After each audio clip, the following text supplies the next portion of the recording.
Welcome everyone to the Tekken World Tour 2025 live here from the MIXUP in Lyon, France. We are now down to our top 16 competitors, but only one can take the title. My name is Hwoarang and I'm here by the amazing Pun Live. How's it going, man? Amazing, damn, glazing straight away. Yeah, it's been great. We've got some great matches yesterday, and obviously we're going to have some even more, even greater, even bigger, even more impactful matches today. So super pumped to be here, and again, thank you for having me on the mic. And it's Lyon, amazing place. MIXUP, amazing tournament so far.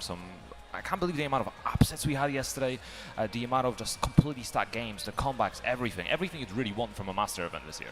Yeah, it was incredible, the amount of players, the monsters that entered these tournaments. And speaking of monsters that have won previous tournaments already in the Tekken World Tour 2025, here you have the winners of EVO Japan there, Combo Breaker, BAM, CEO, the MIXUP, Knee, Mulgold, Arsanash, Atif there.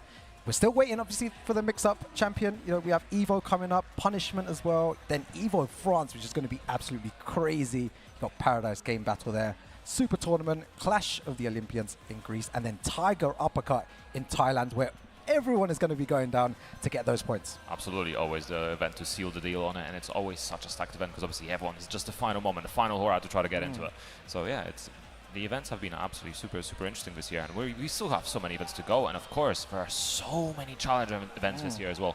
We already Brussels Challenge, Head Stomper, Chain Shift, Ragnarok, Only the Best next week as well. Second win also same weekend. So there's so many events, and you can just see the absolute timeline of how many challenger events there are between now and the end of the tour. It's stacks upon stacks of events, so every competitor can make sure they can go to their nearest event, or maybe even branch out a little bit, go a little further this year. And you can get free challengers on your record, right? So you got to do it as soon as possible. And of course, we also have dojos which contribute to the regional leaderboard, because you can get through the global leaderboard or the regional leaderboard. And we already had some strong competitors, right? Joe Crash from America, the Jack to be reckoned with, always mugging people over the place, right? Heisenberg, America 2, Virgil Spider, America 3, Ayo Richie, Frizen, Shaolin, Yundaime, Musashi, Ashara, Soul, Pat Lors, RGN, Zarza, Bretman, and Keisuke. So many strong names. So even if they don't make it through a global leaderboard, they can get that spot on the regional leaderboard. It's so important to start getting those dojos in as early as possible, right? Yeah, all the names you're seeing on there are incredible players, and they've been traveling around trying to get those points and secure them. I think we're going to go on to our next leaderboard that we have here as well. And there's probably going to be absolute monsters everywhere. And you can see that already. Their Knee in first place, Mulgold in second, Arsanash in third, and Chikrin in fourth there. But when you see those names over there, Pun Life, it's crazy to think how strong each and every one of them are. Any one of these guys could win the Tekken World Tour finals as well. Absolutely, they're titans, right? And the top 4 is so important this year with the finals format changing on the global finals. The top 4 on the global leaderboard go to the final day of global finals immediately. There's a massive incentive to keep traveling and get as many points as possible this year, just to get that nice ticket straight into the final day of global finals. It will make a massive difference not having to play through pool, right? Because anything can happen on the pool day. You could have a bad matchup, something could happen, could mess up. But of course, for anyone competing in TWT, you guys have to make sure that you're going to tekkenesports.bne-ent.net and register. And if you don't register, your points will just be in the ether. So exactly. Make sure you're getting on the leaderboard. You can show it off to your friends as well. It makes it easy for the organizers to see it as well. So make sure you're registering as soon as possible. Get all your points. Get put on the leaderboard, and show off a little bit. Exactly. You don't want those points to go to waste. You're traveling around there. Make sure to register today. TWT 2025. But we're going to go into our first game of today, a top 8 qualifier for the winner's side of the MIXUP here in Lyon. And this is going to be a crazy one to start things off, Pun Life. Yeah, we have 2 very familiar faces, the man, the myth, the legends, JDCR, and of course, the sole European representative in the winner's side of top 16, Tibetano. And Tibetano, I know there's going to be loads of players at home, maybe loads of the players from Spain as well. Espero que todos aprecien este espectáculo porque tienen una persona espectáculo acá en Tibetano. Te quiero mucho, España. Vamos! Vamos indeed. And no surprises in character select. We're going to Colosseum with two trademark characters for these two at this point. Yeah, let's see what happens here. Right, already, and we've seen this before from JDCR, the way that he starts the game off, down forward one, down twos, tries to set the initiative straight away, but Tibetano, a very aggressive player in himself. Yeah, JDCR missing on the whip punishment. Up 4-3 recovers so quickly, and Tibetano using 4 cars down 4-2 a lot. No punish from JDCR on the side step 2 as well. Minus 13 there, goes unpunished, but oh, wow. What a punish in the second hill of up 4-1-2. A little bit risky, but hey, he's made it happen. Very nice stuff. Let's see what he does here. Pops the heat, very good option. Oh, guess. Freeway. Didn't guess right. 1+2 option. Still, what a block! Beats my spend for Tibetano. Spending the gusto as well. Oh, try to go for that punch parry though. Not working out. JDCR with that patience. We've seen him before in the past play super patient. In this game, he's had to adapt and play slightly more aggressive, but his defense is so on point. Yeah, absolutely on point. He's definitely awake. Some really, really good with punishment. Some really good movement so far. Nice punish as well on that 1-3. Was ready for it. Spending heat. Yep. Again, Unlife, it's something to note here. He's not punishing that, and I think Tibetano is going to be more inclined to use that move now, seeing that JDCR is not punishing. Excuse the risk reward, but it is a difficult to punish move as well. Recovers quite quickly. Nice break on 1+2 for Evo. And nice the homing move. Catches Tibetano trying to step after the break. Well, there's a lot of players in the crowd as well. You can see them supporting JDCR here. They want him to do damage, and I know at home as well there's going to be loads of people supporting Nice him. punish as well. The Demon Slayer Vigil, but drops the combo. Hey, straight into Arisa. Let's. It is what it is. Charging up the 4-2-3 as well. Yeah, I feel like Unlife, the first game is always really difficult. You need to get into that zone and get into that tournament, mentality. But JDCR is already in the zone here with a great combo all the way to the wall. Yeah, super in the zone. The whiff punishment has been absolutely important for JDCR here. Nice, trying to mix with the pigeon roll. Oh, he tried to cancel it. JDCR one step ahead. Yeah, uses the heat smash there.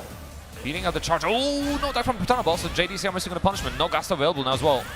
That 1+2 guaranteed damage here. Can Tibetano find the way back? Needs to be very careful. No break. We should still be alive. One more guess. Ooh, nice little down jump to steal the turn, and JDCR sealing the deal with last 4. Nice, very strong start for JDCR as well. Super warm. Was the down 4-2s to get a whiff punishment on? So good, right? Yeah, we were talking about this yesterday, Punlife, as well. Many people are opting for that down jab nowadays. There's been situations where it's traded for, a double KO as well. Such a strong move, and JDCR utilizing it so well at the end there. Yeah, super well. But the down jab is a tool we see a lot, especially like sort of intermediate level when people realize, oh, I can steal turns with this, right? Exactly. But it's also an incredibly risky move. Obviously, low parries are a little bit weaker in this game compared to Tekken 7, but it's still a very strong option against those down jabs. So especially if someone's doing it on a very in a pattern that you can sort of predict and understand, it becomes a lot more risky because you can low parry it. Maybe if you have a hop kick or another option that will low crash, you can call it out. But hey, as long as it's not being called out, it is if it's not being called out, you might as well carry on using it as well. And JDCR's already used it once, and it's worked, so he's more inclined to be able to use that move. But you also got to be careful, right? Asuka has up forward 3, so you can get counter hit launch if you know when you're trying to land it. It could be a really good option against it as well. All right, here we go to game 2. JDCR on the front foot, 1-0 over GG Tibetano. Yeah, Tibetano using that Minazuki to charge up full crash on 4-3. He's already spending heat. This is a really early spend. I'm not sure if I agree with this, but he's trying to keep the pressure up. Lots of charge moves. Slight delay as well on that string to try to get a counter hit, but JDCR not biting. Oh, tries to use the can-cans. Oh, can-can straight to punch parry as well. Look at the pressure. Nice, Tibetano staying patient, not getting caught by that while standing too. Nice, getting the gusto back. Still a little bit of a health deficit, but plenty of time on the clock. Oh, that upward one is so strong. Plus frames, he's going to punish that back against the wall. Excellent punish. Yeah. Keeping the combo simple as well. Yeah, I feel like everything that JDCR does wrong, Tibetano needs to be ready to punish it correctly. Cannot leave. You have to capitalize on every mistake. Cannot leave damage on the table, and nice! Landing that 4-4 1+2 versus JDCR. Right, all the way to the wall, getting that heat. Very nice. What's the pressure like here? Oh, you're going to bring him down. Nice, that step to the side. Worked out for JDCR. Nice wall carry as well. Drops the combo, though. Oh, guaranteed. Gas to back. JDCR still has heat and so much great help, but down back 3 sealing the deal. And Tibetano looking for that reverse sweep. Oh, and this is why Tibetano is one of the best players in Europe. At the end, they're not afraid to go for that low. People would be like, you need to be more cautious, but no, he runs in and does that straight away. This man has no fear. I mean, earlier he did can straight into punch parry, right? But nice whip punch from JDCR as well. Are we going to see that lava pop? Yes, we are. QCF4 to pop it. Right, JDCR, what have you got in the tank? Getting the heat early as well, pigeon roll. Another pigeon roll. Freeway mix. Oh, 2 option this time. Still has access to heat here. What's he going to do? He's going to use his dash. Nice, good option. Will survive. Oh, that was a very, very good read from Tibetano. He makes so many good reads. Extremely good as well. It could be very interesting because he could potentially charge it up, get another hit in, and get that scaling even higher. But hey, this is a nice option. Eyes in swing as well coming out for Tibetano. Doesn't have gusto, but will receive it right now from heat. Recover this. He's going to do it again. He's going to do it again. He's going to do it again. Look at the health difference now. +4. Keeping the pressure active. JDCR not ducking at all. Oh, we whiffed! God. But sidestep 2 working out for Tibetano, and he's grabbing that game. And we are going to game 3. Tibetano staying alive. Yeah, that was incredible play there. But JDCR's defense, he refused to block below. He was reacting and waiting for him to do down 1+2, and it was just out of range. The really funny thing to me is that 1+2 whiffing. Yeah. If I see any of you in the chat, Tekken 8 reporting that on Twitter, I am going to report you to straight to Harada. That should happen. Small whiffs like that from low should happen on small movement, right? So it's sad, but should have retracked. Should have dashed in a bit more to secure it. But still worked out for the Tibetano regardless. Man, there's so much on the line here from both of these players. JDCR having the Dragunov as well, going back in, giving himself some time to compose himself, some time to think. It was a very strong showing from Tibetano in that game as well, so it's probably good to back out a little bit, calm down, see where we go next. Get some water as well, always important. Hydration is important. Hydration, yeah, for sure. Especially, it's a warm day in France. We have like, 28, 30 degrees, something like that, so you gotta keep hydrated. It's very warm here. All right, what's going on here? We're just waiting. Let's see. All right, the TO's coming over now. Yeah, we'll see what's happening. Oh, coaching. Ah, coaching. Yeah, he needed to do the sign in order to bring his coach over.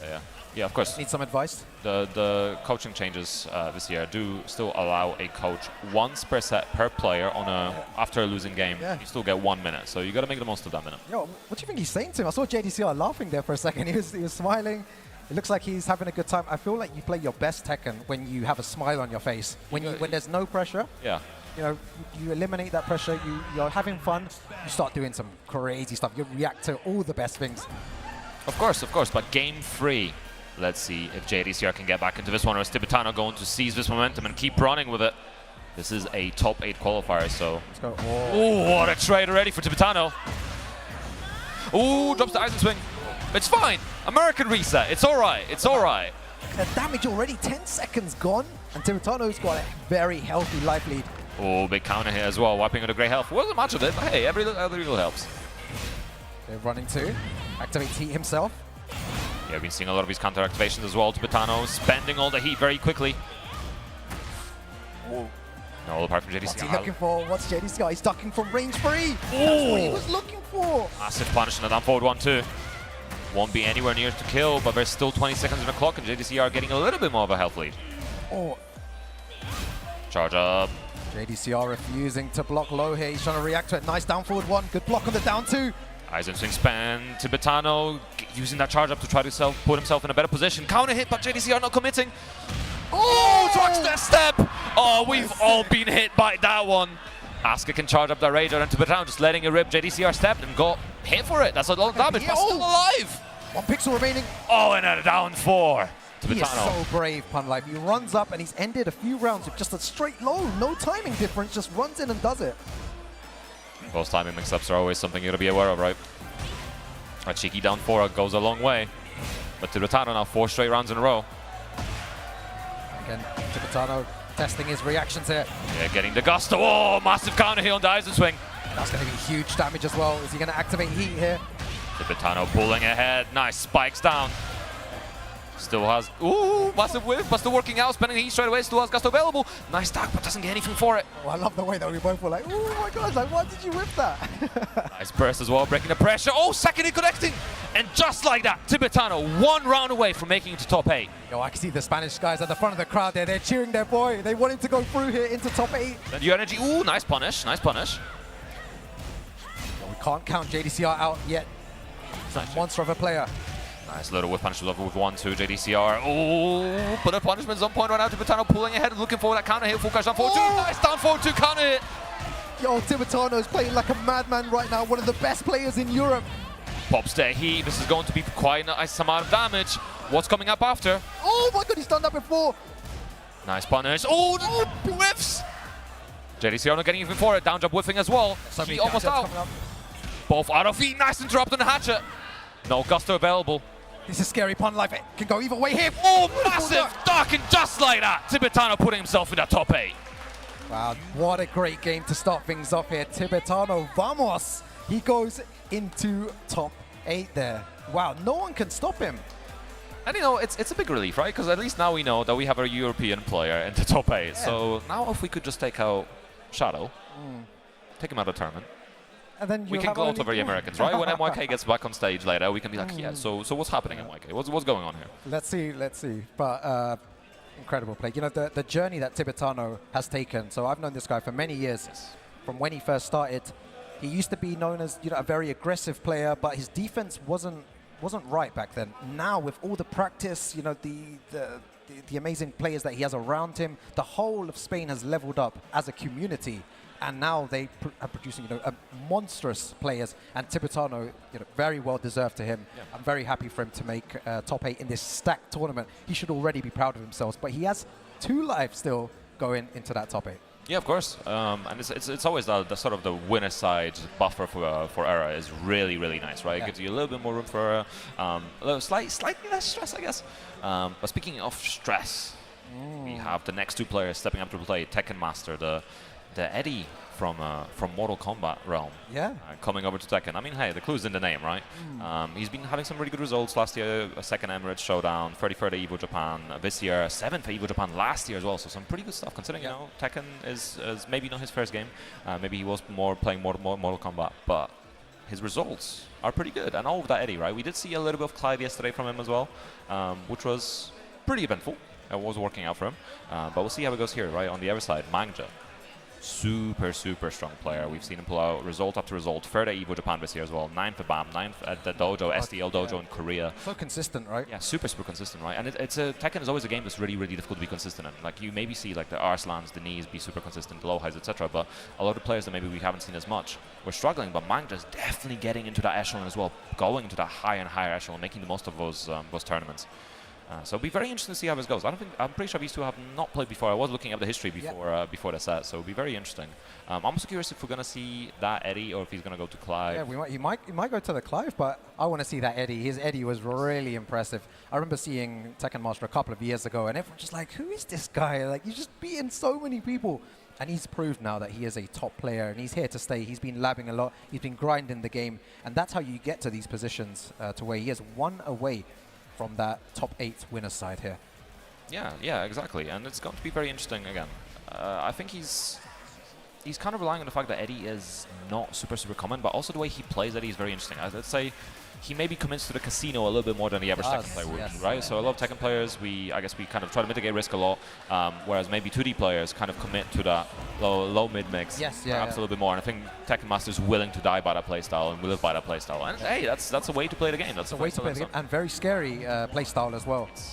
Exactly. When he goes into heat, you're going to see Tekken Master is ready to put you under pressure. Those 50-50s. Yeah, looking for the down free as well. High crashing low, very good option. We've seen him used a lot. Oh, forward 1+2 here. Yeah, looking forward. Dragunov, nice big counter hit. Turns around as well, getting a big combo. Catches him pressing buttons there. Ooh, the nunchuck dropping. Good punish. Again, his punishment is so on point here. Ooh, a little too far for a punish, but still getting the counter hit. Very strong start from Mangja here. Yeah, really impressive. He's punishing perfectly already, and that's a good sign that he is warm. He is ready to play. Nice counter hit down forward 1-2 as well. Tekken Master using the up 2 as well, getting a little bit of evasion from the move.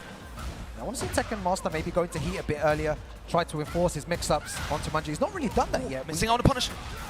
Oh, that's so unfortunate. I don't know if Tekken Master, how ready Tekken Master is for the low matchup as well. Oh. Counterplay, but all the way around the world. Yeah, we were talking about that yesterday, how Tekken Master really likes to go for that 3+4 after he goes into heat. You know, he puts him into a +9 situation, but that time sidestepping completely around that. Nice, using the heat smash as well. Just 1-3. Oh, nice step afterwards, and Mang's just so ready with the movement. Yeah, on 2 occasions they're moving correctly to evade Eddy's moves and punishing correctly as well. Yeah, it definitely feels right now. Mangja's more prepared for the Eddy matchup, the Tekken Master is for the low matchup. But nice duck and punish. Yeah, so let's see what his combo's like here.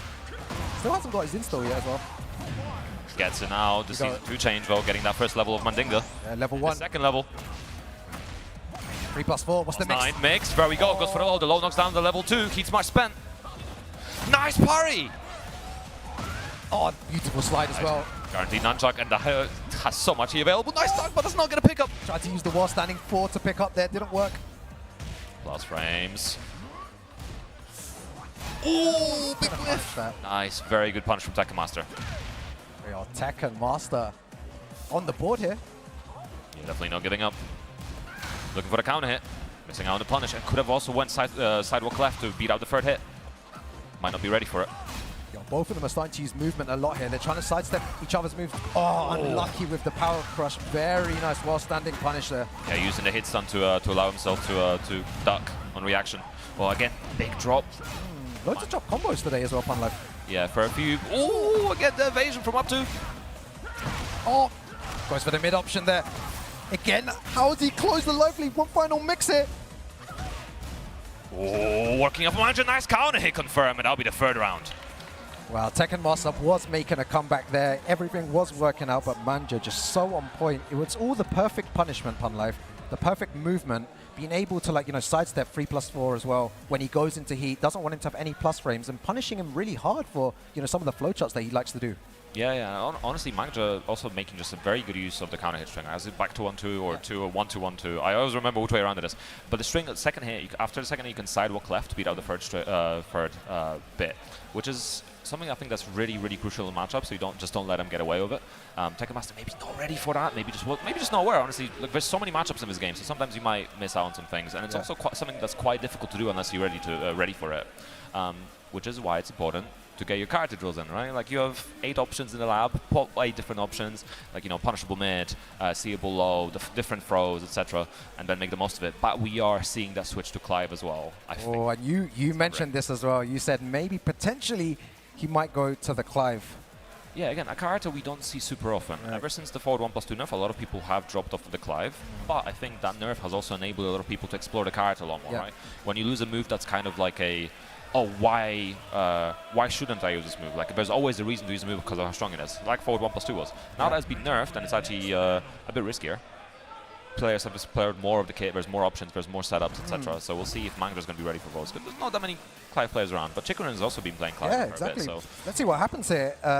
You can see there, Tekken Master took a long, you know, he was in deep thought there. He wasn't sure whether to switch. Let's see if it actually pays off here. So Tekken Master 1-0 down here. Nice parry. That was a good parry to start things off there. Yeah, Clive's got a really, really strong parry, definitely worth using. Oh, what a call out! The flip kick! Yeah. And in this game, sometimes you need to take that kind of risk. Look at the reward that he's just gotten for that. He's just turned the game around, momentum in his favor now. Oh, and to the back as well. Ooh, okay, yeah, that's an interesting combo. It's still 60 damage on the board. And it's also, you know, that confidence shake from a nice counter hit confirm. Again, it's just giving him so much mileage and so much reward right now. Yeah, it's working.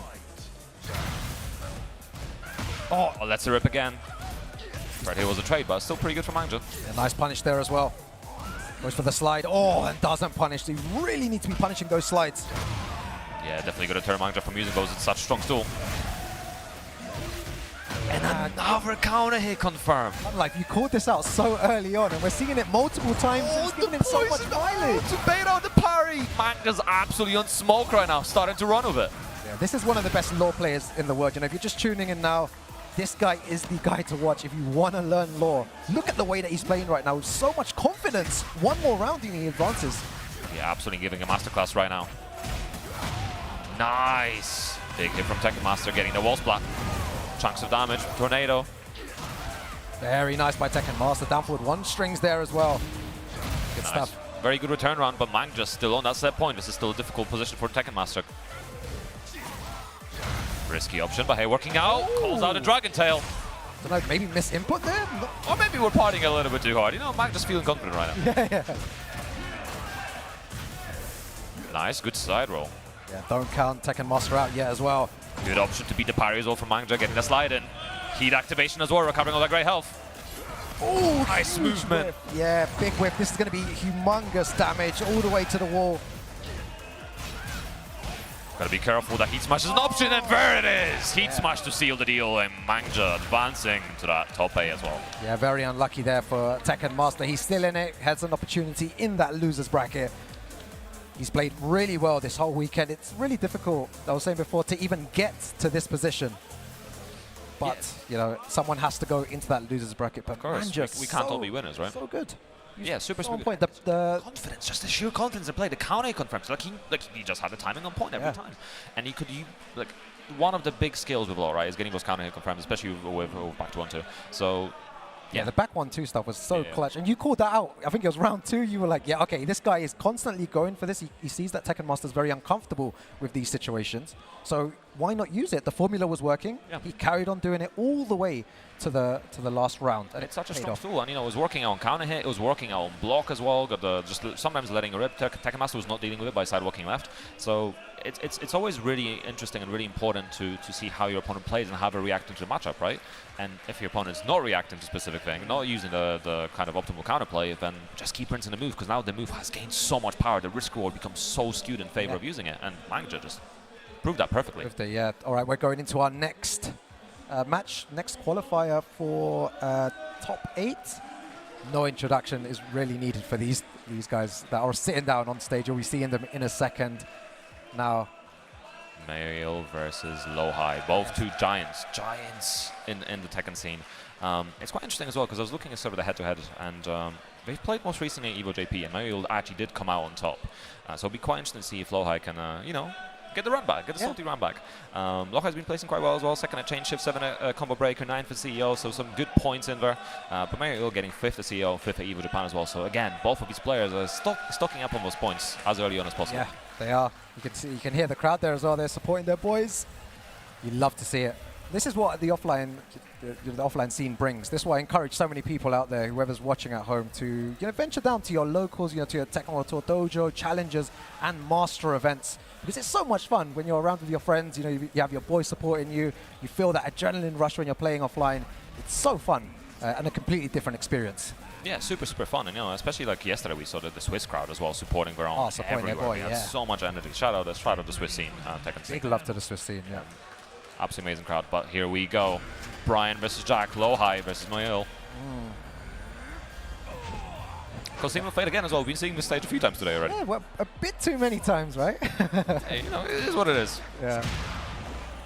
Nice counter hill already from Lowhigh, and Lowhigh was looking so strong yesterday. We'll see if he can keep up his performance. Missing on the punish. Yeah, I was going to say, how many seconds do you think before we see a 1-1 or a forward 1? And he did both of those moves within like 5 seconds. Looking for that neutral orbital again. We've been seeing that a lot yesterday versus Exodia, I believe. Oh, QCB1 going over. Making some noise, that new Jack move. A lot weaker now, it's been nerfed. Yeah, both players just kind of jostling for space at the moment. No one really taking any huge risk. Very nice. Pulling ahead again, going for a nice punish from Lowhigh. Ooh! Canceling the burst, risky choice. Canceling the burst in front and the whiff punish. That was so sick. That is ballsy. The size of his cojones right now. That's crazy, man. I respect that as well. Going for the rage out in that situation, eliminating all that grey health. Maybe a final mix-up as well to finish this off. But that while-standing launcher was so good. Yeah, extinguishing the grey health, I believe. Extinguishes the official term for it. Could have been a bigger whiff punish, but hey, it's still something, still works out. Yeah, I think he was a bit afraid to whiff punish the 10 frame heat smash there. It is quite risky to do that. So the safest thing to do in those situations, just hold back, wait for it to happen, and then carry on your offense. Yeah, no, I did just that. Nice punish as well. Nice, getting the punish this time. Oh, very can't hit both in heat now. He's applying the pressure, very good. Counter hit knee there. See that from Bryan's a lot. Oh, that was... And the incinerator, not enough to kill. How does Meo-il make a comeback here? Both players have heat still. Again, that down jump. Nice, and just a little top jump. Those down jumps are making such a massive difference for everyone we see using it to break that pressure up. Every single player kind of understands how to use that down jab in those pressurized situations. Nice look for QCB1 again. Mixing up those orbital ranges as well. All right, just going for small pokes at the moment, not doing anything crazy. Oh, that's the rip. Meo-il does not duck in time. Right, with a back two there, trying to go for the heat engager. Nothing's working. Forward one. Nice punish. Lowhigh's defense, though, not really doing anything. He's waiting for the right time. He just held back for a good 10 seconds there, and now he's on the offense. Yeah, and he's mixing out the Requiem and Cannonball Stray as well. Keeps Meo-il guessing. I think they tried both different ways as well. And again, the counter hit knee coming through for Lowhigh. This might be enough to seal the deal potentially. Yep. Gonna be huge damage, and the wall there as well. Very good stuff. Lowhigh taking that first game there against Meo-il, and it was the confidence to be defensive. It's really hard when someone's pressuring you so much. Your mind is always thinking, I need to press. Like I really want to press. I really want to get out. I want to power crush. I want to do something. But he just took all of that Pun Life and waited for the right time, and it paid off. Yeah, honestly, even yesterday we were watching Lowhigh, I think, play against Exodia, and it was just the level of confidence, just the fact that he was just waiting for the right moment. His movement was so pristine. The counter hits, setting up the orbitals as well as keep out. It's quite scary. If I was going to bet on anyone to win this tournament, I think I'd bet on Lowhigh. With the way that he's playing right now, playing Even so before solid. I saw this, to be fair, just based on yesterday's performance, I would have bet on him yesterday. But today, he's keeping the same energy. This is Black Air Force energy, honestly. Very scary. You know what I mean. He's just rolling up. Neutral orbital, you're going to press into it. Rolls up, mixing up Cannonball straight, mixing up Requiem as well. The dash up into Ton, straight into Incinerator. Yeah, crazy stuff. Big damage as well. Let's see what Meo does to come back from this. Very, very similar round start to before from Lowhigh there. Nice for the downback as well. Nice counter hit. I remember Shops, man. so good. I remember the old school Jack, when you used to just press standing 2, down back 1, down forward 2, and now you can't do that. You have to play a completely different way, Pun Life. You have to enforce those Gamma Hell mix-ups. You gotta adapt and overcome. That's the way of the game. Yeah, looking for those jackhammers. Yeah. Oh, he's still doing forward. Oh, what a punish! Beautiful jet upper. That was crazy. With wall, this might be enough to kill. Gets the wall. Spending the heat. Big chunk of damage. That Bryan damage never fails to impress. I feel like when I go home next week, I'm going to adapt this playstyle. I'm going to pick up Fuck and Run. I'm going to just hold back for 20 seconds and then just wait for the right time to punish. Damn it. Is Shao Yu not carrying you hard enough? That's crazy, man. No, it's not, man. I need to be carried harder in this game. Yeah. Oh, the trade! Yeah, no one getting too much for it. Ooh, the parry not quite working out. Spending the Gamma Hell install as well. Nice burst. Oh, man. Nice, the parry working out this time. Big damage incoming. Not enough to kill though. One more hit. Nice, using the strings.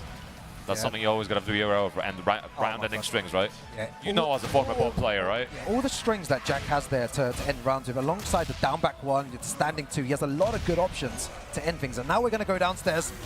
What's his combo like? Nice, should get the wall here quite easily. Yeah. Activating the heat as well. This is a scary situation to be in with that explosive wall behind him. Damage. Spike down. Oh my god, look at the pressure, the pressure. Mixing it up as well. Nice. Oh, what a power crash from Lowhigh as well. I was telling you, Pun Life, the way that he just holds back and he finds the right time, it works every single time. Getting the wall reversed in the position, cancels the taunt. Nice Incinerator. Oh, popping another wall. Heat still available for Lowhigh. Nice, just forward 2. So good. Keeps it very simple, and just like that, Lowhigh 1 round away. And we're seeing a lot of these games are blowouts. The players are just so ready in control and keeping the momentum going. I've seen the light, man. This is the way to play Tekken. Just defense for 10 seconds, wait for the right opportunity, and then punish. And then that's your round. Nice, big damage from Meo-il. Trying to get back into it, charges up the back 2. Yo. Nice counter hit. Not quite getting his plat. Oh, just over the press. So this is going to be an airborne hit. Yeah, that's not going to do that much damage, but still wipes away a little bit of great health. But, damage is damage. Still puts Lowhigh in a better position and also takes him out of that corner, right? Now he's able to run up and go for Oki. See if he activates heat, though. No, okay. Just runs up. Goes for the jab string. Again, makes some noise. Mixing up slamming afterwards. Span. Oh, the press coming out! And Meo selling alive. That was sick. And sometimes you can play a bit too defensive and that happens to you, right? Very good stuff from Meo-il. Final round in this next game. Nice jackhammer. Catching Lowhigh in the air. Oh, the dash is in. Don't break him 1+2. Oh, he tried to go for it again. What a punish as well. Oh. What? Big low parry in the back 1.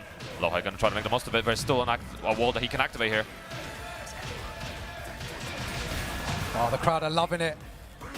Oh, that was sick. Yo, how do you come back from this, Meo-il? What do you do?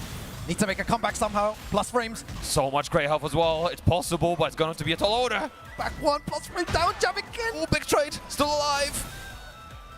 Couple more hits, potentially one more hit here. Lowhigh just looking for something safe here. He's just defending. He's holding back. Good Nice throw break.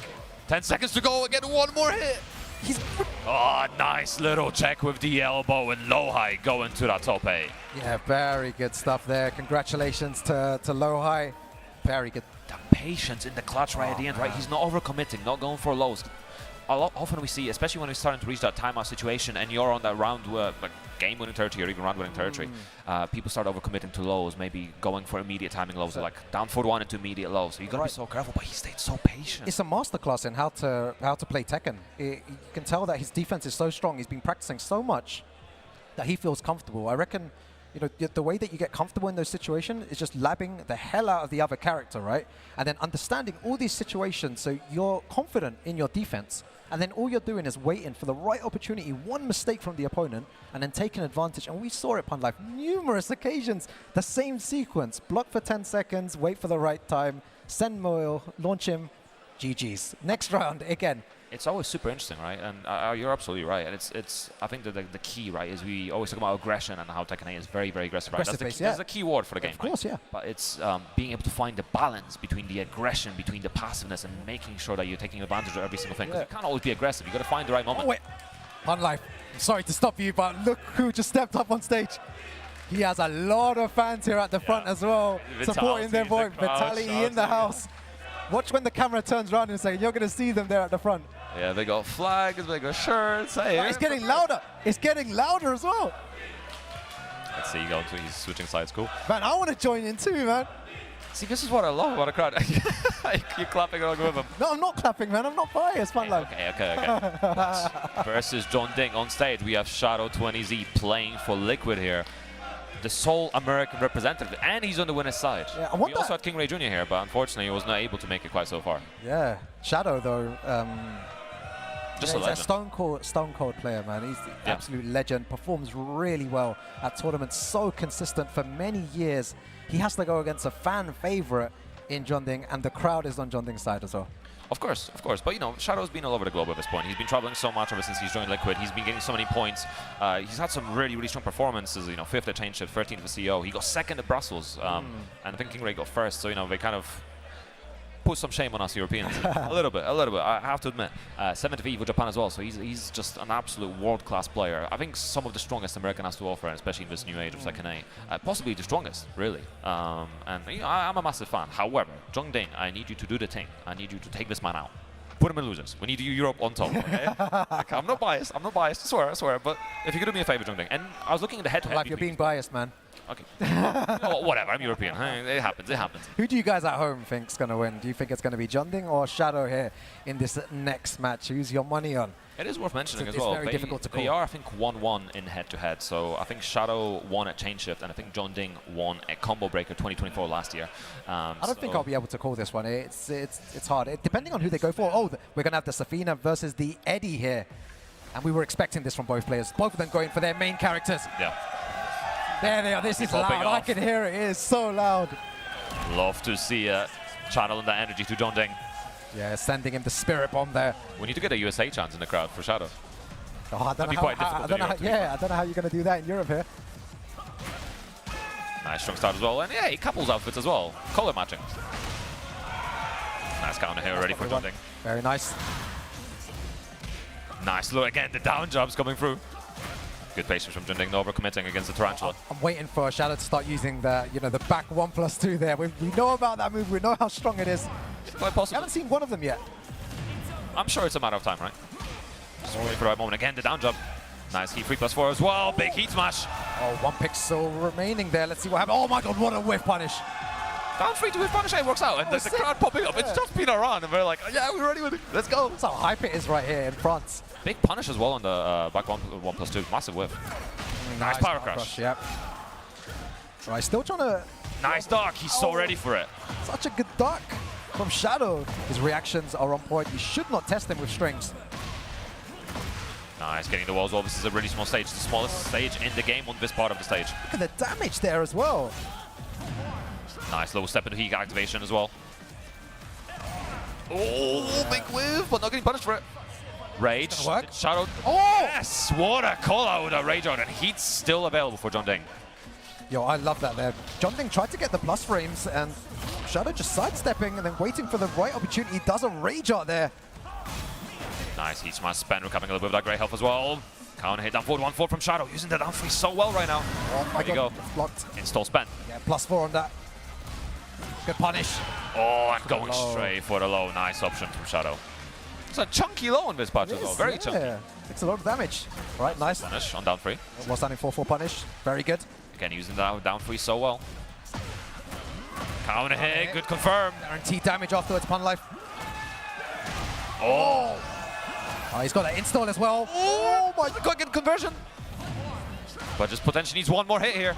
Oh, what an option from Shadow there to launch. Big launch. Shadow's got both the heat and also the install available right now, but not much health to work with. Oh my god, what a what conversion! combo. Sidewall into sidewall. Nice punish potentially. There we go. Was so ready for that one. Yeah, let's see what happens here. Jeondding one more round and he takes the first game here. Nice counter hit. Tarantula low, coming in clutch now. Again, going to the Tarantula, looking for the low counter hit again. Back against the wall though. Dangerous situation, goes for the lows. Sweep working out for Shadow, and again, this is just reversing that situation. Now Jeondding on the back foot. +9, let's go, goes for the low. Is he gonna mix again? Second stack. Oh, the hop kick, call out. Oh, he's done that a couple of times there. It's like a nice 17 hop kick as well. You need to be like prepared to throw these moves out in clutch situations. That's what he did there. Final round. Jeondding overcommitted to the lows as well. But Shadow rinsing those lows right now. Goes for the mid, activates heat quite early here. What have you got, Jeondding? Plus frames again. Big +4, spending the heat straight away. Goes for the mid option again. He's scared to go for that low. He's scared of those hop kicks. One more mix. Oh, nicely done, and again punishing with the down 3. And the fans for Jeondding popping off, the Vitality crowd going ham. I feel like joining in with that. Chance as well. Man, you loved it. And Shadow calling for a coach there.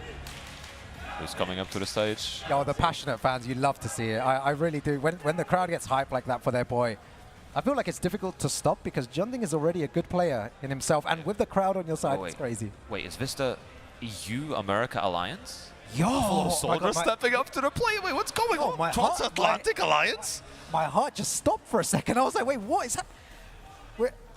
The friendship, man, it's begun. Look at this. EU helping USA. They're teaming up now. This is what should have happened ages ago anyways. But before the 10v10, surely we needed to, like, you know, beat them in the 10v10, get our own back, and maybe make alliances. Exactly, but, you know, I respect it.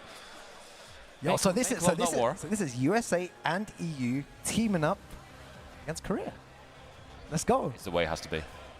Maybe we need to team up to make a difference, right? Maybe we need to team up, and then that's the only way to surpass everyone. That's the strat. That's the strat. You know what? This could be the beginning of something fun like that. A beautiful friendship, right? But let's see. You know, that was my dream. Everyone just standing in a row, holding hands. You know, everyone singing in harmony. You know, every Tekken player in the world, man. That's never going to happen, man. We're all complaining about characters being nerfed or buffed or whatever. Oh man, you'd love to see it. Going to the temple stage. Jeondding a game ahead. Again, this is for the last top 8 qualifier on winner's side. Nice counter hit from Shadow. Getting the party started. Okay. One of my favorite stages here as well in Tekken. Big whiff while standing. Punish. Nice. He's starting to block those lows now. He's realizing that Shadow's getting away with way too many lows. Nice forward 3 as well. Jeondding getting a little bit of a life lead. No duck on the second hit. Here's a mix. Oh, try to sidewalk, but not quite working out. Oh, nice burst, beating out. God, they're both scrapping right now. It is so close. Yeah, both yearning for activation. Nice, beating out a heat smash. Oh, so sick. Press hit is a high, so great decision from Jeondding. Oh, and again, that shoulder come through. Jeondding another round on the board, and the fans on the stage popping up again. Very, very nice. 2 more rounds here, and Jeondding moves on into top 8. Nice float combo there. Interrupt. Really good. Doesn't get the full combo on that, but a bit of damage is better than no damage. Wow, nice. The counter hit working out there. Using that Mantis, looking for the counter hit. Good punish from Jeondding. Oh, the throw landing as well. Oh, and it still splats. That was sick. The range on that was insane. Yo, Pun Life, this is a really dangerous situation as well. It's going to go for the plus frames. Yeah, +9. Oh, straight into the mix. It still has heat as Welcome to the blender, and just like that, Jeondding willing to pull ahead here. Just needs one more round. And again, we've seen so many blowouts right now. Everyone that made it into top 8 so far has been absolutely running with it. Nice sidestep 3+4. See what Shadow does here. Don't count him out. He is a world-class player. Gonna have to pull something out of the bag right now because Jeondding just running with it, not giving up. Really wants that top 8 spot. Very nice. Nice the power crash parry though. All right, he's run out. Shadow needs to find a way to activate here. Tries to catch him moving, doesn't work. Look at all the great health. Oh, cancels it. Yeah, massive cancel. A little bit of a whiff punish, but not that much. Oh, he's going to get the guaranteed stuff afterwards. That's a kill? Yeah. Yes, it is. And Jeondding pulling ahead, getting that top 8, and the fans in the crowd popping off. Look at the vitality fans. He is feeding off their energy, and they go to the front over there. Look at this.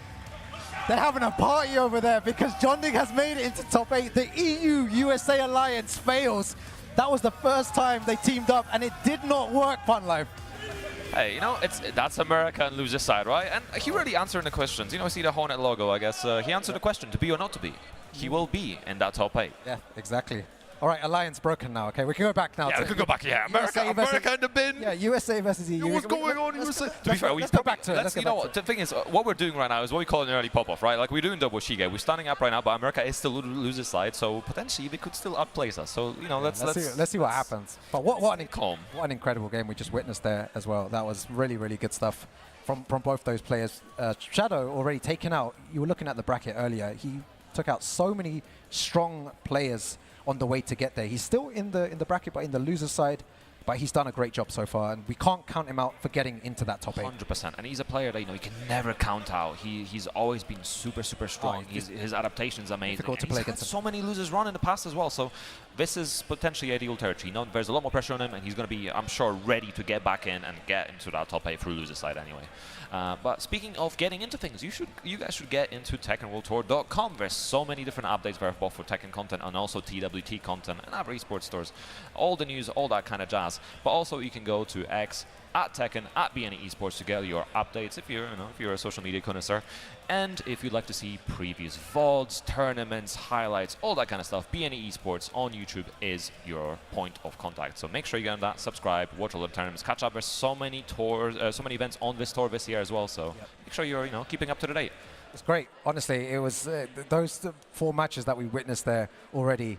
It shows the caliber of players and the caliber of matches. So hyped here at the Tekken World Tour 2025. But we'll be back shortly with the losers top 16. And there's going to be many, many more great games to come. We'll catch you very, very shortly.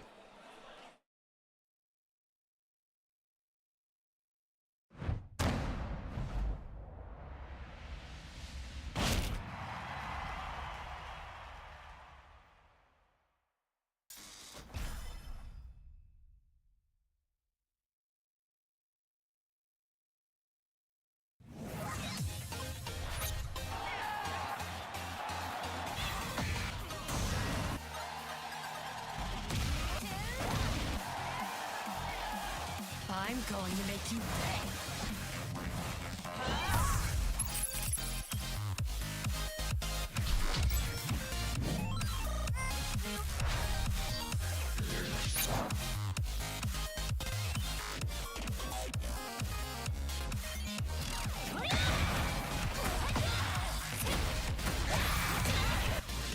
Your luck is run out. Soy la reina del café. Compétent à l'esprit limité.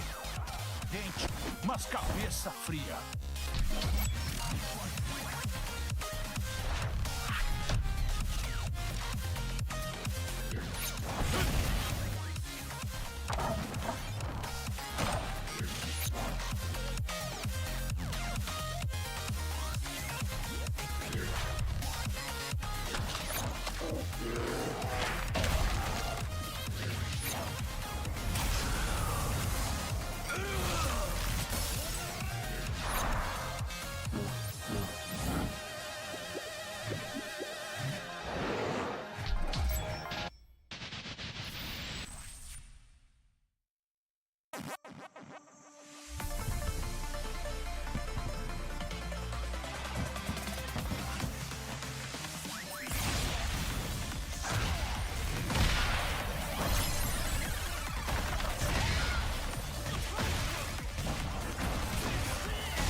せるとでも思っておるのか。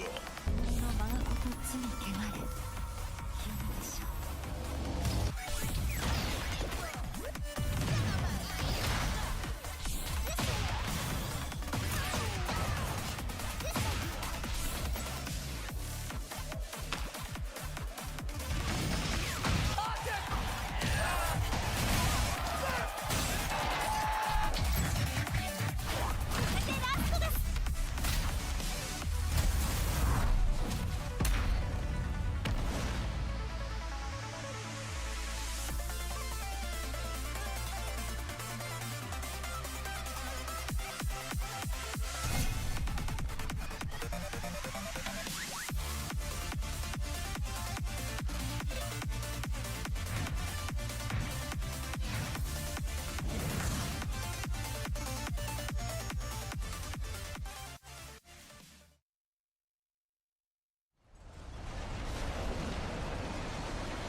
Skala.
Welcome back to MIXUP, 7th edition of it. The master event over in Lyon, France. We're back with top 16 action. Loser side this time. We've seen some winner side matches, some quality Tekken, but there's still some places to determine on loser side. My name is Life, and of course joining me once again is the legendary US caster, MYK. Oh, thank you so much. But yeah, I'm super excited to see the loser side. We just had a really exciting first block with the winner side of qualifications, but now we get to see who makes it into that loser side top 8 to fill up the bracket.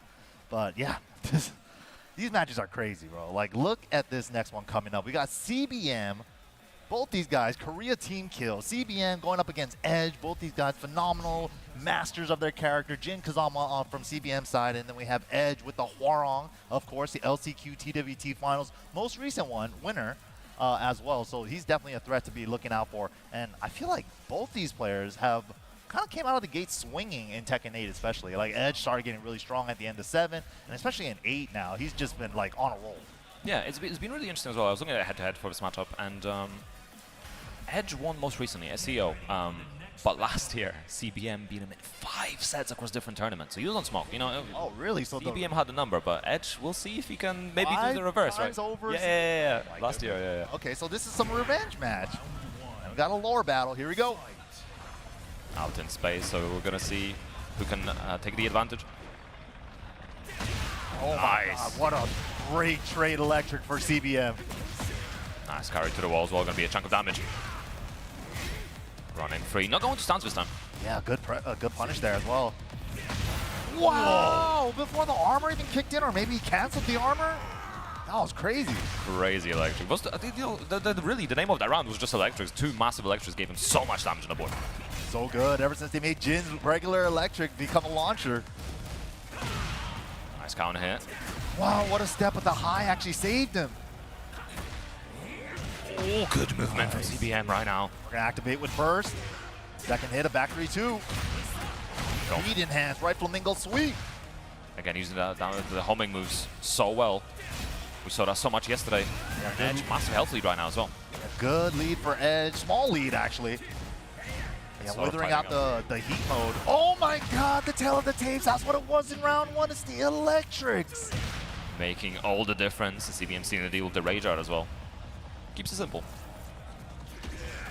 Again, this is all still first to 2 territory, so you know, the faster you play, the faster you can get into the loser side. The electrics, top 5 move in the game, man. He's making that thing work. 3 of them already. Absolutely, and we already have the floor in play as well. Who's going to use it first? Both these cards have pros that can break it. Both these guys have a full throw game too. Doria! Down 4-2, down 4-2. We've seen that a lot from Hwoarang players and working out so well for Edge right now. Taking the floor first, and then the wall combo. Here we go. The pressure now. Oh, couldn't get off the wall. That should be the round. Okay, Edge on the board. Making that round very much a single-player game. Let's see if Edge can continue doing that. Not going down without a fight. Optimal punish. Luckily, he used up the floor, so he couldn't make that a launcher for Jin. Nice power crush. Getting a chunk of damage back. Again, using those homing moves very well to stop CBM from stepping. Ooh, all the lows. Okay. Nice. Oh, what a punish. That one, and stayed down there just in case the second hit was coming out or not. Nice carry to the wall as well. Still has he available, no enough to kill.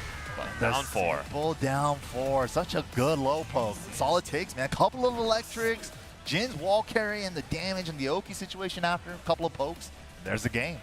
That down 4 is such a good low as well. It's like -12 or something. Like very good risk reward on that move, considering it's a tiny bit of damage. In terms of like Tekken 8 style lows, right? There's a lot of like standing lows that don't low crush, but that one does, right? And it also hits grounded and it's only -12. It's pretty good. Yeah, usually obviously like you can compare it to like a generic down 4 in other characters, but considering those are -15 and this one only -12, yeah, it's the risk reward is so much better. Dude, I remember back in the day that low used to be -15, then they made it -13, now it's 12.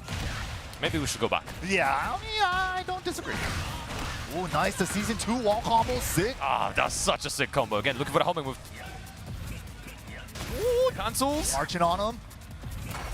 Oh, letting it rock this time. Nice stuff there from Edge. Show him that Weibo. Strong start. A little bit of a counting as well. Edge looking for something. Wow, floated. Yeah, the flamingo hop kick. carry to the wall as well. Savage sword. Going to stance this time. Nice power crush. Yeah, great uses of the power crush in this set so far. No whip punish on the windy, but whoa, what a low parry the down back for. It's a low wall, so he's gonna adjust. Oh, okay, he's bouncing off of it. Nice big heat smash spin as well. It still has he available. Nice low down jump. Oh, the big punish on the side step 4. I love the movement from Edge as well. You know, the little step straight to block to make sure he's not getting caught by the standing 4. Wow, but it recovers crouching, so Electra's not gonna be able to whip punish that. No break on the throw. This is a chunk of damage. Oki's situation as well. Oh, down forward to a little too far.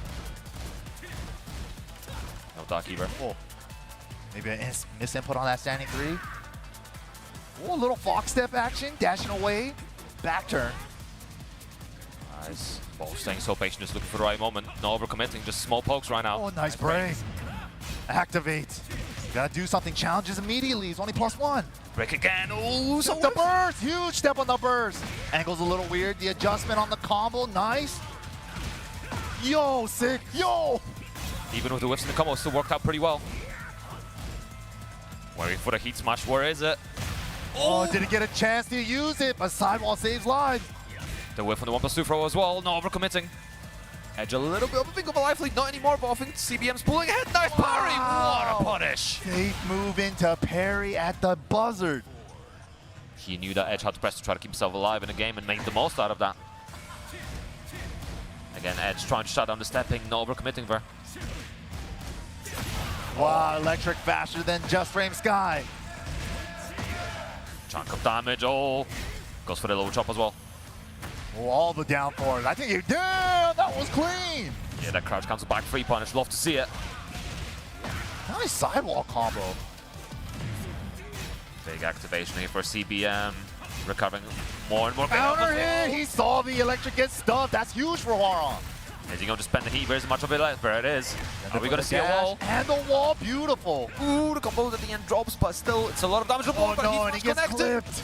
Uh-oh, this Huge. This could dangerous. be an end. With the right combo, with the rage art. Nice conversion there from CBM. Yeah, of the base damage on that rage art, this should be enough to seal the deal. And just like that, CBM going forward into the next game, but not quite in the top 8 just yet.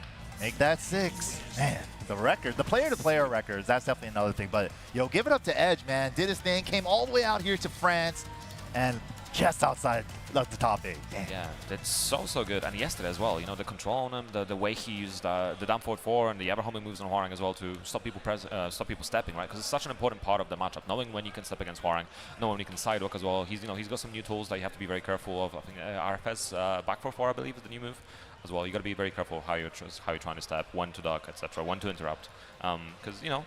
All the counterplay versus Hwoarang also has things that can be beaten out by Hwoarang. Of course, yeah. So it's all in mind. That's the beauty of it, right? You try to counter one thing, but he has an option for another thing. But yeah, that's the beauty of Tekken, man. But honestly, like, I really enjoyed how Edge was playing yesterday. Like the use of the homing moves, like you were saying, like the way he uses down forward 4 with Hwoarang in certain situations is peak. But yeah, we'll definitely see him more in the tour. Good stuff to him. But coming up next, we got a crazy one, man. This is Matsuba from Japan, probably the best Feng player coming out of Japan, going up against Pakistan's very own Bilal. Yeah, Bilal was on smoke yesterday as well. You know, we saw the iMusician game yesterday was crazy between both players, just going back and forth. But Bilal's okay role and his awareness and the way he was applying pressure was just absolutely insane all weekend long. We'll see if it's going to be enough, because Matsuba also, like, I think it was the Feng mirror as well, where Matsuba was in yesterday. Yeah. And, man. Matsuba Exodia, that was a crazy match. Matsuba was on smoke. And, you know, we were seeing the TO into the TO, so... Yeah, that's great. Now, that's exactly what you want to see out of a Feng mirror. But Bryan, Feng, classic Tekken 5 matchup here. Oh, I love me some Bryan in this game, man. This is probably Pakistan's very best Bryan coming out of Bilal. Of course, another LCQ winner from a previous TWT as well. So, of course, he's very familiar with the big stage, and of course, he wants to qualify for EWC. He was tweeting about it. He's like, I'm only a couple matches away, so he's like right there as well. Yeah, he's amped up, you know, definitely needs to put us all into those matches. And of course, you know, like obviously advancing further forth into the top 8 as well is also more TWT points, and the sooner you can get those points, the beta. This is the 4th Master event of the year and the first one in Europe, and we still have a fair few to go, and so many challengers. So the sooner you can get on the leaderboard, the better. Obviously, top 4 is so valuable, so if you can get into that top 4, that's also super, super important. Yeah, 2 birds, 1 stone. Why not? These guys are busy. Absolutely, make it count, make it count. And of course, the very interesting thing about the tournaments here as well is, you know, before in the older years, we had a single Master Plus event, so a lot of points, one person gets it. Then Evo Japan last year also became Master Plus, upgraded. Yep. So even more points. And then this year, Evo France as well, so 3 people getting 800 points, I think it is, for Master Plus. 800, yep. 800 per first. That's a crazy huge, amount. It's double a regular Master. A regular Master is 400, so 800 is wild.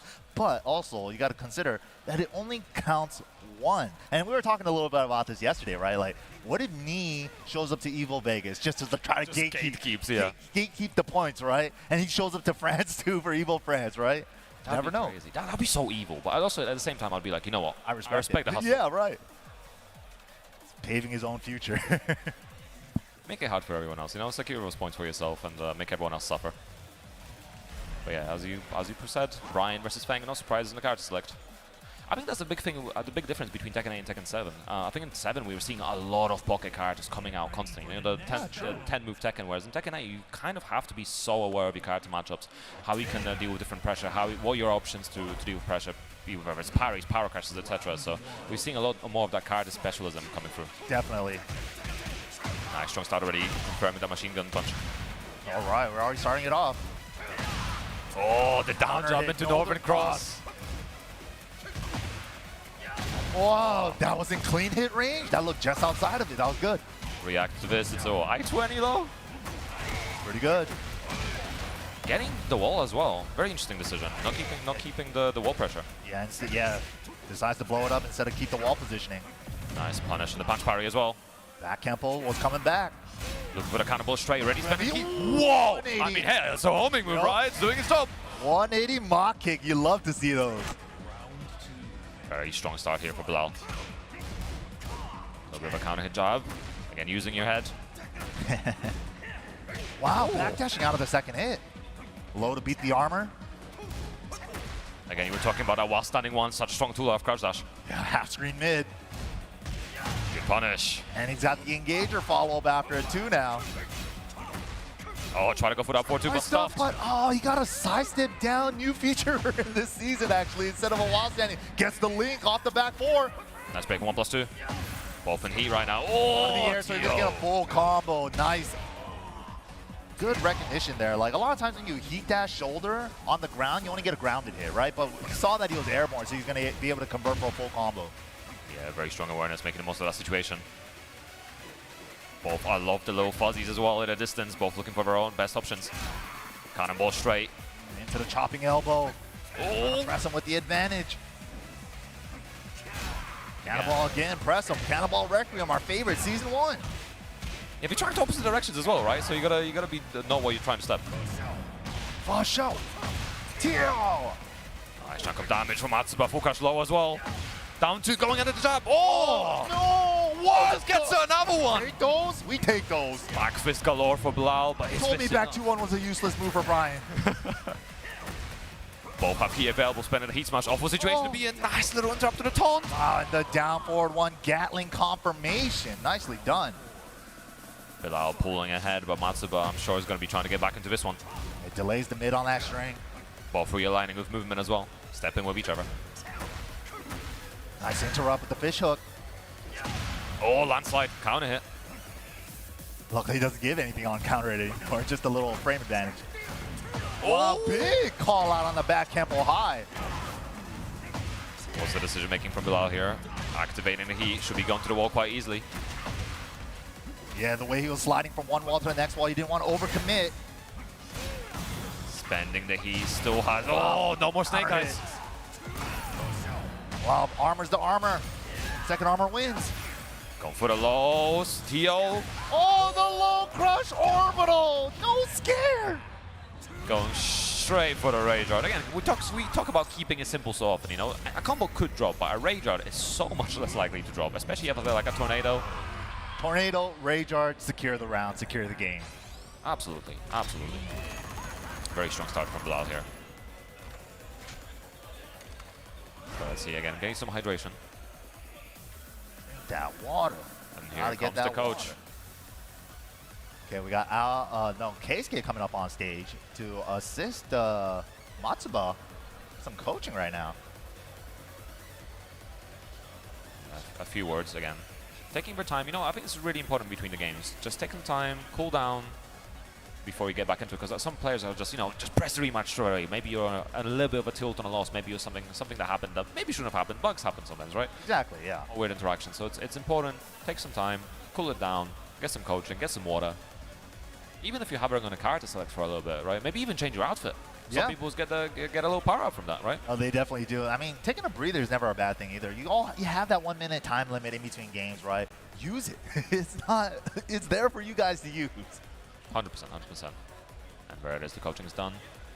All right, some words of encouragement, some good advice from Matsuba. Big breath as well. Putting the headphones back in, time to lock in.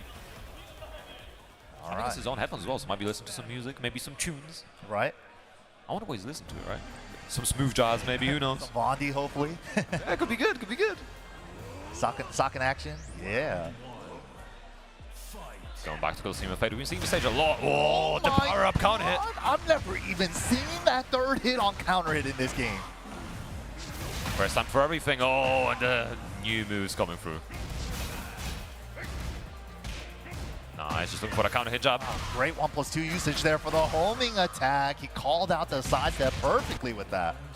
Using the taunt as well. Bilal pulling ahead. Already got a game, but wants to pull ahead some more. Nice low parry. Okay, set himself up for Oki, full crouch low.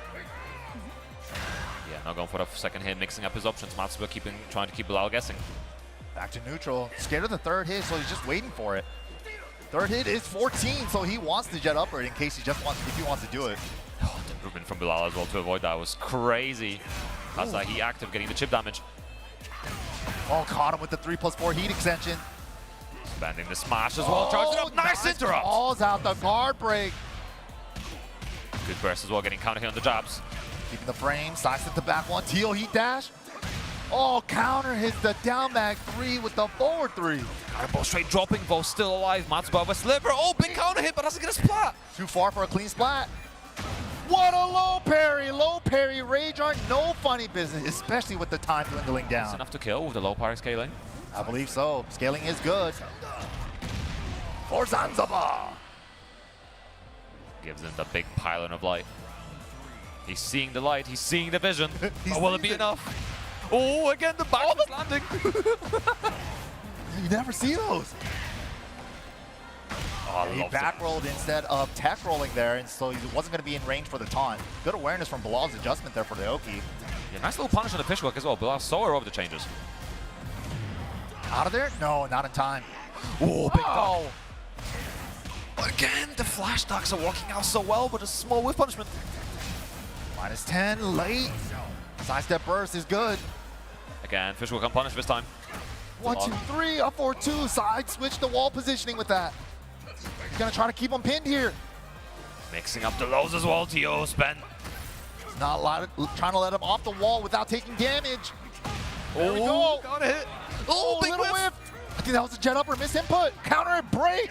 Oh, and the landslide counter hit enough to seal the deal the round. An impressive throw break. Counter hit 1+2 break. Definitely needed it again. Just a duck and combo straight. Are we going to see a Requiem's raining now? Out of the air. What a pickup with that down too. With the burst, that was sick. Spike for the unscaled. No overcommitting against. The aggression coming out of Bilal at the end of his heat timer. Spends it on a heat dash. Out of the air conversion. Beautiful conversion from Matsuba. Recovering that great help as well. Popping the heat. Oh, the spike down as well. This is juicy damage. Oh, what a nice jab there to get his offense back. Yo, and then he finds a cannonball immediately after that. Super hatchet. Oh, the Grim Reaper motions are looking rough, and just like that, Bilal 1 round away. They gave the guy that has a hatchet kick a super hatchet? He needs it, man. He needs it. No overcommitting. Nice little punish from Bilal as well. Whoa. Good old original hatchet. Vanilla hatchet. No duck as well. Matsuba's being some of the options. Not this time. You didn't break it this time. All the hatchets. Into the up forward 2 extension. Ooh, Ratchet punish. blocked. Recovering a little bit of health. Nice break 1+2 again. Oh, into the incinerator, and it's enough. Such a good tool. Bilal can't even believe it himself, but a nice, dominant 2-0 performance for him over Matsuba. Yeah, that counter hit incinerator is so much damage, and it's such a good situation as well if you don't end the entire string. It's like, what, -2 or something? Yeah, it's like -2 or 3, depending on like the 3rd or 4th hit. Yeah. You stop at. They used to be jab punishable at launch, and they made it way safer in the middle of the season. So I think some characters used to be, was it like Lily or Alyssa, like being able to step the final hit as well potentially, but I think that I think they might still be able to, actually. I think that was it only, you can still power crash the final hit, or has that also been removed? I don't remember. If I don't remember that one, yeah, but need to double check. yeah, I think those characters might still be able to. The movement privilege. It definitely is. But yeah, Incinerator, nonetheless, great move from Bryan Fury, especially with the Snake Eyes. So he gets one more after the heat too. So such a good thing to play around. All his heat moves feel really good, actually. The back 1+2, the super hatches, the Neo Grim Reaper from full crouch, and we also have the Incinerator with the forward 2-on-2. All fantastic Bryan moves. Yeah, that install. I know. Obviously, we're seeing a lot of conversation about installs in this game being very, very, very strong. Because obviously, it's almost like having a heat move outside of heat. Yeah, exactly. And you know, we have Snake Eyes for Bryan, whether it's Nanu Augusto for Asuka. Starburst, the original. Okay, listen. We're not gonna. What do you mean? I wasn't gonna mention because the only reason I wasn't gonna mention it. He's the one that started it all. But he started a trend. Okay, like obviously he had the FADC rage drive as well. But I think if all the ever characters lose it and Claudia keeps it, I think that's fair. I mean, he was the originator, right? Like he was the first one in the game. I track the logic. I get Michael it. Jordan I get it. of installs, right? That's like his identity, right? That's his thing. Please don't remove it. I loved it, and I think there's some really cool stuff that's been explored with some of these installs, right? In Claudia's case, being able to get better punishment using the install, I think is a really interesting. That kind of stuff is cool. Starburst 4-2 for the 12 frame punish. That stuff is cool until I get hit by a blue moon burst, and then it's like, okay, you know what? This character needs. I hear your concerns. I'm a loud proponent of blue moon burst maybe being removed from the game. Give me back the unblockable. I love the unblockable. It was very situational. There was lots of counterplay to it. 4 different bits of counterplay. And I could do it without Starburst and people would get confused. I think I remember actually, I don't know if it was you or someone else, I remember using it raw and he's like, oh, did you forget he doesn't have Starburst? It's like, no, I'm just using this move for the fun. I'm just built different for the love of the game. It was actually very plus, and it also created space so you could power crash people that mashed afterwards. It was a nice setup. No one did it except me. Bring it back. We'll see. Claudio's in a good spot right now. But coming up next, man, we got Pinya coming out of Japan with the Raven. I was about to say Master Raven. Master Raven was the last game. But yeah, Raef also with one of the strongest Jins in the world. Super crazy, man. I mean, we're seeing like the way he uses parry. You know, parry's been nerfed since Tekken 7. But it's still so strong, especially now with the Heat Engager being a lot less plus than it was on release. Exactly, Makes a massive difference. So one strategy I have been seeing a lot more against like characters like Jin or Leroy, right? Since they have that 3-frame parry, right? So you go into crouch after Heat Engage, and you do your wall standing 11 mid-check, like a wall standing 4, but they can't parry that. So it's like, strategies are evolving with like the changes with Season 2. 100%, yeah, very good strategy. Or just go straight for the slide, right? Yeah, no, why not? Legs. All right, both these characters have parries too, but Raven's is a little different. He kind of teleports away. Yeah. Sometimes he can create a whip opportunity with that. Let's see if that comes into play here. Speaking of parry, there's the first one from Raef. No one's trying to stance. Nice, trying to use a homing move, beating out the parry this time. Just after the window. Nice movement from Pinya, realigning as oh, Raef not getting. Wow, Zen 2 armors through.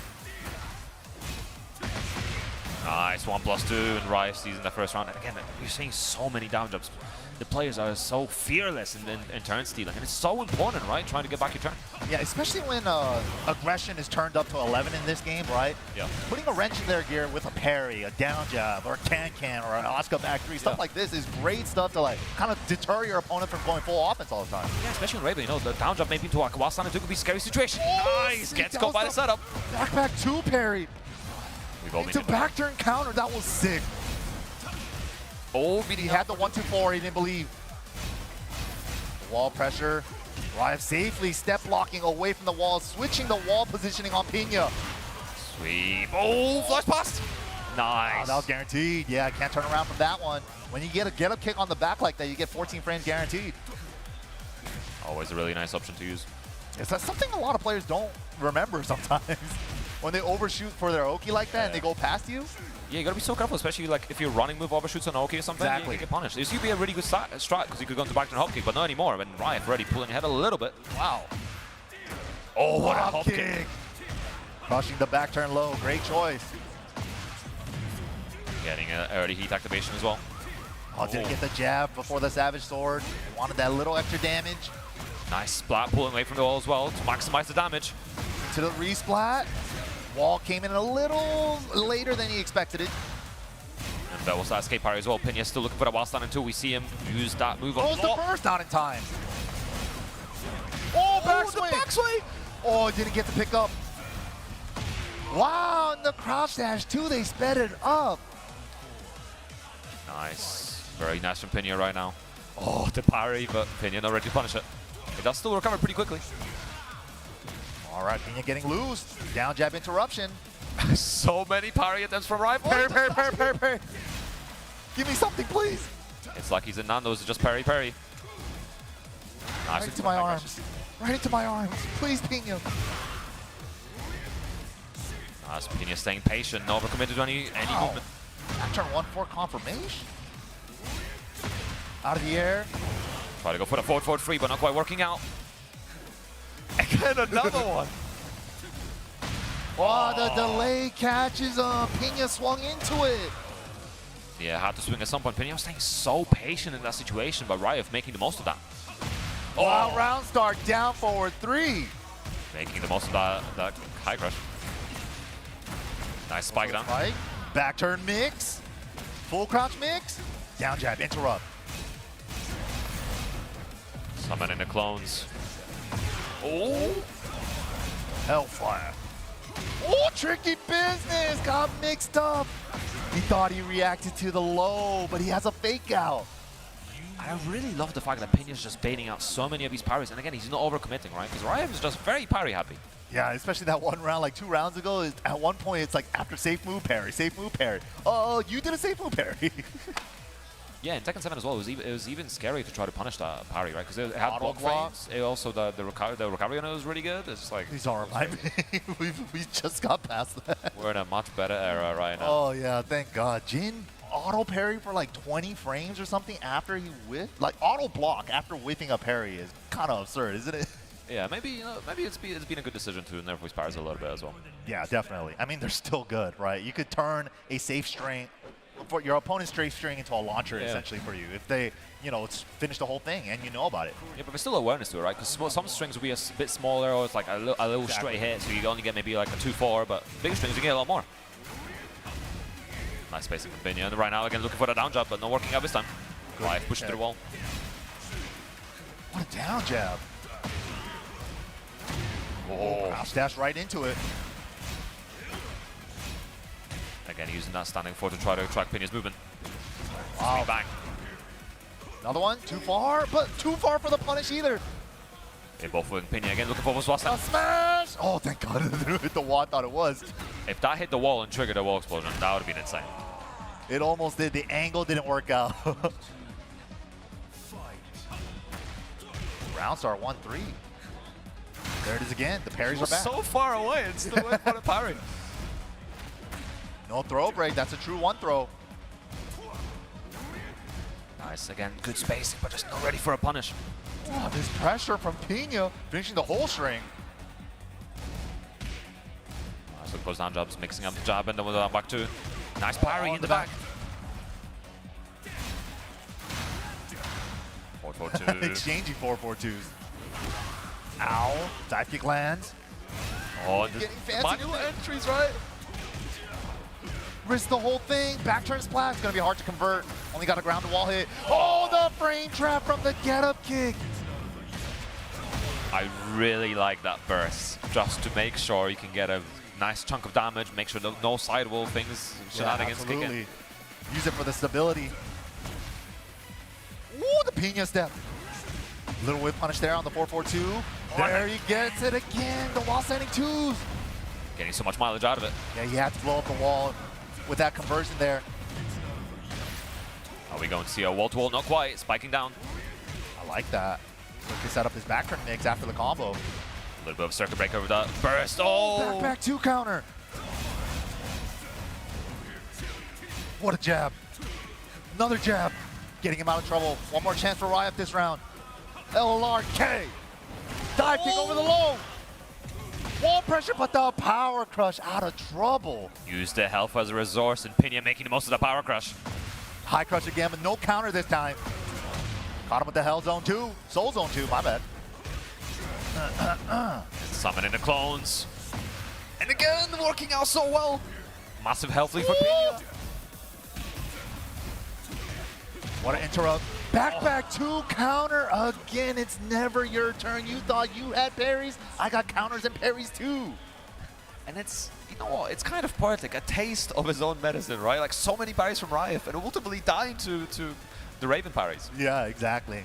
And that one's a really cool one too, because Raven has this back 2 move, but then like the first couple frames, it has a counter to it where he does the human surfboard thing, right? Yeah. So he was using that one, not the regular Raven parry, so that he used that really, really well. I don't remember if it's still in this game, but I remember in some situations, I think in 7, you could, if you had a move that still recovered quite quickly, you could jab it and then still potentially get a sidewalk around and get something. I think so, yeah. I have seen that, yeah. Yeah, so that's always a really interesting counterplay. If you expect it to happen, obviously, if you're not able to create space, you can try to go for something small, walk around, and get something for it. But you always have to be so careful as well, because if you end up blocking it, then obviously we've seen the parry counterplay as well against it. Exactly. That's the next layer on top of that. Yeah. In case it doesn't actually land and you were able to block it, yeah, he could parry from back turn. He has the counter like we saw the forward 1+2 from back turn. He also has a back turn power crush now, so he's got options now. You gotta go for the callouts, right? I think usually like back turn power crush, obviously you can slice the parry afterwards, but also if you have something like a hop knee maybe, something like that could be a really good option as well to throw out. Yeah, absolutely. Again, it's about knowing the matchup, right? And Raven's a very tricky character, and considering you don't see that many Ravens, you gotta do some uptime. How many times do you see the how many times do you see the back 2 counter, right? And it doesn't actually connect, right? Honestly, in my case, unfortunately, I have a player called Dan Bridges in Europe. He's an online monster, and I've seen that move hit me way too many times. So I have to learn a counterplay. He surfed on your face way too many times. Yep. I feel it, man. Anyway. Let's surf ahead into the next matchup here. JDCR versus CVM. Again, this is loser's side, so no more room for error. Oh man, CVM has been traveling everywhere, and he's been like posting up about like, oh man, so many 9th places. I've been like so close so many times. Not trying to curse him. I'm just saying, wish you the best. He got it. Maybe it's the right time to get back into it, right? But we'll see. I think neither of these players are qualified for EWC as well, so it's going to be... yeah, that's a huge part about this for them. Both points and EWC would be a massive difference for them. And JDCR, you know, I really want to see if JDCR is going to switch to Armor King. Obviously, we know Armor King is coming in the future. I have asked about him. I asked about it at Combo Breaker after the Armor King reveal, right? And he was like, oh, how do you feel about Armor King? He's like, yeah, cool. He literally was like, yeah, cool. And I was like, no more Heihachi in tournament? Too hard. And then he plays Heihachi the next tournament against Pinya. I'm like, okay. I feel like it's the same kind of history we've seen in the past, right? I remember like sort of TWT 2017. Like we weren't seeing many misses back then, right? The input delay on the game was a lot harder. We weren't seeing that many cooldowns, I guess, I suppose, notably. But getting the JDCR Heihachi was like a big privilege back in those days. Especially when we bullied him into it, right? Yeah, the crowd peer pressure, the chant, Heihachi, Heihachi. And then he lost after that as well. Maybe we did a bad thing. All right. He's a crowd pleaser, man. Give it up, though. JDCR, the legend, going up against CBM. Both legends on their respective characters. And again, we're back in space. Let's see how both of them utilize this stage. JDCR, no, unfortunate drop against Tibetano earlier, but played so well yesterday as well, but gonna have to pull out something out of the bag because CBM, again, are forced to be reckoned with. Nice big counter hit. All the lows, and then he finds a running 2 counter. Nice. On the board. Oh. Optimal punish as well. Shoulder heat dash. Oh, no duck. Yeah, he swung into it. You didn't think he was going to finish the whole thing? That was a big duck from CBM as well, straight into that burst. Trying to get back in the game. A little bit under half the heat timer. He's going to get a chance to use it. Down 2, but can't step the while standing 4. Nice. I love the counter hit down 2 as well. Dashing up, making sure the CBM's not trying to step afterwards. Wow, second hit whiffs because he stepped so far right already. What a challenge. Can't autopilot the slash kicks after engager anymore. The fact that JD called it out after the first engager in the set. Not quite getting the wall. There's the big hacha. Up 4-2 counter hit from CBM. Dive kick pressure, down 2 counter, so he gets a free shoulder heat dash attempt. Full crouch low, ready, but misses the Kazama Fury. Heat spam on CBM side as well. Still has some great help recovering it right now. Steps the command throw. No punish, but steps that. Oh, the clean wall splat, but gets the crouch throw after the Blizzard Hammer. Yeah, the side switch right now as well, working out very well. What a trade. Just looking for his down forward once. Needs something to finish. Oh, 2-4. In gaming. All mids. Oh, the call out. He finally decided to go low. He had to. He was like, I did enough mids. It's time to go low. CBM was ready. I love the way JDCR is, again, not scared to use heat a lot of the time, especially the while standing shoulder. Such a good option to track movement. It's also a mix-up for that full crouch low that he has now, too. Beautiful step duck on the electric. Yeah, set up the pigeon roll. He went for the low, but nice get up from CBM and finds a Zen up one. Absolutely letting it rip in the confidence from CBM right now. Oh. Unfortunate drop. Huge drop from CBM. Should reach the wall quite easily. Recovered a pretty big chunk of health as well, looking for the up 3. Oh, wow, the forward 3-1 heat dash. A 14 framer, and it reaches so far too. It's so good. With the right combo, this should be enough. All right. that's the spike down. CBM securing it quite easily. Again, floor activated. Both these cards could get a pretty meaty throw off of us. And also, Jin's LRK becomes a launcher, so another thing to worry. There it is. Oh my goodness. Hold it out, and there it is. Nice black conversion. Missed the electric though. Regular electric. Such an awful situation for JDCR. The low going under. Oh. First hit whiff, so he ducks the second hit high. How often do you even see that? Yeah, incredible with punishment and awareness from JDCR. Activated a he as well. Pigeon roll, flipping over. So much great health right now for CBM. Oh, running in. Face. Yo, and then he gets the 1-2-1. I would have made a motion cutscene there, I gotta say. That was good. That was really good. Another one, round start. Whoa. Just playing around with it and then gets him to win. JDCR absolutely on smoke right now, using the most of that heat as well. Pigeon roll, hop kick, get me out of here. Yeah, tried to go for plus frames after the pigeon roll, but the call out from CBM. Again, not deterred from pressing the hop kick. Yeah, I think JD actually went for a pigeon roll tackle, but he got pigeon roll Blizzard Hammer. I think that was a little misinput. Maybe press too late, maybe run out of the buffer. CBM still has he available, gonna be so scary here. Where's the heat smash? There it is, oh, and it lands. Picks up off the side to get more damage. There's the resplat, high splat conversion. No, it doesn't go for the electric, keeps it extra safe. Nice punish. Safe mid from crouch while standing 3. Has rage available as well. Battle of Inches right now. Out of range on the hammer. Wow. Massive whiff and really good whiff punishment from CBM, getting some more on the board as well. And JDCR, cool as a cucumber. Yeah, good awareness there on the spacing. Just barely out of range. That little small backdash from Jin got him out of that hammer range. Yeah, it felt like that round was all JDCR, especially the first half of it. But CBM's been making comebacks. The hop kick callouts have been doing so much damage. For sure, yeah. Ready for the next battle. But I do like how JDCR is, he's trying to mix up the pigeon roll mix up on Oki. He's trying to mix the options up. Gonna keep CBM guessing. Bigger stage here now, though. Again, we've been in this Coliseum as well. Quiet for a bit. Let's see how they can utilize it. Ooh, dash up. Dan running too. Again. Wow, swinging immediately. How does he know, dude? Oh my god. Hard call out after the engage. Crazy. Nice combo as well of the pigeon roll. Set him up. Goes for the safe mid. 4-3-1 heat dash. Wow. Step duck. The movement from JDCR has been absolutely pristine as well. We'll be able to get to the wall. Too low for the tornado. Oh, he's trying to punish the parry. But that was still punish. Wow. How does he? His side step ducks have been crazy. He's like covering like 2-3 of your options on offense with that. And the timing he's doing it at. It's what we're used to seeing from JDCR as well. Again, keeping it very simple, just looking for the down forward ones, mixing up his timing as well. Okay, wasn't counter, good recognition. Delay catches him. Wow, beat him to the punch. The movement still tracking around. The patience from JDCR. Misses massive health lead to CBM right now. Oh, there it is. A Zen into the crouch dash cancel. The Zen 1-2 into the crouch dash cancel. He was playing around with it. Finally got it to work. Nice step in that forward one as well. JDCR dashing in, just baiting to throw things out. Nice hatchet, still reaching. Nice Good punish. I think try to go full front crouch mix, but CBM right now pressing him out.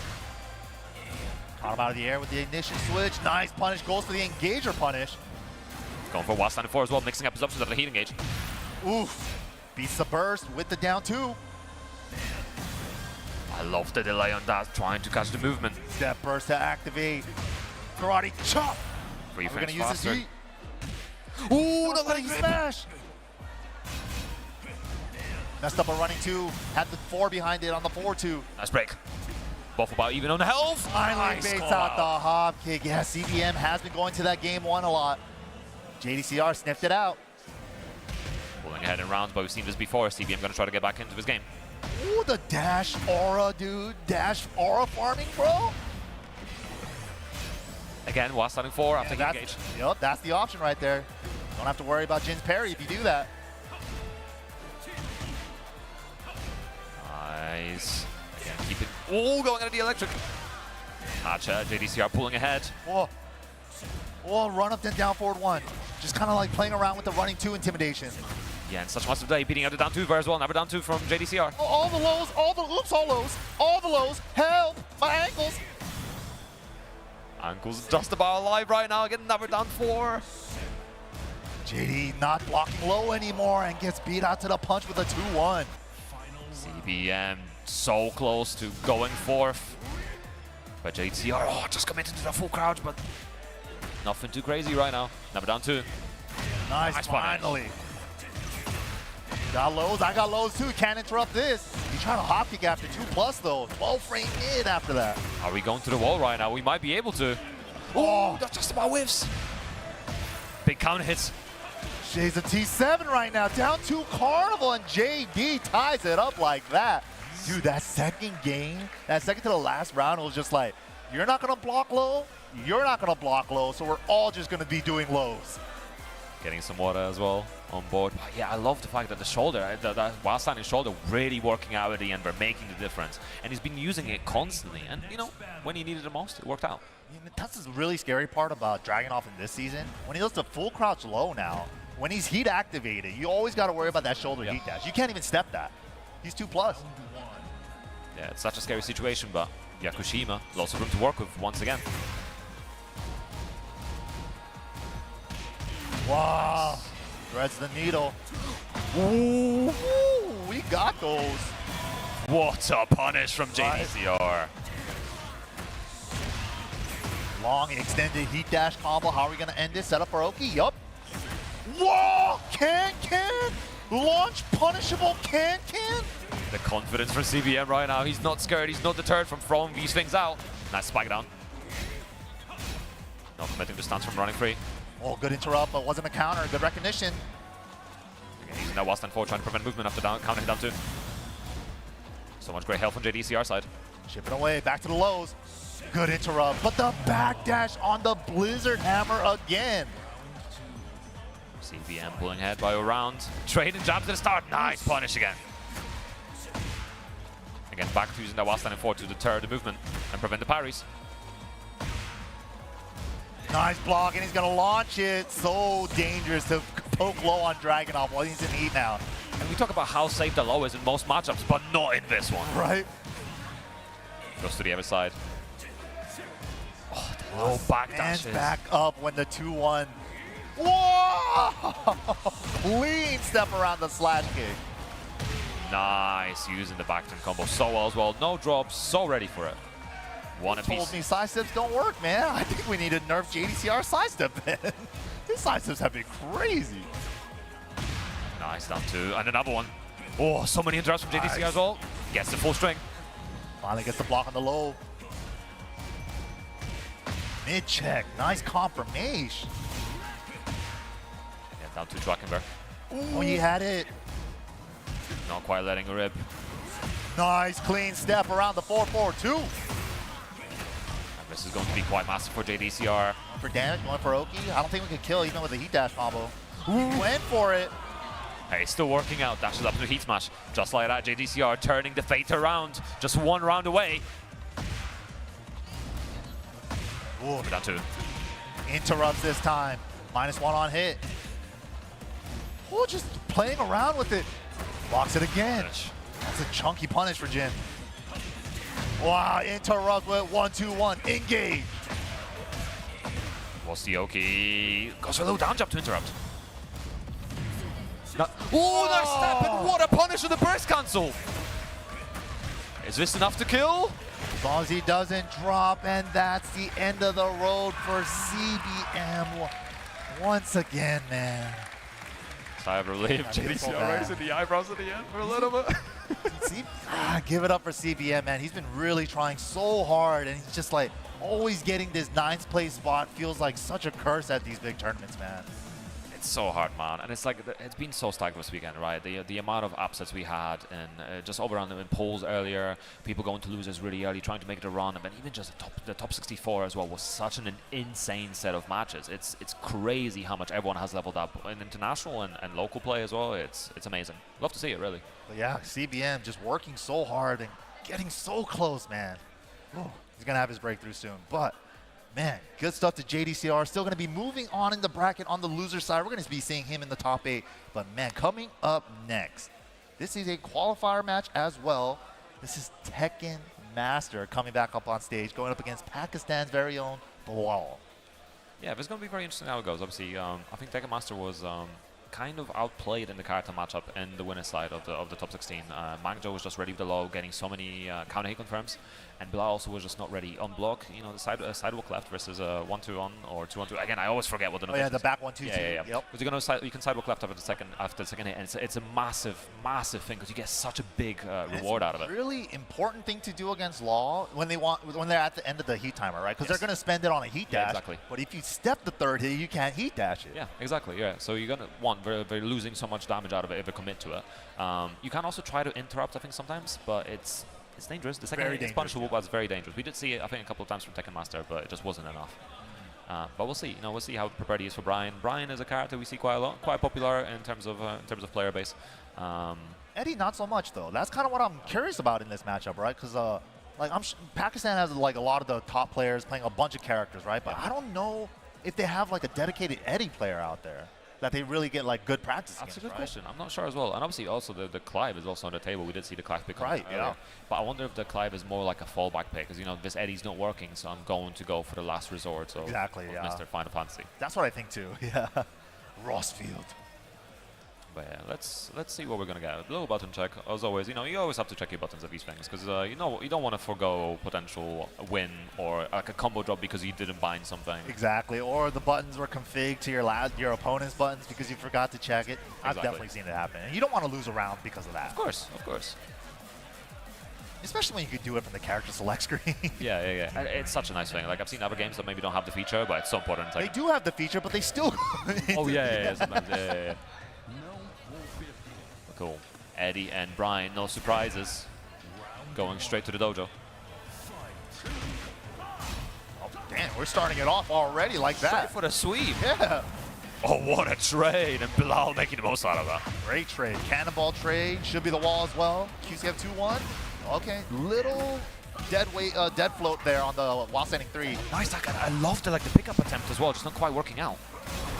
Smash plus 15. Wow, I love that he actually did sidestep right into down forward 1 because that actually realigned him for the Eddy sidestep forward 2 move. Yeah, it worked out perfectly. Oh, crouch throw coming through. Engage with the crouch throw. Ooh, new moves. Yeah, getting the Mandinga stack out of that as well. Wow, the fact that he dropped down to relax, save him from being airborne there. Perfect spacing for the wall splat on up forward 2. Oh, combo drops. But low parry. Hey, American reset. Damn, they got those in Pakistan too? All over the globe. Oh. And Tekken Master going to lose all that heat, not getting to play around with it. Has so much great health right now. Oh, no duck there on the... Yeah, and he gets clipped by the 3rd hit. For a wall break, actually. Huge opportunity for Tekken Master. Should be able to reach this wall. Nice. Trying to go into handstand as well. Probably trying to use the Mandinga. Wow, good Nice. stuff there. Low, down 3 into while standing 4 to close it out. Floater, convert. Yo, Oh, sick. what a conversion. Dude, that was a freestyle conversion. Nice, looking for the size of 3+4. Oh, Oh, massive. what a Hello. block. The way he's like so confidently stepping around his handstand pressure. Nice little circuit breaker there. Bilal didn't get to use the rest of his heat meter. Just switching the sides off the throw break. Almost. Try to size the Bryan thing at the end there, but not quite working out. Again, Tekken Master now level 2. Ooh, continuing the string, getting a counter here out of it. Ow! Yo, counter it. I didn't even know that launched. Yo, sick. Yeah, these moves power up. Look at the damage. The low, the handstand low. You never really see that, but I love the way he's using it. Yeah, and level 2 as well. It knocks down, and Tekken Master making the most out of that. Especially this season, you're going to see Eddy doing those a lot more. Absolutely. You know, the heat granting with that first stack is going to make a big difference in gathering those stacks, as you said earlier. Looking for the down 3 as well. Nice. First out of trouble. Trying to keep the wall positioning, but the heat 3+4 to get him out of the wall. Bilal spacing out. Sulasi available. Oh, and again, trying to get a pickup. Tricky stuff. He could tech roll out of that now. Wasn't able to before in the older games. Nice At the talk. dunk. No launch though. Ooh, huge step to the back on Cannonball. That was a crazy punish for her as well. Tekken Master making the most of it. Eddy with the side steps.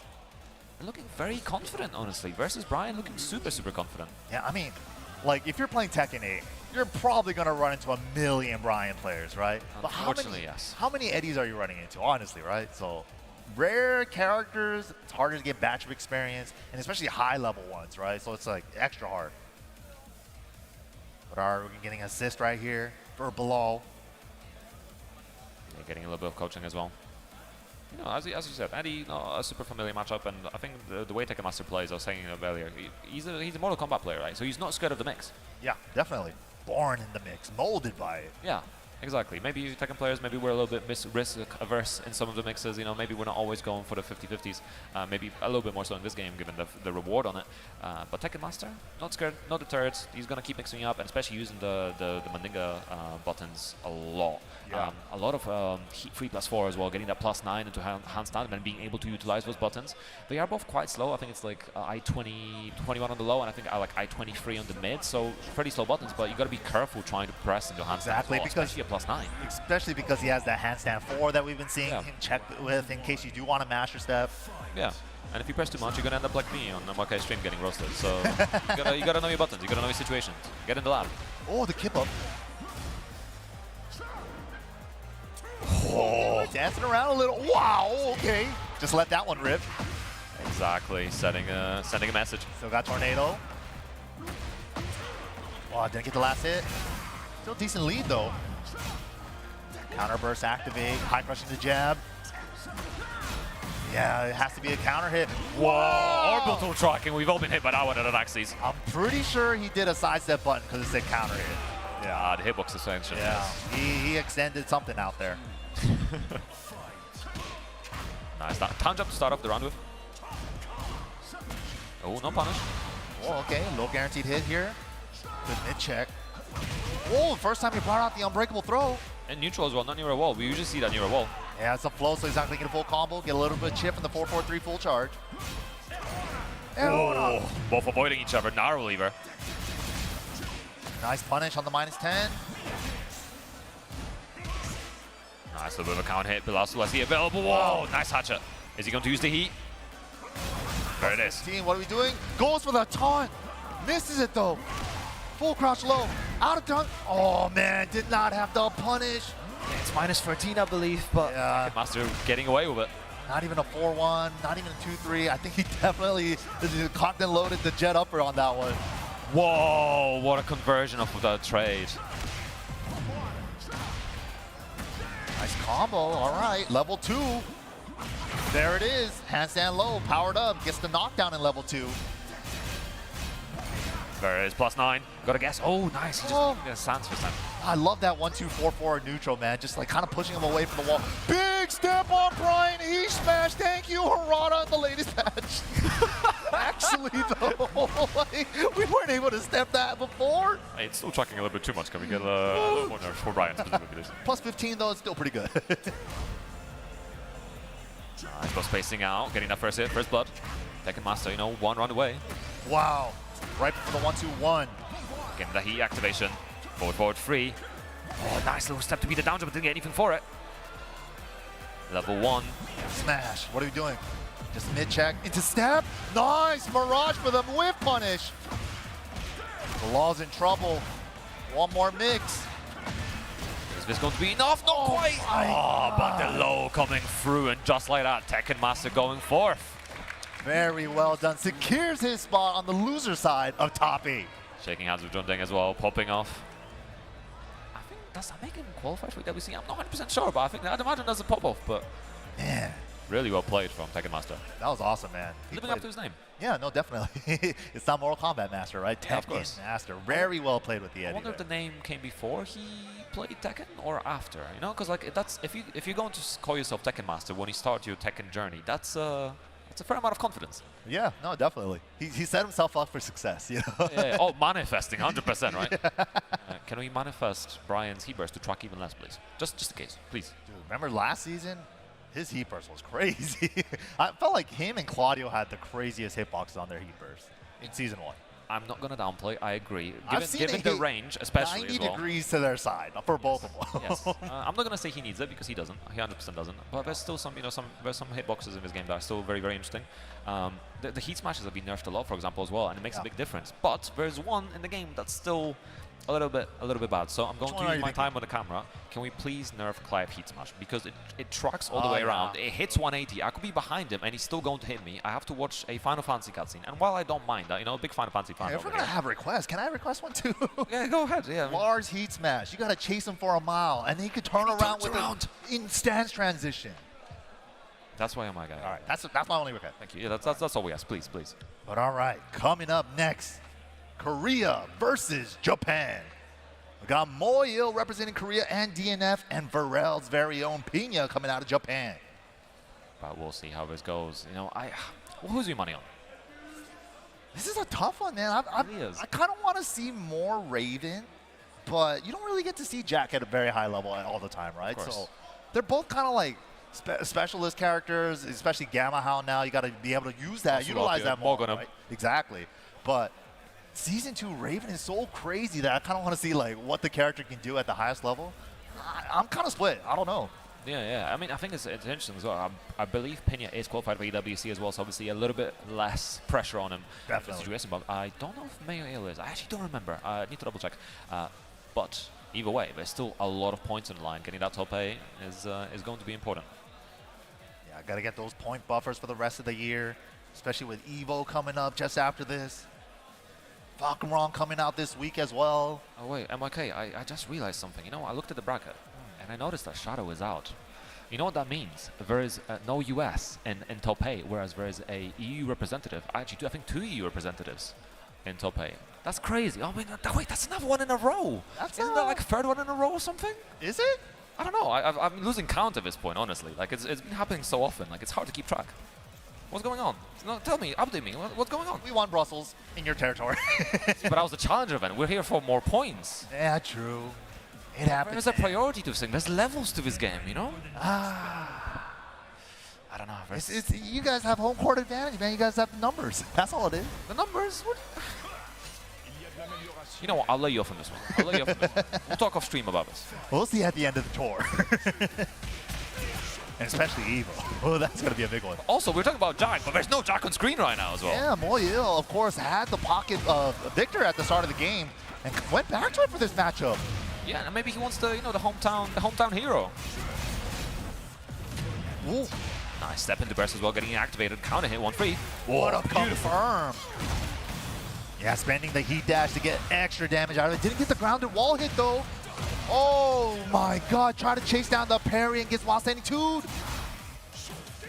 Oh, going for the perfumer. Quicksand. Oh, stuck back turn. Didn't believe it. Dang, good stuff there. A little scrambly at the end. Raven got stuck back turn there. It kind of comes with the character sometimes. It's a ninja battle as well. It's very interesting because we don't see Victor as frequently as well. Like a character, we probably see a lot less than we used to in Season 1. Wow, didn't get the spike. Yeah, second hit came in right when he hit the wall, unfortunately. Oh, looking for the 1+2. Both these characters have a really good 1+2 counter hits. Oh, and what a while standing too. Yeah, no fear. Nice, gets the combo. Is this enough with the wall? Not quite, one more hit. Oh. Nice. He just let it rip. Yeah, both of these characters have very similar hits. Obviously, both ninjas, both in that sort of Raven organization. The while standing 2 for both characters, counter hit launchers, very, very good tools. Wow, the mid checks, man. Yeah. Nice, just a little job. No, that was overcommitting. I think both of them went for a low. Damn, damn. Down four, down four, down four while standing 2. That was sick. Oh, the counter hit sucking up for Pinya right now. And especially because he kept track of if down 4 was counter hit or not, so he gets that extra frame advantage from the toe stun. Wow. So ready for any. Victor gets a mix with the while standing 1+2 and also the full crouch down, 1+2. Right. Pinya so ready for it. Round start down 4-2. He was right too. Back turn homing move gets the little extra guaranteed hit. Ooh, back turn low. Fortunate trade. He still got a little hit. The tracking, that was crazy. And Pinya pulling ahead, showing who's the better ninja right now. That was crazy. The first hit was like 90 degrees off, and then the second hit followed him. That was. I wonder if it's because he like crouch dash into as well, because I know that move already has really good tracking. Yeah. I think because Pinya keeps crouch dashing into as well, probably giving it even more tracking on top of that. Oh, that looked crazy. That was good stuff. The great move choice from Pinya there. Knew exactly what button to use. And just everything, all the counter has been working out for him. He's just such an exciting player to watch as well. But immediately goes to the random stage select. Does not even think about going back to the jab. Maybe they have prior history from playing between like Korea and Japan. I'm not sure. What a conversion! That was sick.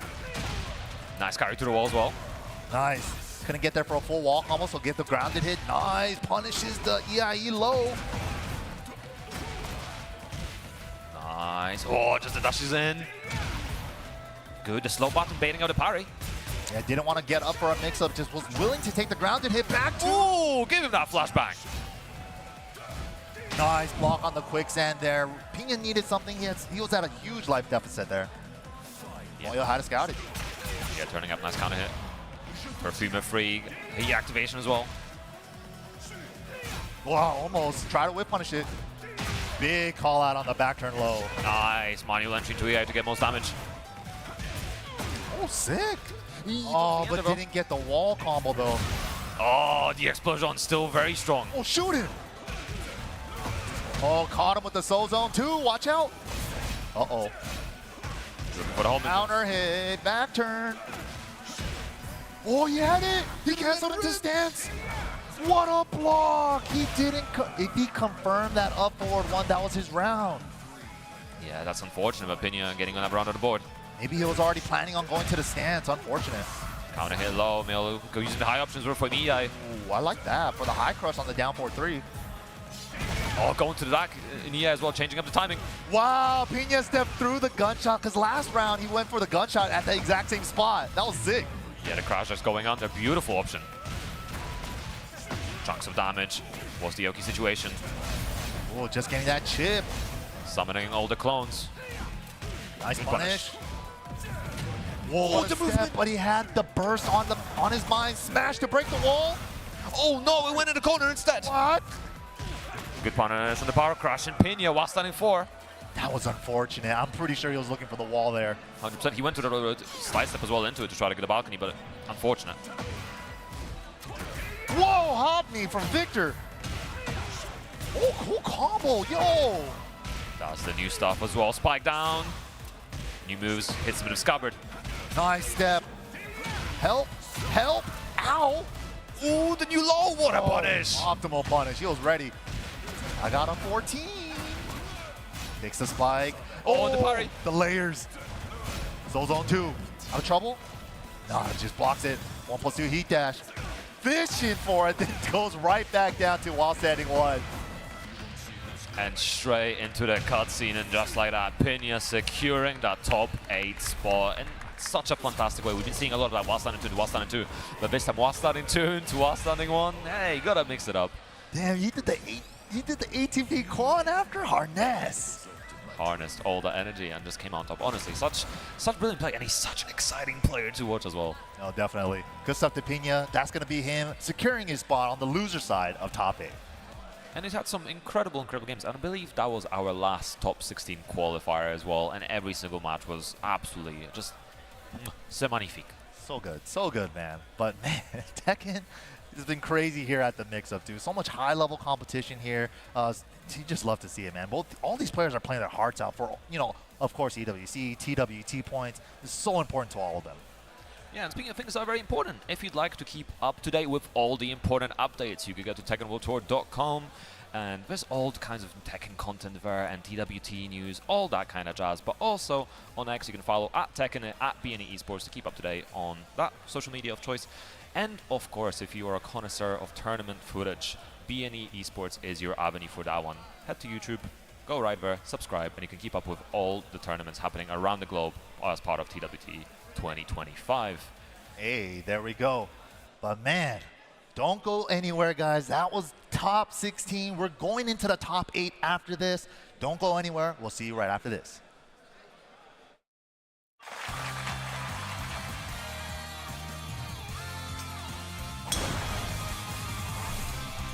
Everybody's golf. Hot shots. Smashed it!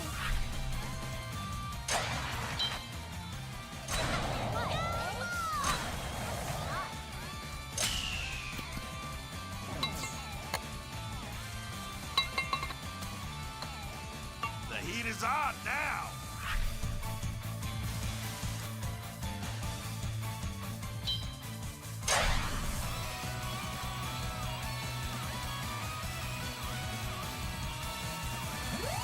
Good shot.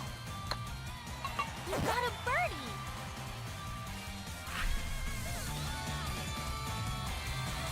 Everybody's golf. Hot shots.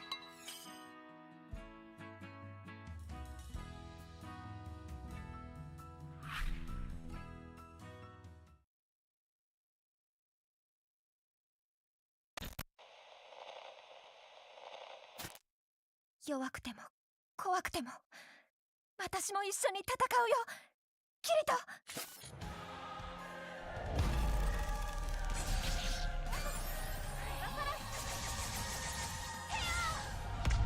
私も今ならちゃんと敵の前に立って戦えるよ。まだまだ。キリト、ずっと伝えたかったことがあるの。私ね。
Hey, welcome back, everybody. We are here in Lyon, France for the MIXUP, the master level event. And we are here for the main event, man. The top 8, we finally made it here. How's it going, Ruken? Are you excited for the top 8? Yeah, after watching those games just there, every game has been so hype today, and I'm looking forward to the rest of the Tekken 8 matches going forward and seeing who has actually crowned the winner of the MIXUP here at Tekken World Tour 2025 event.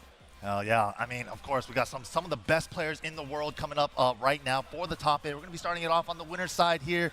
We got Mangja going up against Tibetano. Yeah, Tibetano, I believe, yeah. Oh, sorry about that. But of course, let's go ahead and go over how we got here, man. The previous master level events. We first started off the tour with Evo Japan. Got upgraded to a Master Plus level event last year, and Ni ended up taking that one. Then we had Combo Breaker with Mogul, Bam with Arslan Ash, CEO with Atif, breaking the curse, and also doing the 2-timer with the back-to-back CEO champion. Yeah. The mix-up is where we're at right now. Then we got Evo Las Vegas coming up next month, Punishment Forum Bolivia, Evo France in October, Paradise Game Battle, Super Tournament in Korea as well, Clash of the Olympians. Last year it was a challenger, got upgraded to a master level event this year. And then of course, to round it off, for all the master level events for the year, Tiger Uppercut is gonna close it up for us.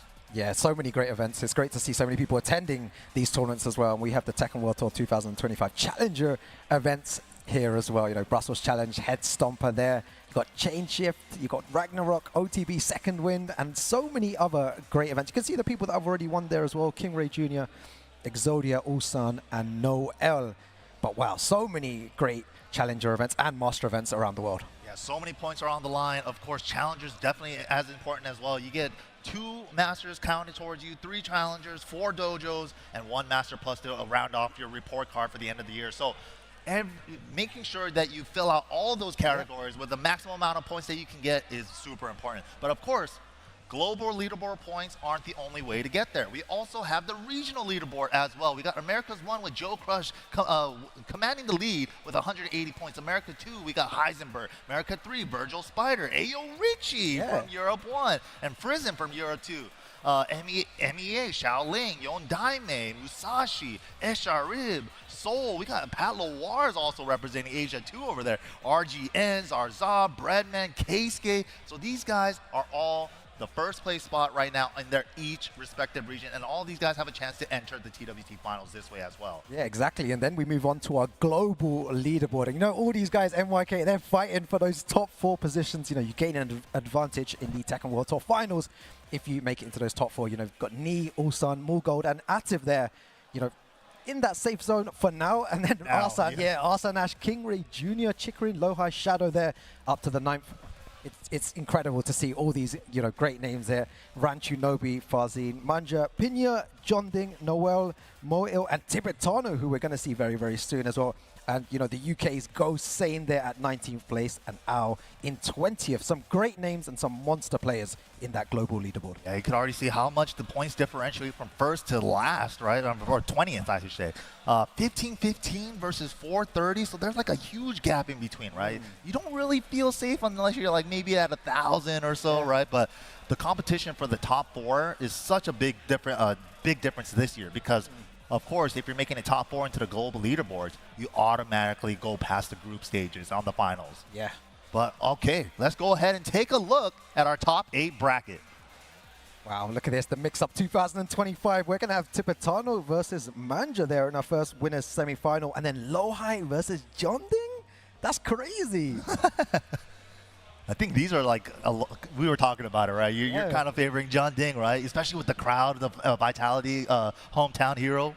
So sick. And then, of course, on the loser side, we got JDCR still toughing it out, man. His fights have been crazy, dude. And then going up against Tekken Master, you saw how much this meant to him to get into the top 8. And then, of course, to close it off, we got Pinya going up against Ilias. Yeah, that's it. You know, speaking to JDCR earlier on yesterday, I was speaking to him, and then I was asking, I was like, how do you feel? Like, I was like, I feel like I said to him, you're playing very, very strong. And he's like, no, I'm not playing strong at all. He said he made so many mistakes, but he's still in the tournament. Right. Which is great. You know, it seems humble, like, right? Yeah, it's super humble. He's making many mistakes, he believes, but still able to play at such a high level. And now he's still here in a with a chance to still win the mix-up this year. No, absolutely. But okay, let's go ahead and take a look at our stats for our first match. We got Tibetano coming up against Mangja. Tibetano, of course, we've seen him play like Ganryu in Tekken 7, but in this game, he kind of solidified the character pick. He was playing a little Claudio at the beginning too, but he kind of, just locked it in with the Asuka ever since.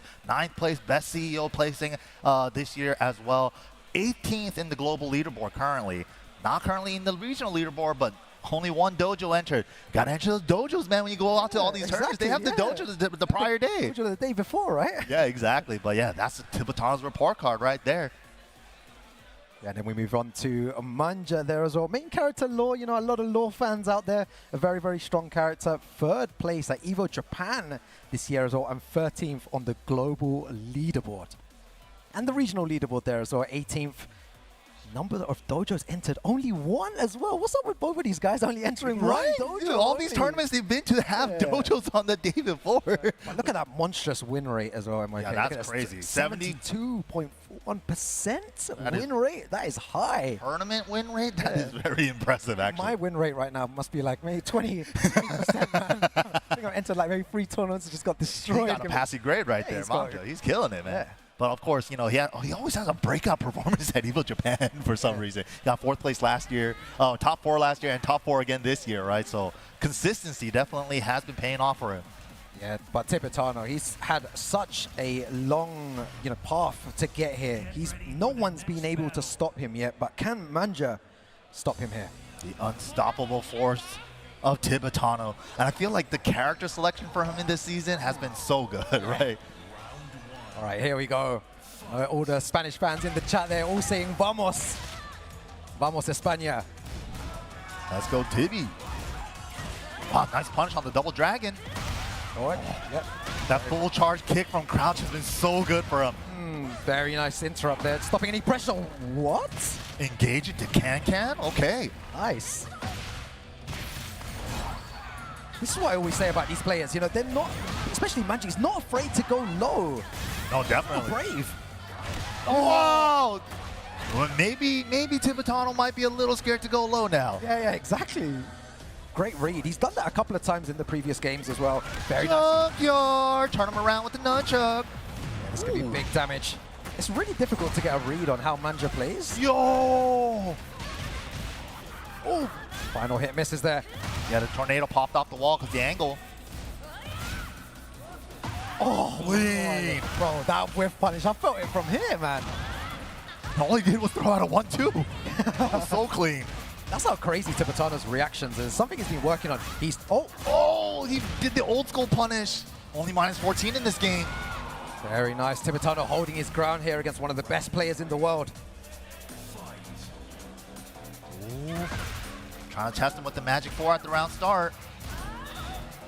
Single jab, trying to control the game. Yeah, that's exactly what Mangja's doing, slowing it down. Not really trying to do anything, right? But this is why it's so difficult to play him. 1 minute he's just crazy throwing out flip kicks all the time. Next time he's just throwing jabs and down forward ones. And yeah, he's just playing super small Tekken. Oh, the back three. Both players whiffing. Dragunov gets the low blow. Oh, that was such a far-range back three. Didn't even attempt to punish. Yeah, punishes with the slide there.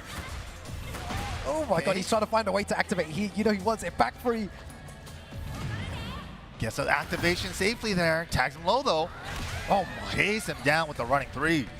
Very, very nice. Mangja just throwing out all the lows there. Knowing Tibetano doesn't want to duck, but he's threatening with a back three, but just not at the right time. Yeah, exactly.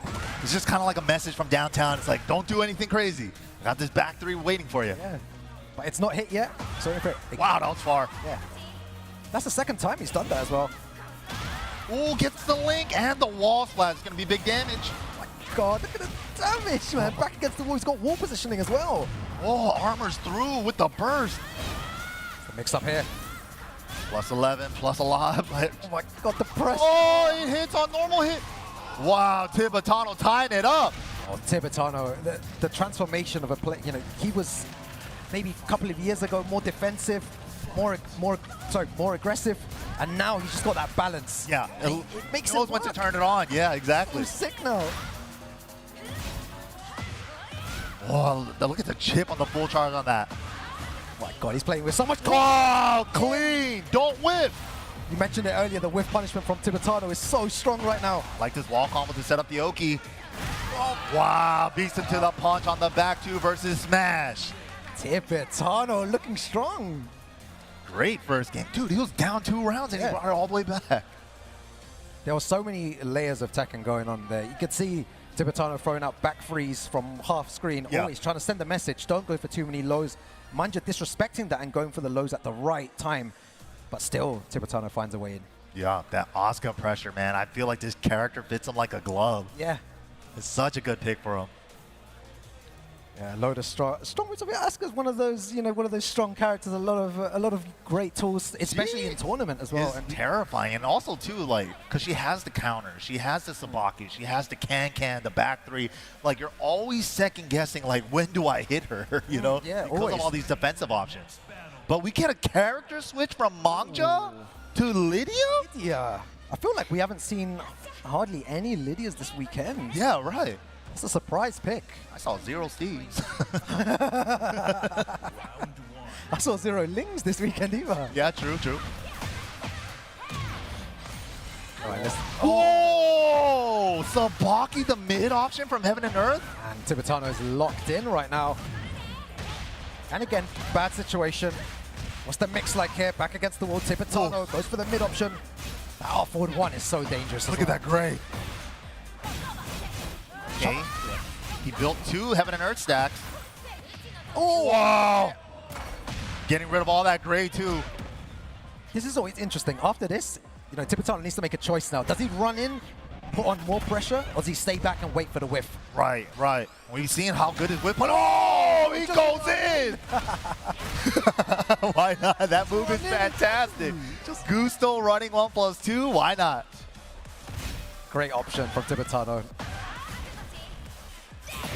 Wow, float conversion. Nice Okay. move. Sometimes when players switch characters, maybe they're not ready for these float combos. Yeah, but those little conversions, yeah, right. it seems like Manja's really on point today. Uh-oh. Apart from that time. Wow, huge sidestep 2 around the attack. Oh my god, up forward one. He just wants to spam up forward one. Wow, okay. Catches him with the cat stance 4, counter hit. Goes for the spike. He has a level 3 now. Red tape. Is Is it enough? Oh my god. Okay, again, that similar situation, for everyone watching at home, just notice, last time Tibetano ran in and just pressed. What is he going to do this time? And he has heat this time. The same Running three. The running mid attack this time. He did switch it up just in case. Yeah. I feel like that's like a beautiful aspect of Tekken, just seeing these different interactions, how they change their games here. Absolutely. Oh, the pressure. Okay. 2 on his way off the wall. Burst down jab doesn't work out. Heaven and Earth just threatening with it in case he goes for a sabaki or something. Floats the hop kick. What is this combo? What? Oh my god! my Look God. at his combo as well. The specialist here. Oh! Oh my God, Tibetano. Back free. Can't stay down, but can't get up. Oh, whipping though, whipping. Yeah, MYK. Oh, risky. Full crouch 3, minus 17. I was about to say, MYK, he shouldn't overextend. He was partying so much there. Everything was going in his favor. The only danger there was of Tibetano. Yeah, you saw the warnings. Himself too much, you know. He was like, okay, I'm winning, and then got too excited. Yeah, reel it back a little bit. Yeah, I get you. I think that's one of the difficult aspects of Tekken is to control those emotions. You Absolutely. know, don't get too happy in this game. Don't get too sad. Just play the game. It's time. Wow, the can is good. I don't care if you're plus. Check this out. I don't know why I'm starting to like Asuka now. I know, right? The up forward 1-2. Yeah. Yeah. Dude, look at the grade. Oh, he's just putting the pressure on there. Sidestep Oh two. my God. 1-2-4 counter hit wall flat. What does Mangja do in this situation? Potential final round here for Tibetano to move into winner's final. Oh, he had it, but he didn't see the first hit connect. Take away the grade. Didn't even have any. Oh, he had it. Oh my God, so dangerous. One mistake from Mangja is going to send him to the wall here. Oh my God. Nice interrupt. My God, this is so tense. Both players activating heat. Wow, counter hits that. Oh. Yeah, finally staying down for the Oki. He kept getting clipped by the back one trying to get up. Do it again. Oh, it's just going to hit. Every round, rage art. Yeah. Rage equals art. MYK, what is he going to do here? I feel like he should have Go hold back. again. No, Go do in it. again. No, don't go in. He's going in. No, he's not going in. Oh, he had the opportunity, but gets the low blow. Chance. Oh, big low parry. Oh, picks it around. He's Tibetano takes it there, moves on to winners finals there. Wow. Vamos, España. Top 3 guaranteed. Tibetano. Oh, Jesus, Tibetano. Man, he actually didn't run in there, and I think Mangja thought he was. That's why he went for the toe kick, right? Yeah, exactly. Steady step, that was sick. He tried to whip punish the toe kick too. Yeah. He was just out of range. That was so good. So good. Yeah, every time it was a different option from there. Really, playing with Manja's mind there. And it worked in his favor, but for him to get into winner's final is such a huge achievement. Yeah, I was really surprised he got him to switch off the law too, out of all the characters. But man, that means Tibetano is guaranteed top 3 here. He solidified his spot into the winner's final, and we're gonna find out who's gonna be joining him right there. Let's take a look at the bracket. Yeah, There it is. Yeah. Lowhigh versus Jeondding. Who's gonna meet Tibetano there on winner's finals? Do you know what? I feel like if it's a Tibetano Jeondding, that is going to be mental because you have Tibetano there from the EU and Jeondding with all of Team Vitality here as well. Oh yeah, watching and making noise for him. So that can happen. But Lowhigh's here to ruin the party, man. He's been playing well all weekend. But yeah, let's go ahead and take a look at Lowhigh stats. Of course, this game, we've known him for playing Shaheen previously in the older games. He also dabbled around with some Steve earlier on in this game as well as with 7. But now he's kind of like locked into Bryan. I don't know, especially ever since joining DRX, maybe the mentor knee, going back and forth, sharing strats and stuff like that. It's like he really sees a big future with this character, and Lowhigh strong as ever in this game.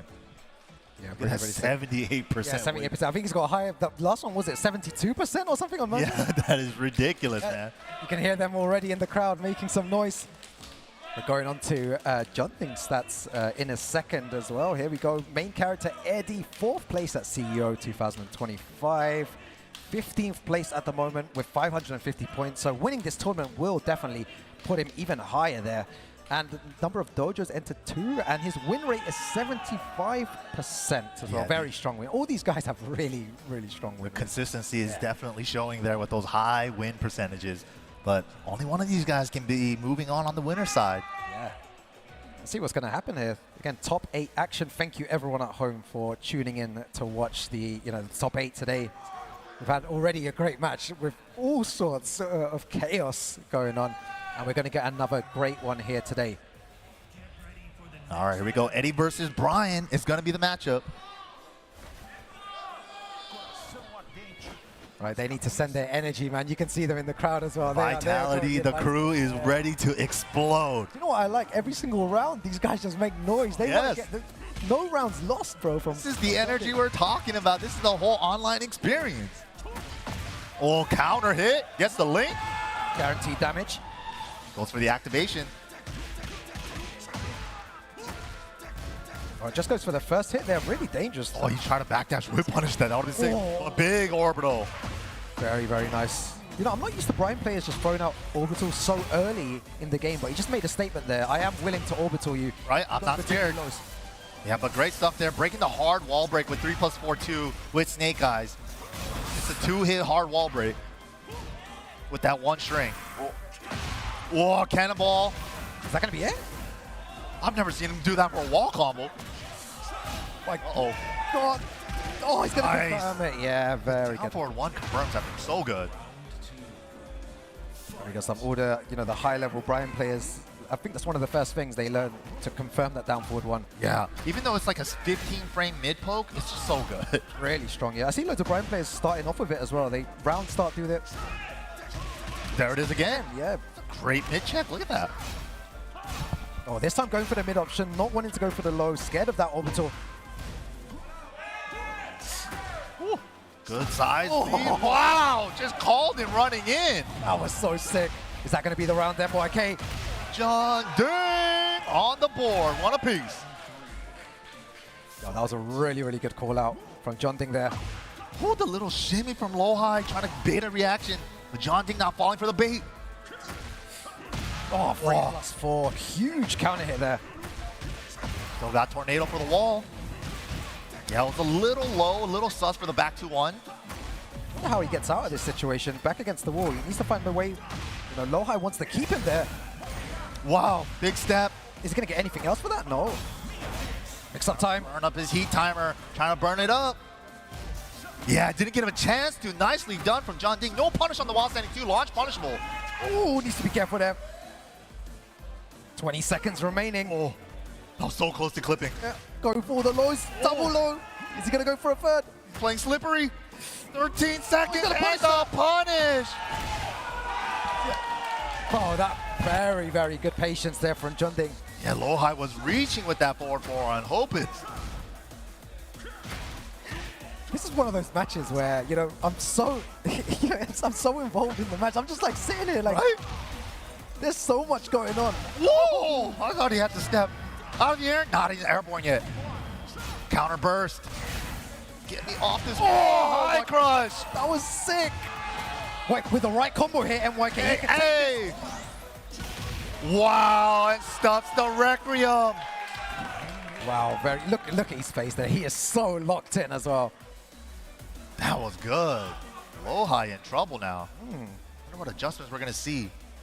I think I was saying this earlier that Jeondding has been playing really well this whole weekend, and Pun Life behind. He said that his money was on Lowhigh to take the whole tournament. Yeah. It's very difficult to call, but Jeondding. You were rooting for Jeondding, yeah. Yeah. The only reason as well, strong player, but also I do believe the fans, you know, they do play course, the power very up. very big part. Huge power up with the support of Team Vitality. Yeah, exactly. Ooh, okay, big step, but not far enough to get the whole thing.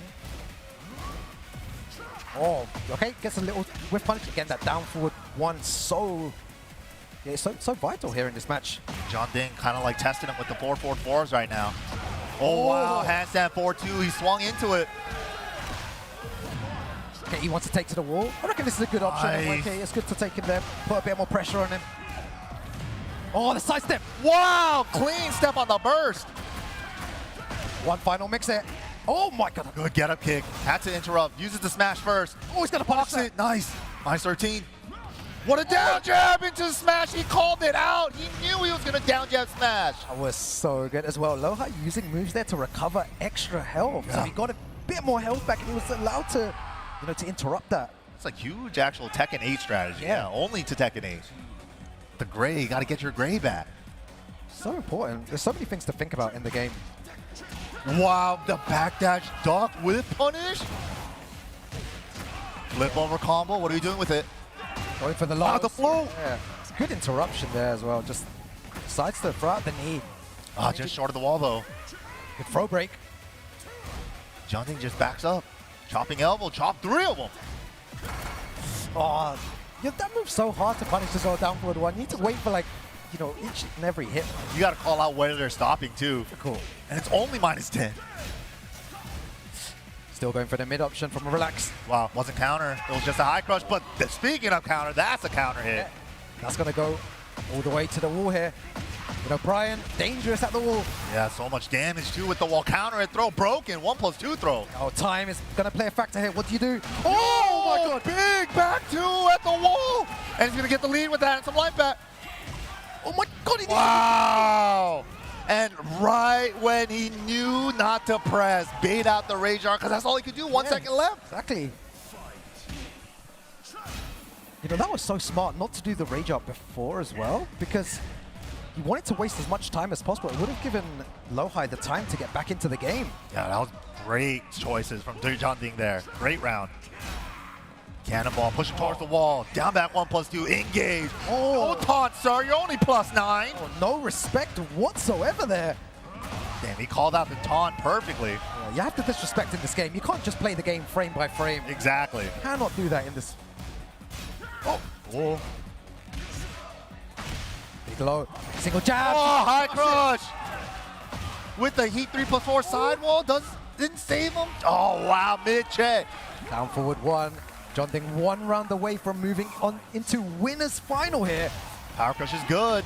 Oh, what a low parry from Lowhigh, though. Not going out without a fight. First round? No, we're going for snake eye stop. Punish. Yeah, that's all Bryan gets. Very nice. You can't jet upward because he recovers crouching. You got to punish with a mid. Oh my god. Oh, Tense. high crush.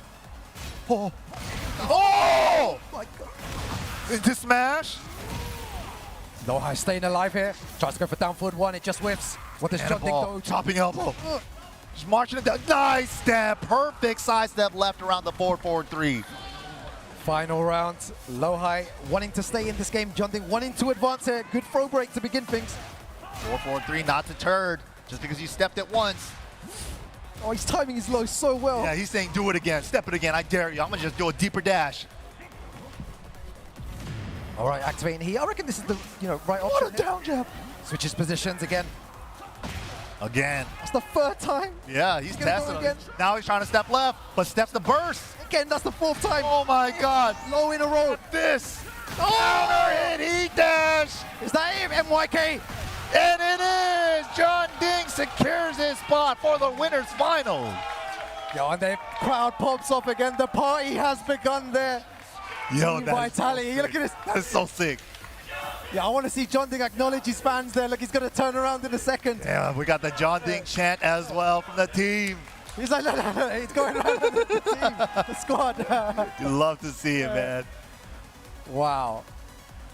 That was so sick. The way that he went up to them as well, he said, thank you for the support. He really appreciates it, and it is lovely to see here at the mix-up, seeing them support Jeondding there. But how many lows, MYK, in a row? That was like 5 in a row. I so sick. love the way he played around with that, right? Because the round prior, he won off of sidestepping left at 4-4-3. And then Jeondding was like, oh yeah, you stepped in, huh? You think you're kind of nice, huh? I'll just do a deeper dash and change my timing on it on the 4-4-3. And he was able to hit him like 4 or 5 times with it. And then at the end, getting the wall splat and then Yeah. taking it, the mind games are just running right there. But congratulations to him. It will be Jeondding versus Tibetano in that winner's final. Big points on the line for both these players. But yeah, let's go ahead and take a look at the brackets, the updated brackets here.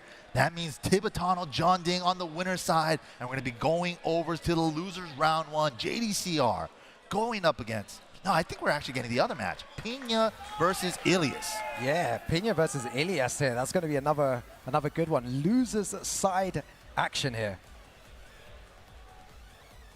Pinya, of course, we got to see earlier today as well, the master of the Raven. No longer Master Raven, but he is the master of the Raven. Yeah. Insane. Let's see what happens here. And it's a matchup we don't really get to see often as well. The Eddy into the Raven. There's going to be so many crazy interactions as well. It always happens where there's different characters being played. No, absolutely. There are lots of Eddies though in top 8, right? Jeondding. Top 16 actually. Yeah. Jeondding, Tekken Master as well was in top 16. Ilias as well. 3. Yeah. It's the most repeated character in the top 8. Yeah, crazy stuff, great stuff. But yeah, guys, you know, for everyone watching at home and everyone in the crowd as well, just a quick update as well on BDS. Ilias here. Just to confirm, guys, he committed a serious rule violation during the Tekken World Tour 2024, which is why he is not eligible for TWT 2025 prizing or consideration. However, he is still eligible to enter individual tournaments and can also participate in EWC. Yeah, So yeah, guys, just a quick update for everyone just wondering on the situation. Of course, of course. But of course, we're nonetheless still going to have a great match between the two. Yeah. And of course, the EWC spots, man, there's 4 up for grabs here. These guys are definitely playing for those spots, especially when they're this close. Yeah. They all want those points as well, because I believe one master win just skyrockets you into that leaderboard. We saw the leaderboard earlier, right? For the global leaderboard, 20th was like 430 or something, like just above 400 points, right? That's a master level right there. 400 points, you're like practically in the top 20 already. Yeah, they're all trying to get those nice points there. But of course, how do you prepare yourself for a Raven of this caliber, right? Especially in Season 2 with all the changes that he's received. Exactly, and they're probably the best Raven in the world, MYK, right? The way that he utilizes them is the way that I'm used to kind of seeing Raven play, just very aggressive, in your face, loads of mix-ups, utilizing the heat mechanic a lot here with the clones, you know, making it safer. It's super fun to watch for all of us here, but it is suffocating to play against. No, definitely. And another thing too, when Raven is during heat, and he hits you with one of those clones, he regains a little bit of that heat timer. Yeah. So it's like, it only drains if it's blocked. If he hits you with it, even in a combo, it refills the heat timer a little bit. Yeah. Oh, it's going to be a good one to watch. You're going to see many strange interactions here in this match, guys. Pinya versus Ilias here in top 8, loser side of the bracket. Here we go. Descent into Subconscious is the stage, smallest wall stage in the game upstairs. You know, personally, I always try to break the floor as quickly as possible. Especially against Raven, because Raven has quicksand that makes it a launcher if he breaks the floor, right? So it's like you want to get that away from Raven as fast as possible. Yeah. Right. The aggression here. I feel like Eddy's mix-ups are really strong as well. He goes into many like +9 situations when he's in heat, especially. Right. You just have to guess. And especially after like handstand 1, where he's like plus frames and going into relaxing your face. That's a high crush as well. The 3+4, if I'm not mistaken. Yeah, the heat 3+4. Yeah. We've been seeing a lot of mileage out of that today from a lot of the Eddy players. If someone jabs, you know, that hits, you're going to get a tornado, but if you just block it, then he's at plus. Yeah. So it's like, okay, now Furman mix-up again. You know what's funny though? Every time I do see that in the past, I felt like I've always seen them get heat burst floated out of it. Oh, okay. This weekend, not as much. Oh, they're timing it so well here. But yeah, speaking of which, gotta get rid of the floors from Raven, man. That low sweep is so scary on this stage. Spending it on the heat dash combo, backswing blow. Nicely done. Takes the second round. Very, very nice there. Very closely contested. Oh, the God move. Size to 3+4. I love that button. So good. You know, the thing is, as the game has gone on, how people use their heat is so interesting. Some people like to use it instantly. Oh, look at this. This is all because he activated heat really early. He got so much out of heat for this, but a huge step around the heat smash. Are we going to take the floor? Probably not yet. He probably wants to save it for something better. Yeah.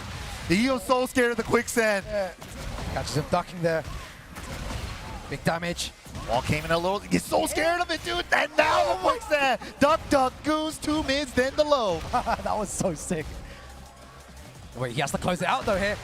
Oh, wow. The delay on the 4-4. The only interrupt you can do is with the jab or power cushion between 4-4. But the fact that he delayed it in between, he made it look like he wasn't even going to do it. Exactly. Crazy stuff. Ilias playing really well at the moment. Wow, good interrupt. All the way to the wall here. Pinya's in trouble. Nice wall carry. Going for the flip over route. We're going for plus frames. Oh my God, how do I get off this wall? You don't. Ilias takes game number 1, looking super clean. You see the little pop off there as well, you know, Yeah, screaming to the crowd. He's feeling himself. That was really nice. Okay, Al coming up on stage to offer some advice to Pinya. And I said it earlier again, Eddy is looking kind of strong, you know, he's...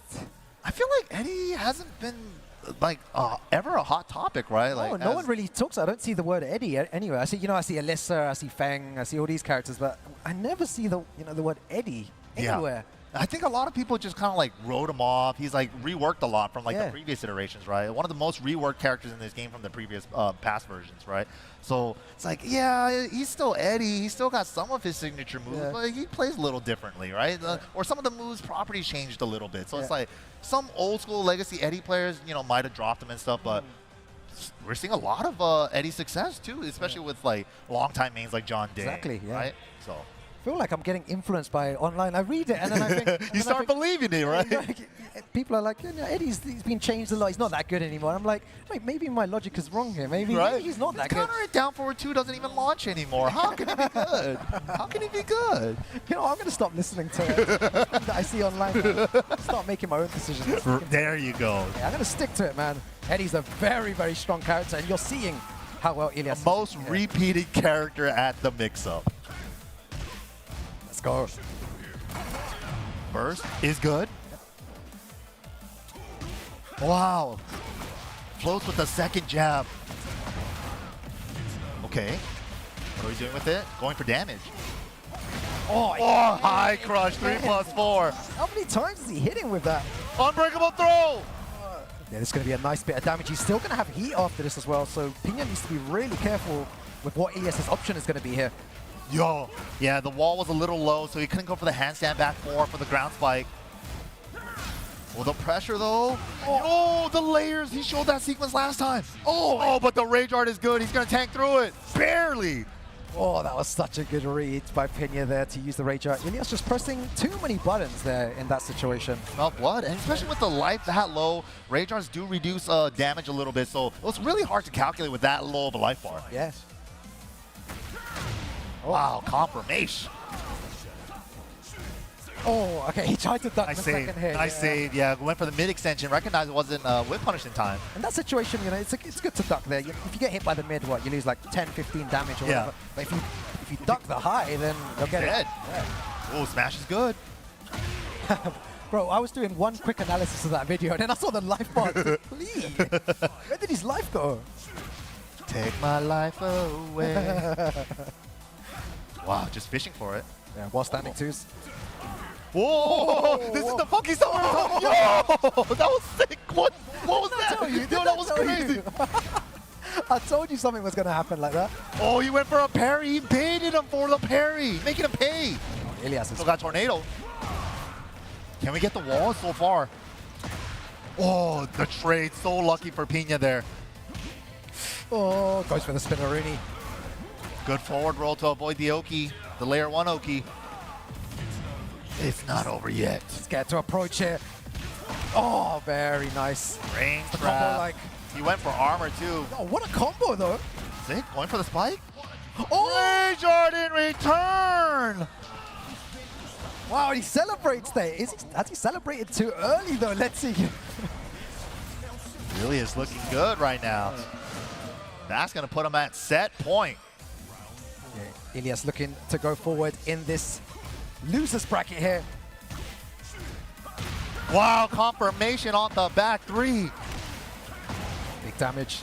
And the thing is, Pinya's been looking so dominant this whole weekend. Yeah. Ilias is just making quick work of him here. Gets the plus frames. What a block on the relaxed low. Opportunity for Pinya. I love his wall combos here. It's going to be something nasty. Oh, what? Got it. What just? I'm going to look away, MYK. What was that? That was, he did a wall standing 4. Grounded wall hit, so it's not going to break the wall, but it doesn't matter. Takes it with a relaxed sweep. Yo, and the crowd goes wild there at the front. Ilias makes it through here in that losers bracket. Pinya bowing out in 7th place. Wow. What was that? Question marks 3 all around. 4 through the wall standing 4? I don't know what happened there. Maybe he was slightly to the right or something. It looked like he was slightly to the right, but then the way that situation was before, the 3+4 just put him to the right. Yeah. I've never seen that. That was crazy. I wish we had a replay option. We needed to see that again because what? Yeah. What was that interaction there? This is the most value I've seen ever out of Eddy's 3+4 in Yeah, Heat. yeah. And I feel like it's been happening the whole, the 2 days that we've been here. A lot of people are getting a lot of value from the 3+4 in Heat. It's obviously in his favor, but we're used to people, floating it maybe. Yeah, with the Heat burst like 90% of the time when I've seen it before. It's just not happening now for some reason. So, yeah, but great play to him. He performed really well there. And 2-0 over Pinya. Great stuff. Yeah, absolutely. Pinya, great performer. We're definitely going to see him again later on this year. But yeah, let's go ahead and take a look at that bracket once again.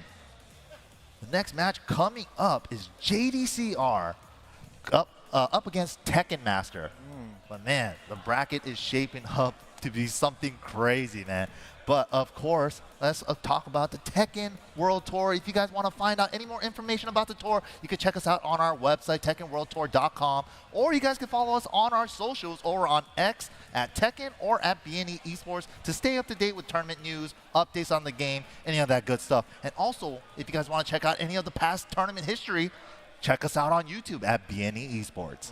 Yeah, what a great set of games we've just had there. So many strange interactions. The crowd going wild for Jeondding, and there at the end, Ilias performing so well. But there's still more Tekken 8 Top 8 action on its way. Make sure to grab a drink, grab some popcorn. We'll be back very, very shortly with some more Tekken. 任せてよみんな。こういう時のトレジャーハンターでしょ。待っててね、私のお宝。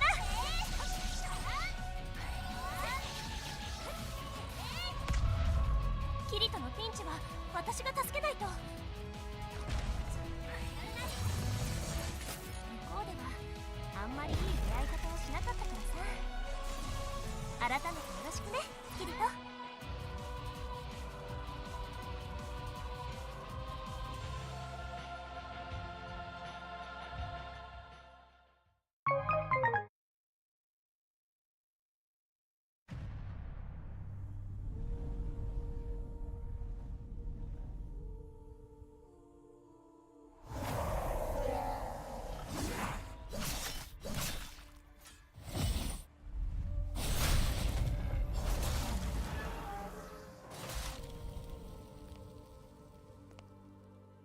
Time.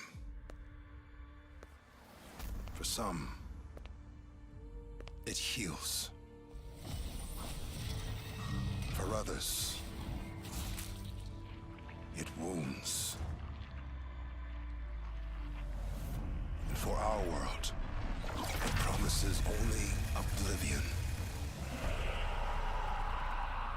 Our hopes lost long ago.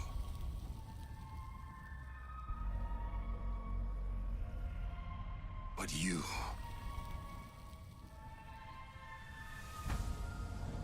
have the power to change all of this.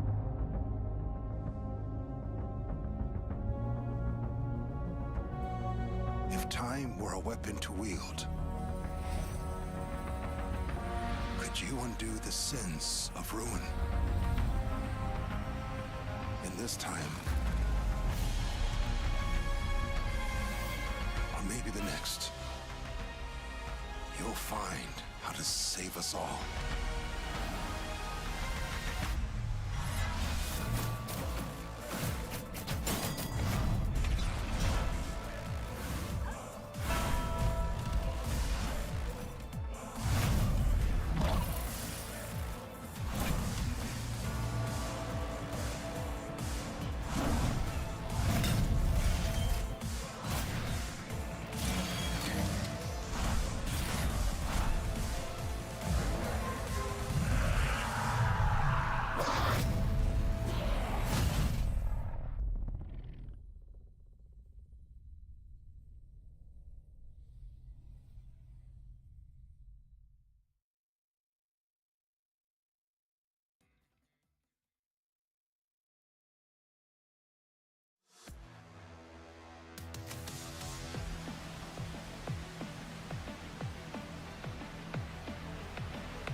Welcome back, everyone, to the Tekken World Tour 2025 here live in Lyon. The mix-up has been crazy, and those last few games that we just witnessed, there was all sorts going on in every single match. You do not want to miss any of this action, and we've got more Tekken 8 action here to come, MYK. Yeah, absolutely. This tournament is kind of turning out to be the tournament of Eddies, right? Yeah. We're almost seeing an Eddy every set, dude. Like, when did he become so popular? I felt like he was kind of like the least popular one in Season 1 out of the DLC characters, but right now, this is, if you guys are an Eddy fan, this is the tournament for you. We got Jeondding. We're going to take a look at the bracket once again. Jeondding sitting on the winners finals, going up against Tibetano. We got one Eddy right there. Then we got JDCR going up against Tekken Masters Eddy. Oh, right now, in this losers round 1 action, we just saw Ilias versus Pinya as well. So 3 Eddies, man, to look out for in this bracket. I reckon that, you know, the Eddy scene, even if there is, I don't know if there is an Eddy, like, you know, group or scene. There's like a Discord or something, yeah, right? You guys did the right thing. You guys stayed quiet as hell. That's the way to do it. You lot didn't say anything. I didn't see under the radar. I didn't see any Eddy conversation. Nope. I never engaged in any. Downplay, no upplay, no nothing. So this is the way forward. Yeah. And now their character,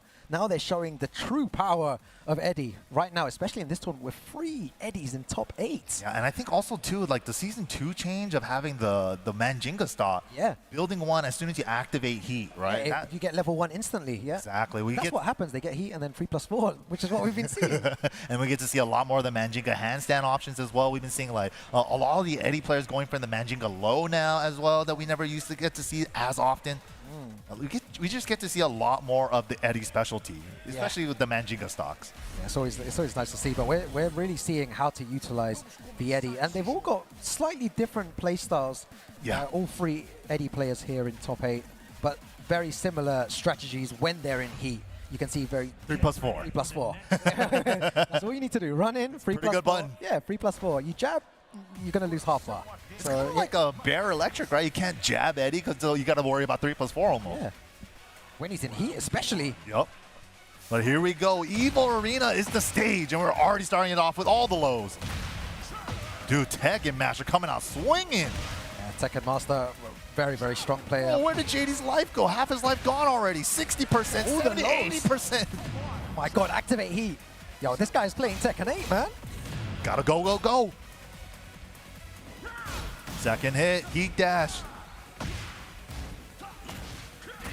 Dude, he's so loose. Oh, wow, there we go. That's what I'm talking about, the handstand low, especially after the running 3, right? You just gotta guess. You have to. Oh, blue running 2. Another one. Pushing him towards the wall, 3 of them. Where are you stepping? Down 2 tracks. So much pressure there. Oh, transitions into handstand and drops down to go for the burst. Oh, that was really nice. Sick. Yeah, so good. I was about to say, I'm just looking at how JDCR navigates this matchup. He might know the matchup maybe slightly better. Oh. Yeah, we've been seeing a lot of those too. 1, 2, 4, 4, goes for 10. the mid option after that. Oh, the handstand cancel, making it real tricky. Oh, Help. Yo, the mix-up. Oh, yes, get off of me. I need some breathing room, sir. Very good option to alleviate all pressure. This should be the round, most likely. It's very close. Does Harada care? He cares a lot. 20 seconds remaining. JDCR running in. Out of the air with the power crush, yeah. Yeah, pressing too many buttons there. JDCR just catching him out. Yeah, I think JD finally recognized that Tekken Master wants to play this fast. Yeah. He wants to put a wrench in his gear with the Rage Art, with the Power Crush. Yo, down forward, 1 pressure head. Heat engage. Oh, he barely touched the wall. That was so good. Easy wall-to-wall for Dragunov. That's that. Big damage. Ignition the mid switch. The pressure. Whoa! God, that just evaded the hell out of that. Oh, hit him before the armor. Oh, there we go. +4. Mid option. So scary. All mids. Down 2. Oh, JDCR still trying to play so clean here. He gets the nice. The pickup. Can we reach the wall? Not quite. Oh, trade on the get-up kick. Lucky. Oh my chance. The low. Oh, with the high crush. Yo, Tekken Master making all the right calls. Oh, Tekken Master doing so well here. Well, the up forward one into cancels. Oh, these mix-ups are so difficult to navigate around. He's playing real tricky and loose right now. I like it. JDCR trying to make a comeback here. Nice wall carry. Bing, bang, boom.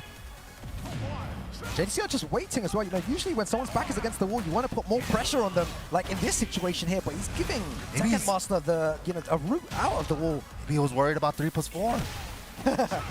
or that move, or yeah, up forward too. Yeah, just loads of evasive moves. give him a little breathing room. Gets counter hit by the second. All natural from there. Plus frames. Oh. Stand. Is he gonna go into relax now? Dude, he's playing so tricky. Nice block from JD. JDCR was just looking for one opportunity there. Counter hit throw saves his life. Thank goodness for the homing counter hit throw. Yeah, JDCR holding his ground. The way that he's playing, the defense is working here. Oh, now he's going on the offense though. Oh, he was expecting maybe the second hit. Gets clipped by the homing attack. Activating. Burst. This is the dangerous point. Carries on the string. Everybody tries to punish the third hit. Yeah. Oh my god, activate T. This is so close. Out of the air. Good adjustment for the wall spacing. Their life bars are very equal here though. Tries to catch him moving, doesn't work out. Goes too low on the wall, couldn't convert. He's still airborne, so he's not getting clean splats. Be careful with Rage Art here. Oh, Mangja mid. Oh, he stays alive and takes the game. Tekken Master doing damage there. Just the pressure a bit too much for JDCR. Yeah, no, JD looked like he was in control for that second half of that round, and then Tekken Master just brought it back. That was sick. Is it possible that we can have 3 Eddies in top 3? It is possible, right? It is. It is possible, I think, because they're all in different sides of the. What? Oh, okay. No, yeah. this is the trick to beat an Eddy player. Yeah, you need an Eddy in your corner. Yeah, exactly. Fight Eddy with Eddy. Fight fire with fire. JDCR there seems a bit confused. You know, Yeah. Jeondding, he's like, What do I do about this stuff, man? Like, tell me, what am I supposed to do? He's doing all these 3+4 and Yeah. you know, these lows, like weird handstand transitions I never even knew he could do and stuff like that. and Tekken Master sitting there just patiently, just waiting. I can see him there. Like he's looking over. He understands Korean.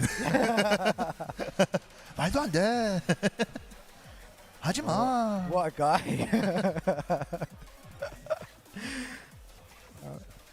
That powerhouse team. Oh, no, he said he wants advice too. What about me, man? I'm playing the same character as you. All right, let's see if the advice works here. That's great to see the coaching. They're trying to give him some words of advice. He's, Jeondding and Eddy maybe giving him a few vital strategies. And of course, in order to beat Tekken Master there. these guys are all competitors, right? They might have to meet each other in bracket, but man, when there is a moment like this, right, they're still friends at the end of the day. Giving each other helpful words of advice right there. Hopefully it helps out. We'll see. Game number 2, Tekken Master versus JDCR. I feel like we've seen this stage so many times today as well. Yeah, it's been the playing a lot more popular pick neutral, not going to the wall too much. Yeah, I definitely don't mind this stage. You still see the wall more on this stage than Yakushima, right? Definitely not as big as Yakushima, but definitely a lot less than a lot of other stages. Really, it's like the second biggest stage in the game. All right, no puck. I feel like, when you speak to someone that played Tekken maybe years ago, Tekken 3 era time, they always mention Eddy. Eddy's the problem character, man. He was always a problem back then, and now he's a problem again. Fast forward how many years? 15, 20 years or something? Wow, 3+4. Did that go under his down forward 1? What's the mix-up like here? Dude, the way he pressed with his handstand 4, dude. Wow, duck and punishes the throw. What's the combo like from JDCR here? Very nice. Activate T. Good option to reach there. the wall. Nice. He keeps bouncing off of it, so went for a pretty safe combo. Oh, nice flow. Good, yeah. Maybe that's part of the information. Maybe if he doesn't have heat, jabbing a lot might work in this situation. Try to float him out of his handstand. Yeah, Eddy has a lot of airborne moves too. Even that new move he has, QCB4 also leaves him airborne. So he can get benefited from good jab placement. Yeah. But once Eddy goes into heat, then maybe just a tiny bit more cautious with your jab. Maybe go for a lot more mids, you know, down forward 1, running 2, might work out. We're seeing a lot more of the jab down forward 1 game coming out of JDCR this game. Oh He's trying to jab it. He's trying to, but he's playing real slippery. Plus frames. Okay, weathers the storm. 4-4. Now it's his turn. Engage. Let's go. Down 2. Stops him from evading there. Tekken Master though just yeah. Wow, the defense. That was a hard duck. He was ducking like 3 seconds ago. He knew. Level 2 activated. I feel like this is going to give him a lot of confidence going forward to be able to hard duck and have such a strong read on JDCR there. That's going to do benefits for him. Yeah, Tekken Master not scared to let the up forward 2s rip. The auto sidestep right built-in move. And speaking of which, went for it again, but too much advantage on JD's side. Oh, man. Out of the air conversion. Yeah. Use the heat dash there to convert from the shoulder. Can we reach the wall? Ooh. Yes, we can. Nice combo. Ooh, thought I was gonna do the full crouch low. Oh, wow, what mid? It went under the mid. What is going on? Mix-up time. Goes for a safe-ish low. Oh, wasn't in time. Out of the air, convert. Oh. Huge flow conversion. So sick, right? Yeah, with the back forward 3 flow conversion, that was beautiful. Seems to be converting a lot more now and placing his down forward 1s and jabs a lot better. Maybe that's something that Jeondding has told him. I think he's like choosing back 4 over down forward 1 for the better hitbox. Much bigger hitbox in this game than previous versions. And this is a similar situation to before. Tekken Master seems to be taken to the wall every single time. Oh, backdashes the hand. Didn't even punish it though, wasn't sure. Oh, sick. Heat smash incoming.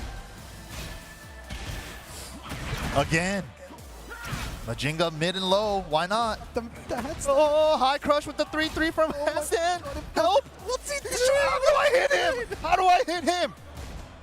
Oh my God! Help! MYK, what am I watching? What am I watching? Every handstand transition. Hope you did your homework. There's a flow. Finally, on the second hit, a back 1-4. Very nice. And that was suffocating pressure. I guess as JDCR, you know, but you're playing there, it's difficult to time your jab. He knows if he times it incorrectly, he's going to get hit hard for it. So he's just holding back, defending. He's trying so hard to float that handstand, man. But Tekken Master's so good at maneuvering around like handstanding to relax, right? Just to like drop down from save himself from getting floated. He's been so good with that. Wow, Tekken Master, it's so impressive. You know, you definitely have to give him props now. You know, everyone in the world should be scared of this player when they run him in bracket. He's played other games at high level as well, and now top 8 placer in Tekken, bro. Yeah, consistently too. What a player. Get ready for the next battle. All right, here we go though. Final game between these two. Who's gonna move on and who's gonna get eliminated? Even bigger stage now. Yeah. I would like to think this would favor JDCR, you know, in terms of movement-wise and being able to move around. Let's see what Tekken Master does here. That level 1 already.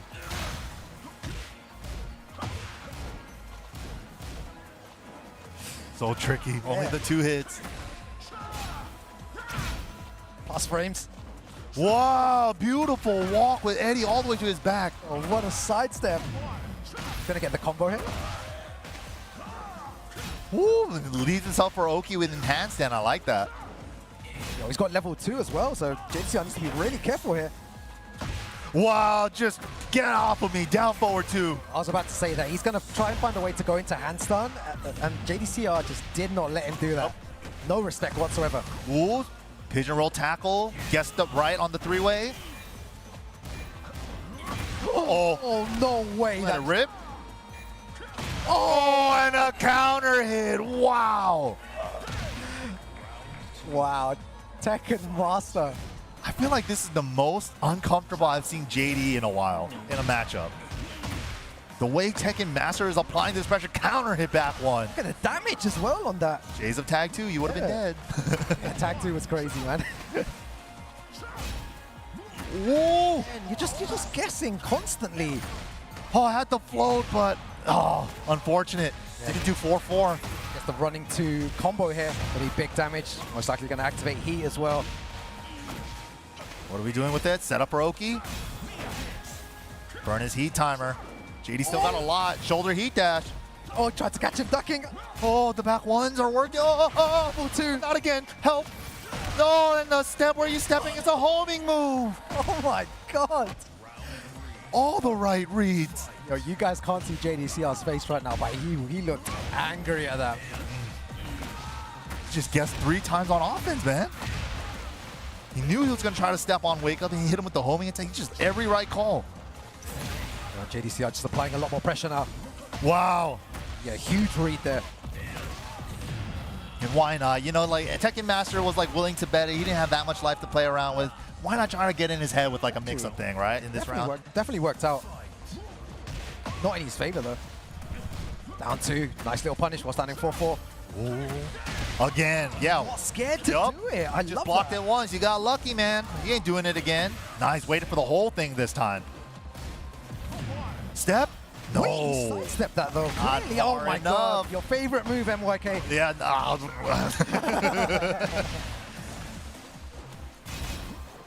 Wow, how do you get away? Help! And final pixels, JDCR's last life here. How do you make a comeback, JDCR? You have access to No whip punish. He froze up.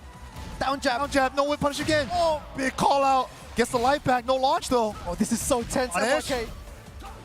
Oh my God! Finds the shoulder heat dash. There's no way. Is this enough? Are we going to go down to a final round, MYK? I guess we'll see. Cashes out with Rage Art. Good option. I don't think this is enough. Still got one more to go. For everyone watching at home, remember, watch the options here. Does JDCR run in and press buttons? I think he's going to stay back and wait. Wow, great stuff. And we have it, a double Donichi. Let's go. Final round here. This is it.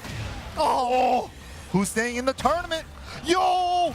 That was so sick. The new stuff, the Season 2 property changes. But the thing is, Tekken Master still has access to heat. Hasn't got a chance to pop it yet. There it is. Oh, counter hit confirmation. Out of trouble with the L4-2. Big damage. Smash. Oh my God, MYK, what's JDCR's defense like here? Ducks it. Nice! Oh. But he did the next part, so he leaves him airborne. Oh my God, we can only make noises at this point. So tense. Ah, forward 2 out of nowhere. I don't know if this is it enough? With the crouch dash 3, it's enough. JDCR goes through there over Tekken Master. What a game we just experienced there from both these players. Great action and great competitors. I was on the edge of my seat that whole time. Jeondding, tell him, dude.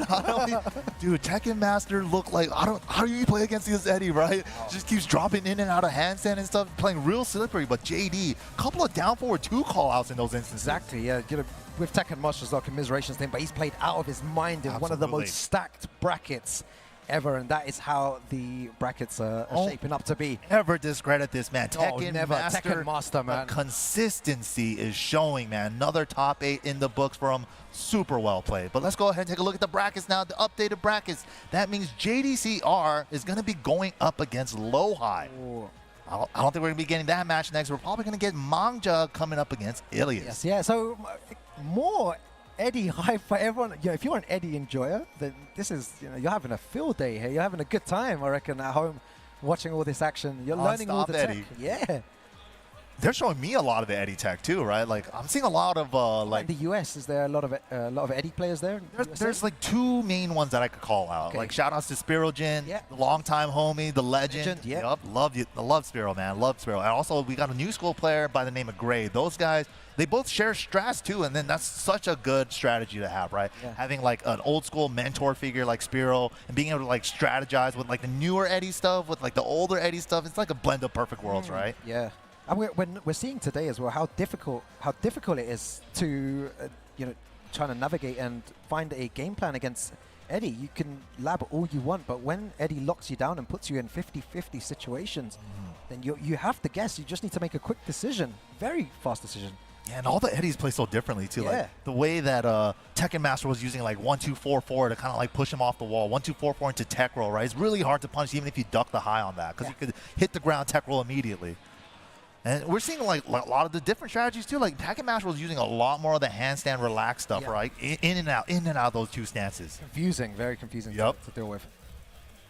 But here we go, Mangja coming back on stage. We saw the Lydia earlier. I was a surprise pick. I think that was the first time he even picked Lydia all weekend. So yeah, maybe if this first game doesn't go well, he always has that pocket Lydia. But whew.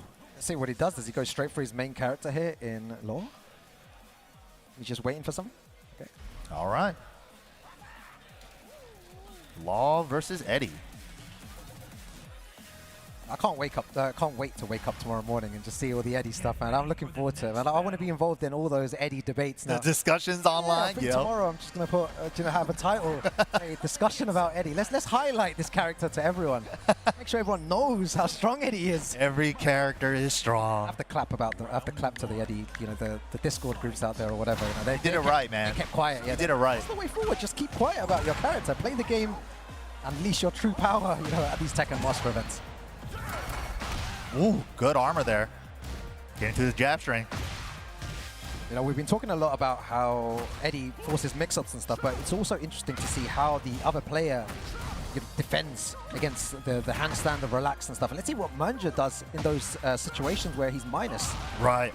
Get strong there on the relax follow-up. Oh, big whip, but nothing, and crouch dashes into the 3+4. How did that hit? It's like, I feel like this is Ilias' special. The 3+4 is definitely his true calling card. Yeah, it is. He hits like all of them. Oh, wow. Speaking of 3+4, sidestep 3+4. So good. Gets a Manjinga, one stock. Just opts for damage there. Very nice. Wow. We've seen Mangja do that in the past as well, just not afraid to go for flip kicks. Why not? While standing 4-3, every Law player like, DSS got nerfed after while standing 4, but you can still do that, and it's only minus 14, bro, in this game. Very evasive, tries to catch him, moving with upward 4 there. Whoa, so far on the burst cancel, wasn't able to get there in time. Oh, man, catches him. Odd button is so good. We don't know what's going to happen here, though. He's going to go into handstand, yeah, do some... of course. Dude, the level 2 mid launching is terrifying. Yes, it is, it is. I think you have to be worried about the low from there as well, that knocks down in level 2. So scary. Wow, double dragon is good. Burst activation route, yes sir. Look at the damage as well. Oh my, what? And he catches the ducking there, pressing buttons. Oh, you try to extend it with up 4-3 heat dash. The final poke, nice. Yeah, very difficult to come back from that situation. Nice down forward 1 from Mangja to take that round. Oh, I like the down 3s. Yeah, I feel like he's just trying to make him bite. That was nice. Confirm. Okay, I feel like that's the first slide we've seen. I think we need maybe some more slides as well. Uh-oh. Scared to go for slide when you got counter hits like that from Eddy. The back 3 so fast, 13 frame mid. 13 frames, bro. Oh, runs right into it, and it's enough damage. Wow. These Eddy players today, so impressive. And Ilias is no exception here, playing really well against Mangja. Now some more advice. What's happening here? Maybe Jeondding is giving the wrong... maybe he's giving the wrong advice, maybe? And then like... The Jeondding's coming up and he's like, I can be the only one. He wants to eliminate every single Eddy player. Damn, he's doing it like that to his Eddy brethren, dude. He wants to take them all out. I'm the only Eddy. He wants to be the only Eddy left in that tournament, man. I respect it, I respect it. You know what, next year we really need to get mics on the coaches. Yeah, no, for like sure. I said, just for us to hear, because it'd be nice to see what kind of strategies he's saying, what is actually making the difference, because JDCR managed to take it in the end. Yeah, well, I'm really curious what Jeondding told JD there. During the break, I'm going to go down to Jeondding and ask him, be like, what's your advice against Eddy players? Right. But all right, here we go. Game number 2. Up 1 point to Ilias. Nice punish. Punish, yeah, super on point there. Had the float. Didn't believe.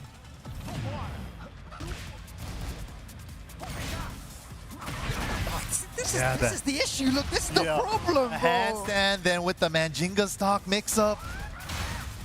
-11 now on the DS's forward 1. Yo, there's going to be loads of people just saying, oh, just jab him out of that, man. Just press. Yeah, that. just throw out a jab, just float him, bro. So easy. But Just use a mid, bro, and then he back 3-3s you. Whoa. But you got to do something. You can't let him get away with everything. Oh, 3+4 Oh again. my He's God. getting so much mileage off of Heat 3+4. Oh, wow. He should have committed to that for sure. Oh my goodness, everything's hitting. We're in trouble. What the mix? Bro, I feel like I can't watch this anymore. Ilias is so Heat dominant. down. Where's Mangja has- Jeondding with the advice? You know, what did he tell him there? It's not working. Oh, can only take you to the bridge. He's got to be the one to cross it. Let it rip again. To the wall. Yep, gonna go all the way to the wall. Mangja definitely needs to take advantage here. You know, when his back is against the wall, I want to see Mangja take more advantage here. Don't let him get out so easily there, because he's reversed the situation here. Let him off the wall. Okay, got him to hold the heat smash. Safe mid now. Try to armor, not enough frames. Oh, yo, what the hell, man? No, uses 3+4 to punish as well. Double flips to Chesty. -14 on the third hit. Uh-oh. Goes for the Oh, the side. crouch dash. Oh, so scared. He's so scared to finish it because of Rage Art. Okay, save. Oh, there it is. That's going to be a big Baits it out. Nice. That's what he was looking for. That He was a saw- great call as well. You were saying that from a couple of seconds before that happened. The way he ran up and just hit the brakes was like he's looking for Rage Art. Bro, all the legs here, man. Look at, Oh, nice punish. On point. So on point. Safe activation as well after the knockdown. got such good range as well. You can see that 3+4. Oh, he's trying to hit the trans, Oh but the my God. confirmation, dude, that was such a good confirm. Ilias showing how dominant he is with another perfect there. He's just 2-0ing everyone, especially Yeah, like, bro. just even in the top 16 as well. Wow, what Running play. through the bracket right now. Yo, Eddy players, stand up, man. They're doing work, man. So Ilias and Jeondding, 2 Eddies still remaining. Yeah. One on the winners, one on the losers. It looks like Jeondding's advice didn't work that time, though. Whatever he said, it didn't work against Ilias. And he moves on in this bracket. I think top 4 guaranteed, potentially. Is that top 4 or top I believe 5? I'm so, not sure. yeah. I Top believe 4. that's top 4 for him. But yeah, we could let's take a look at the brackets, yeah. And with that, Ilias did lock himself into the top 4 position. Who's going to meet him there? Is it going to be Lowhigh or JDCR in this next match coming up? So Tibetano, Jeondding, Ilias, and the winner of Lowhigh and JDCR will go up against Ilias. That's pretty mad, but that's two Eddies in top 4 Yeah. this tournament. Yeah. Those season 2 changes, man. Especially like season 2, there was a lot of other characters that people were like, oh, Claudio's too strong with the finger gun thing. Yeah. Bryan, oh my God, Anna, right? Eddie just slipped on by. He's like, thanks for the changes. I love seeing yeah, it's like, thanks for all the changes, Namco. We'll take them. Oh man, and it's so nice to see these Eddy players feel turn like- up though. Remember like when they changed Eddie's back 3-3 and while standing 1-3 to be -15, right? In like season 1? Yeah. I feel like ever since then, Eddie players have just been like quiet about everything. It's like, we won't say anything. Not saying nothing at all, man. Clever. Yeah, very clever. Saying this earlier, that's the way to go. I think. Not just don't say anything. It's the safest way to go. Grind the game. I reckon these guys have put in a lot of work though behind the scenes. Of course, yeah. Anyone can pick up any character and do damage. You know, every character has great tools in order to win tournaments, but you really need to lab those other characters. Yeah. Those situations. Little intricate situations. Exactly. Like, When it's like a final round situation, you can pull something like that off, have great defense, and win the round. That's what actually wins everything. Absolutely. But here we go, loser side action. One of these legends are going to be going home. Previous evil champs in their own right, JDCR going up against Lowhigh. There's going to be a lot of small pokes at first. No one, this is the kind of style over there in South Korea. Just jab, down forward once. Yep. Couple lows here and there. Don't Nothing really too crazy, yeah. Exactly, yeah. Perfect Tekken, as they say. Yes, exactly. Speaking of, oh my God, that was clean. Yo, sick. Oh, okay. Set up for the taunt. So good. Yeah, if you tech roll off that strong arrow tailspin, Bryan players like to squeeze in a taunt. You could try to hold back to get the back roll away from it, yeah.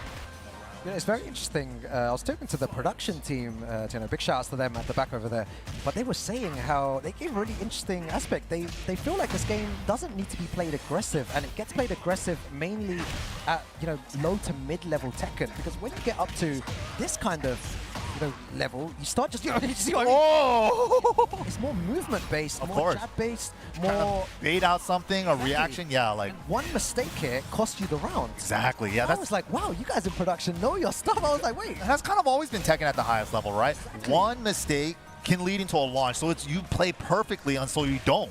Yeah. So maybe we've been looking at this the wrong way. This game is very aggressive, but at the highest level of Tekken, you still have to play like this in order to... People want to downplay movement. Oh my God, sidestep doesn't work. I've seen a million sidesteps work. True, yeah. And look at this. Lowhigh, though, just so in control, man. Yeah, they're both really terrified of making one mistake. So that's why just movement, sometimes they're not even sidestepping, they're just playing back and forward. Very intricate and high-level Tekken. Whoa, Requiem right off the bat into Hatchet. Huge. The mistake. You see, you threw something big out, and look what's happening to you. Exactly. He set him up for a sidestep bait. Tekken 101 plus 15. What are we doing with this? Can't low parry that low.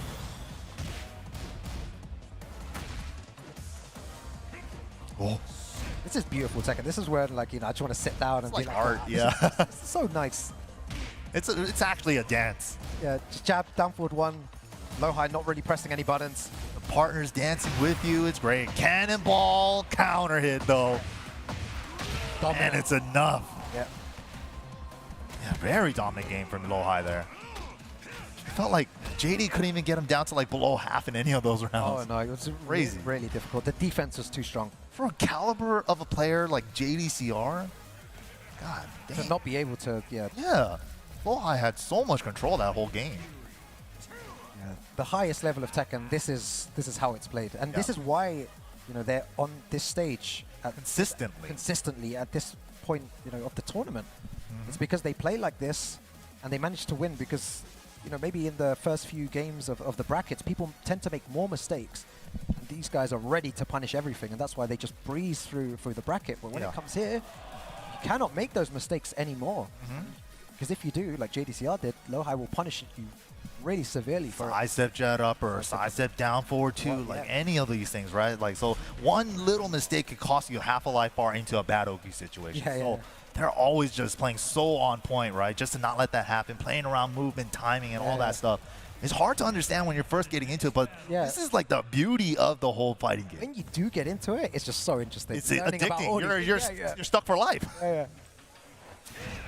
I remember when Nee won I think it was Evo or something. The next day, everyone tried playing like Nee. They tried using Feng 3 buttons, right? I think just using down 2, jab. But it's why can't I do it like Nee, man?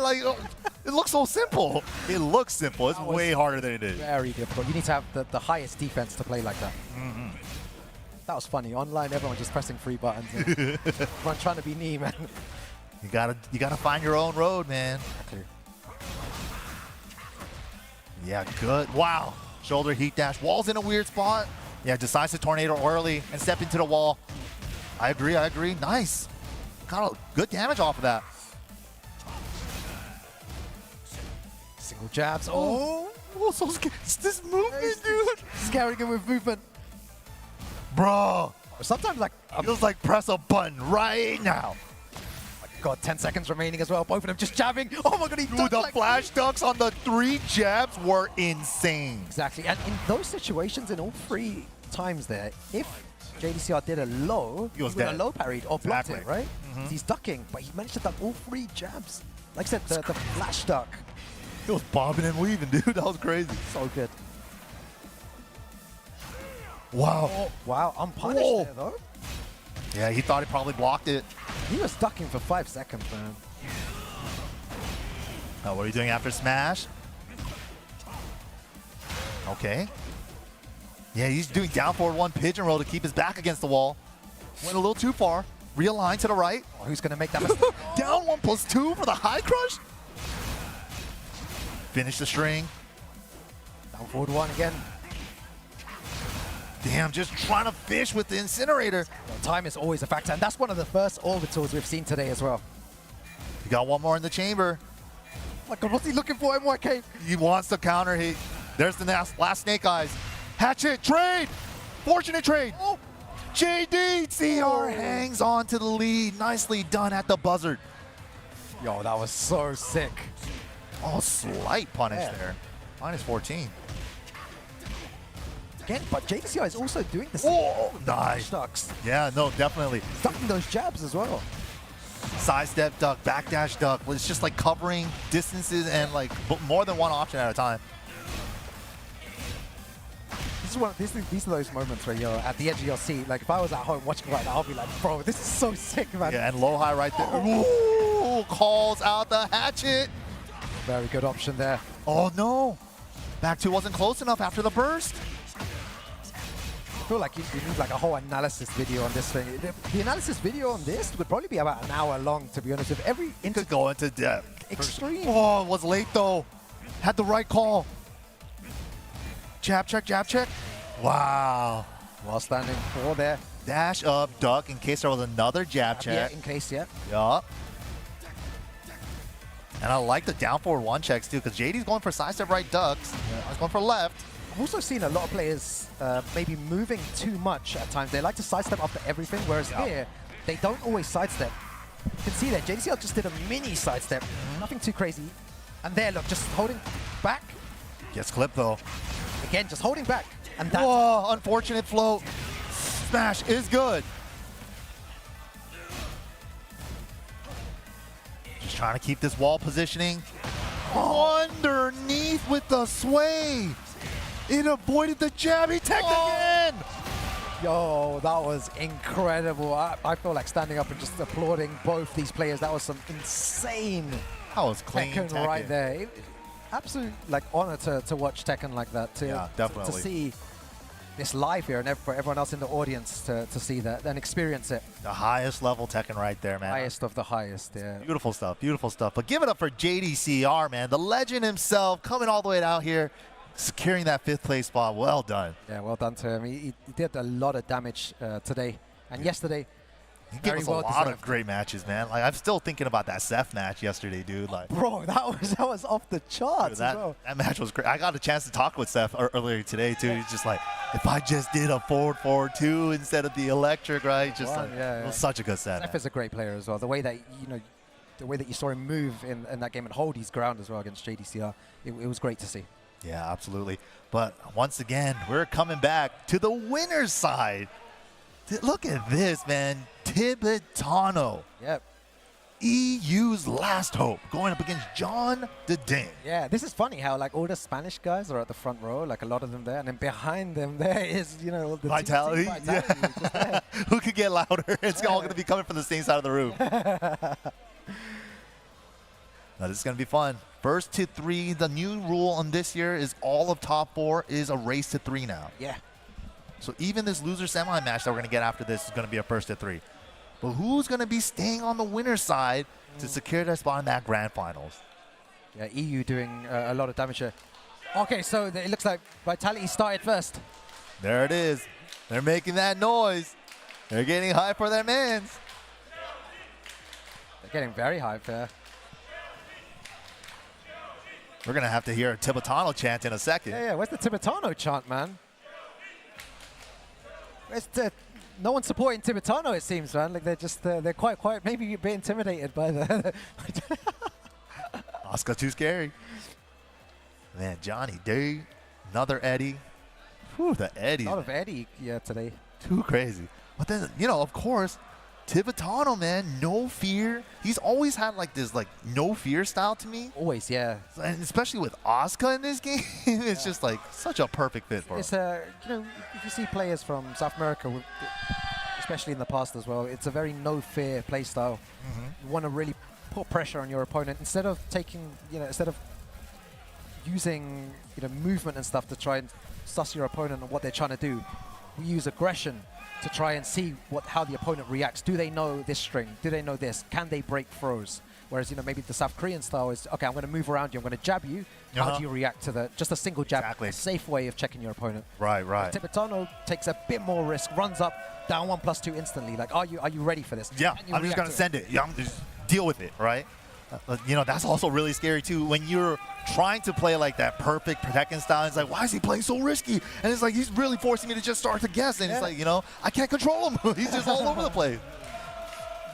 Man, the Jeondding chants are going crazy. The Spanish player's a bit quiet there, man. Okay, Tibetano. I'm staying I love it. silent so that you guys can hear the chants in the background. That's awesome. Oh, what? Jeondding, we have known him to play the Williams sisters, and he brings out the Nina this time. He doesn't want to use Eddy just yet. Interesting. Maybe there's something that he knows that we don't. Maybe past player match history when they ran into each other in the past. Yep. You can see the style that I was talking about before, just hyper-aggressive. Can you deal with this, Jeondding? Spring kick, see? Yeah, no respect. Can, but drop combo. They really like that drop combo. Yeah, they're cheering for it. Yo, people cheering for drop combos. That's tight. Wow, again. Drop it this time, though. Nope, not this time.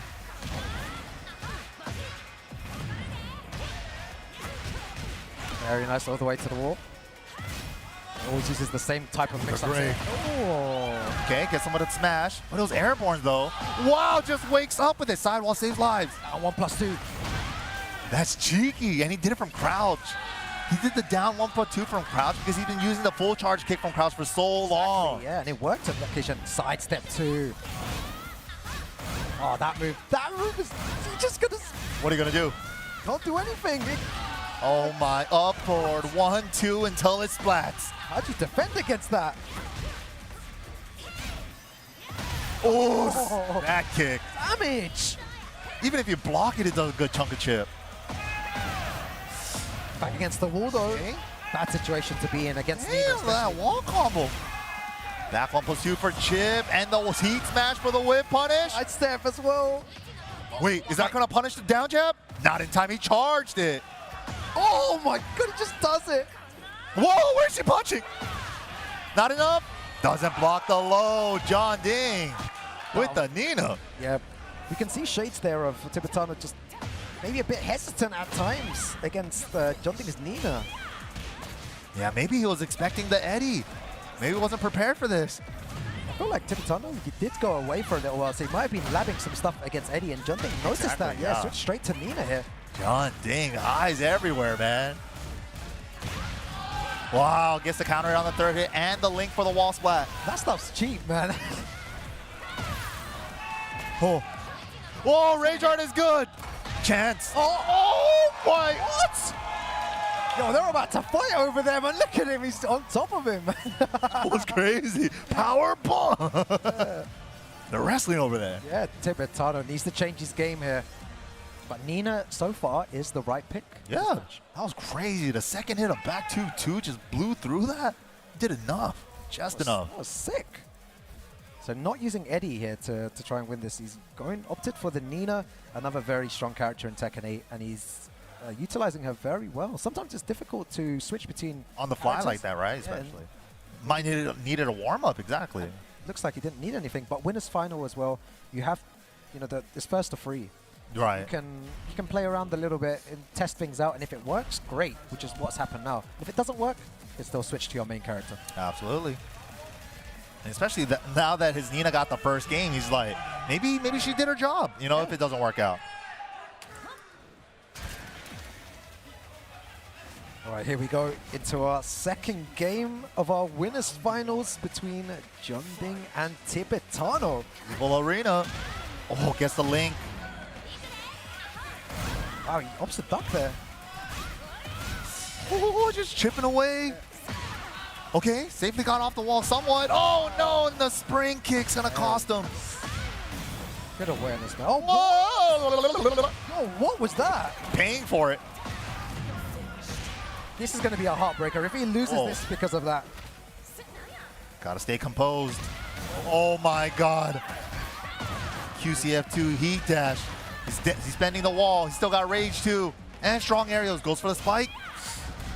Trying to put a lot of pressure on Tibetano right now. Goes for 1+2 again. Tries to catch him ducking. Oh, it was counter, but the rage art!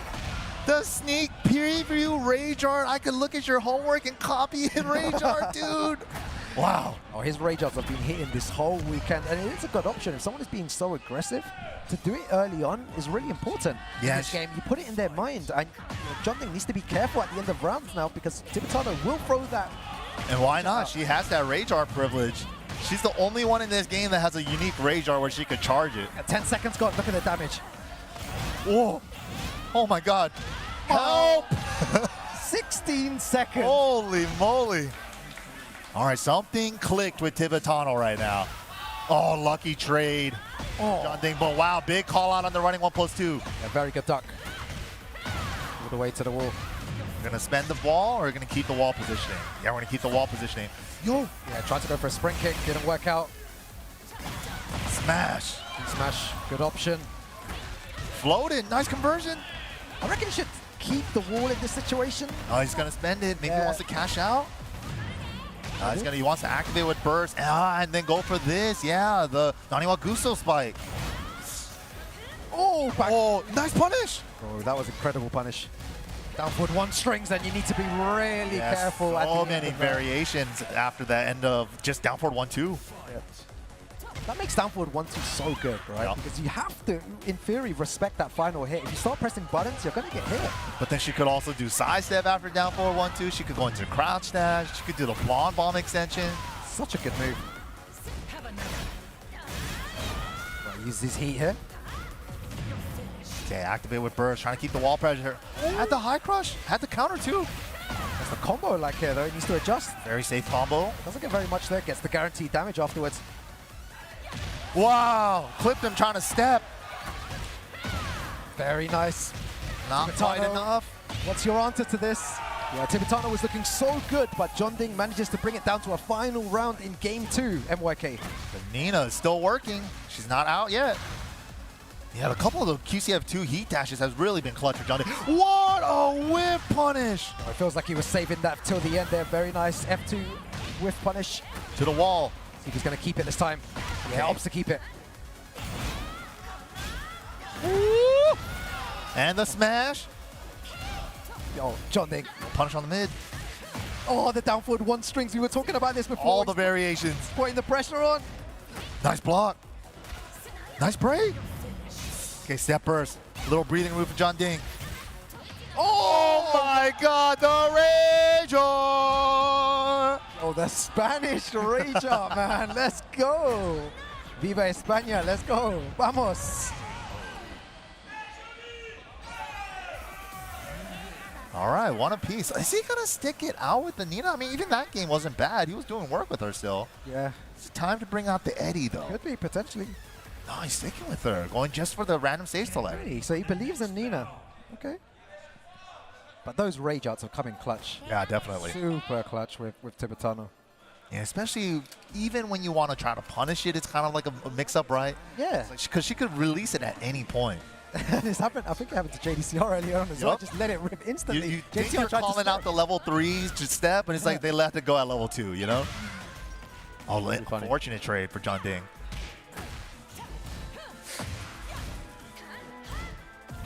All right, activates heat instantly, and we've seen a lot of that from Tibetano. He wants to activate heat quickly, wants to be able to apply his pressure on. He's going to get guaranteed damage. Look at this damage, MYK, look. Oh my god.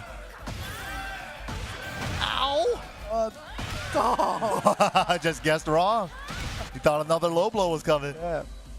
Maybe even a down back 3. Nice confirmation. I think Tibetano's starting to gain some rhythm here, and the way that he's getting these rounds is putting early pressure on Jeondding. Starting Big off. drop. What the? What the?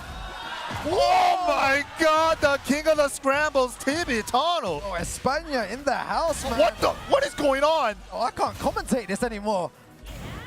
Huh? Anaiwa. Is that dead? It looks like it is. Nicely done, Tibetano. Damn, going out of the scramble like that, that was crazy, bro. Oh, the crazy scramble. Oos, I'm faster than you. Gray life extinguisher, heat back 1+2. Oh, 20 frame hop kick. Bro, If I got hit by that, I'd be raging right. I want to snap my stick in half, or my pad in half, man. How did that even hit? What was he doing? Right, also from so far too. Okay, recovering some of that gray. Looking to close out the round. Do it again, Tibetano. Don't be scared. Oh, did he risk it? Yo, is that going to be it as well? Yeah, just cash out with the Rage Art on to the next game. Man, it is really difficult to play against someone like this that's not afraid to throw out the back freeze, the can-cans, and the Rage Art because you're so hesitant. No fear. Exactly. No fear. Hold up. Well, I can Oh, yeah. Tibetano. They're both going in. Come on, do it like... Got the Tibetano chant and the Vitality Jeondding chant. All right. In sync, like one should say it first and the other. Come on, guys, go in sync. They're trying to up each other. They're trying to be one louder than each other. That's what it is. The John Cena stuff, you know, let's go Cena. It's like, come on, do it in sync, guys, man. That's funny. Good times. This is what offline's about. That energy right there. It's great to see you, man. Oh, but we're back in Lee's mansion, dude. This is where all the chaos happened last game, man. That was crazy. Okay. I fell out my chair, man. I was looking at that thinking, what is going on? Well, we did get the character switch to the Eddy now. Nina did her job. Whoa, good conversion. What the? This is going to be super interesting, MYK, to see how Tibetano deals with all the Eddy stuff. I guess yeah. That's your answer, everyone watching. You know, if you're an Asuka player, just can. Can-Can's pretty good. At all levels. Got the unblockable. Power crush is good. All right. Good power crush. The handstand mid. Step burst for activation. Oh. Back against the wall. Can. Every can. But it's like, why not do the can? It's like it's in his favor. And It's Tibetano so good. knows this. What makes Tibetano a great player is that he really utilizes these moves at the right times. And Oh my, and the whip punishes have been so good with the forward two. I don't want to say early. I was about to say, is Tibetano actually going to win the mix-up with all these killers? It's like, it's a bit too early to talk about. Yeah. Maybe he's looking good right now, though. Oh my God. Help! Let me breathe, bro. Like, come on, you're smothering me here. Jeondding had no other option. Had to get off the wall somehow. Tibetano would not let up. Burst cancel activation. Oh, heat 3+4. Tibetano tried to press buttons. Each interchange there. Oh, not this time. And then the Rage Heart. But level 3, yeah, don't want. Oh, runs into it. Oh, too far for the pickup. Oh, power crush. Jeondding finally finding some panic buttons. I feel like Jeondding definitely needs to play on this. Can't punish that. Style range gonna get the guaranteed stuff afterwards. Back against the wall, dangerous situation. 3+4 there. Ooh. Nice conversion there. Gets the hard wall break. Maybe you should use some of Ilias' strategies. You know, just go into heat and 3+4. Yeah, why not? Everybody should steal from each other if they're good stuff, right? Steal all the good stuff from each other. Okay, Whoa. there's no comeback possible here, though. I wouldn't say so sure, and this is how it starts. Rage Art to beat the smash. Eddy might be considered airborne here at this point of the heat smash. How many Rage Arts is there? We should have a Rage Art counter here as well. Just throwing this. Oh man, he got all the damage. Oh, good interrupt with the G clef on Eddy's side. New to this season, 1, 2, 3. Oh, Jeondding still staying alive. You know, the Nina was a very good option at first. Take a game and now switching into the Eddy as well. Still up in the round count. But Tibetano still putting up a great fight. Nice counter hit down for it too. Not counter hit. Oh! Oh my God, that was sick. To the wall. Bro, look at the damage. Flip him over so he can set up the heat smash. Nasty work. Set point, Tibetano. Yo, look at the Spanish guys getting hyped there. They want their boy to go through. Oh my God, counter hit, low poke. Big damage, MYK. Oh, he's just running it. Back 3. Where was the legs? Still in the air. Oh, this is so crazy. That's going to be big damage as well. This is EU power. Ow! Final chance, Jeondding, 100% comeback. Oh my, not gonna happen. Tibetano grand final secured. Yeah, Tibetano showing the true power of EU Tekken right there. As we're killing him, Tibetano, man, the man with zero fear. Oh, wow.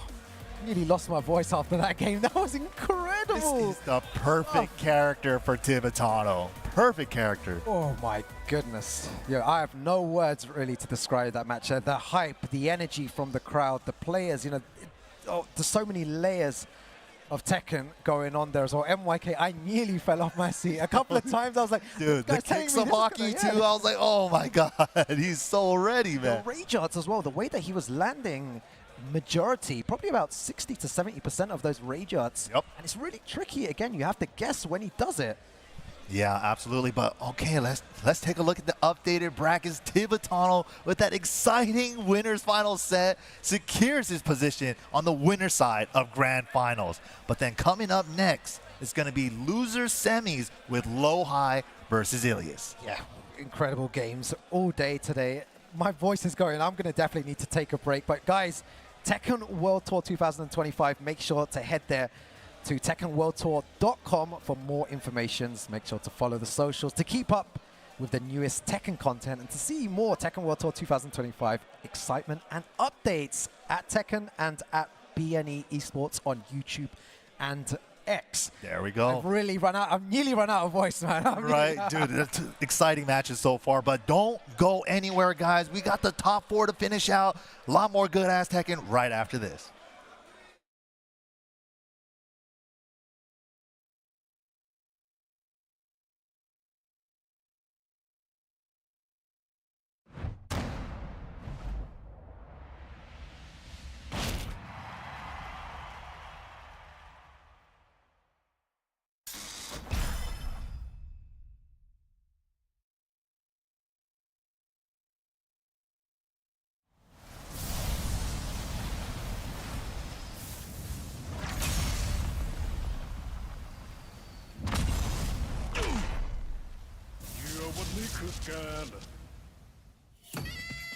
Get ready for the next battle.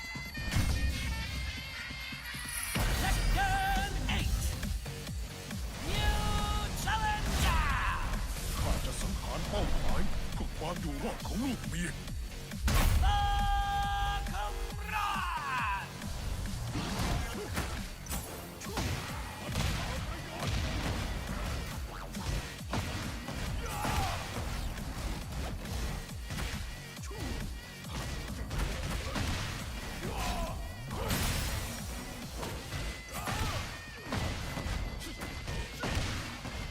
貴様、なぜあんな弱者どもに従っている？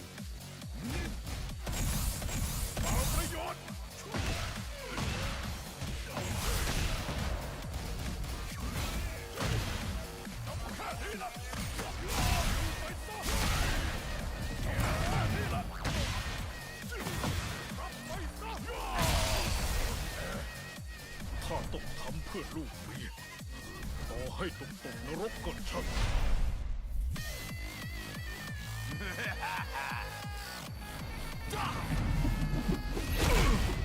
แหลกซะเถอะแก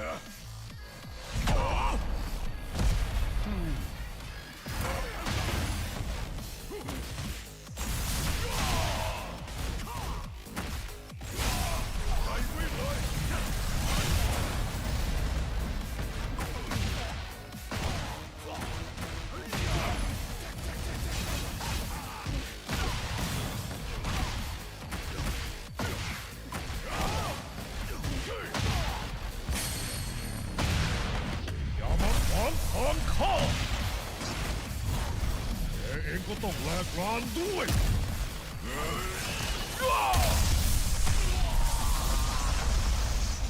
ไอ้คนบ้าสงครามไปรอในนรกก่อนเถอะ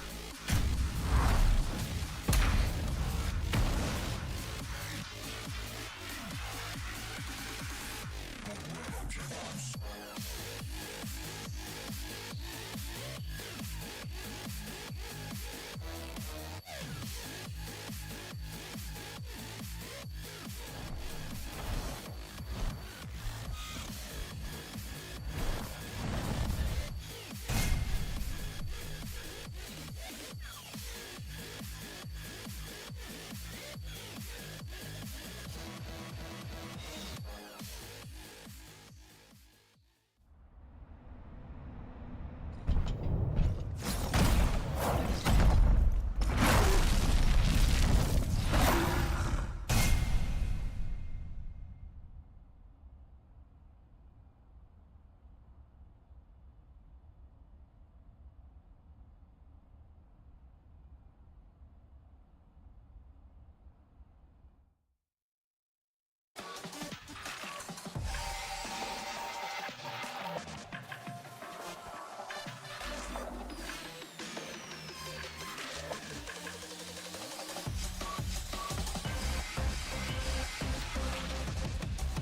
Welcome back, everybody. We are here for the final portion of the tournament here in Lyon, France for the mix-up. And it's been crazy so far. This is the top 4 now in the top 8.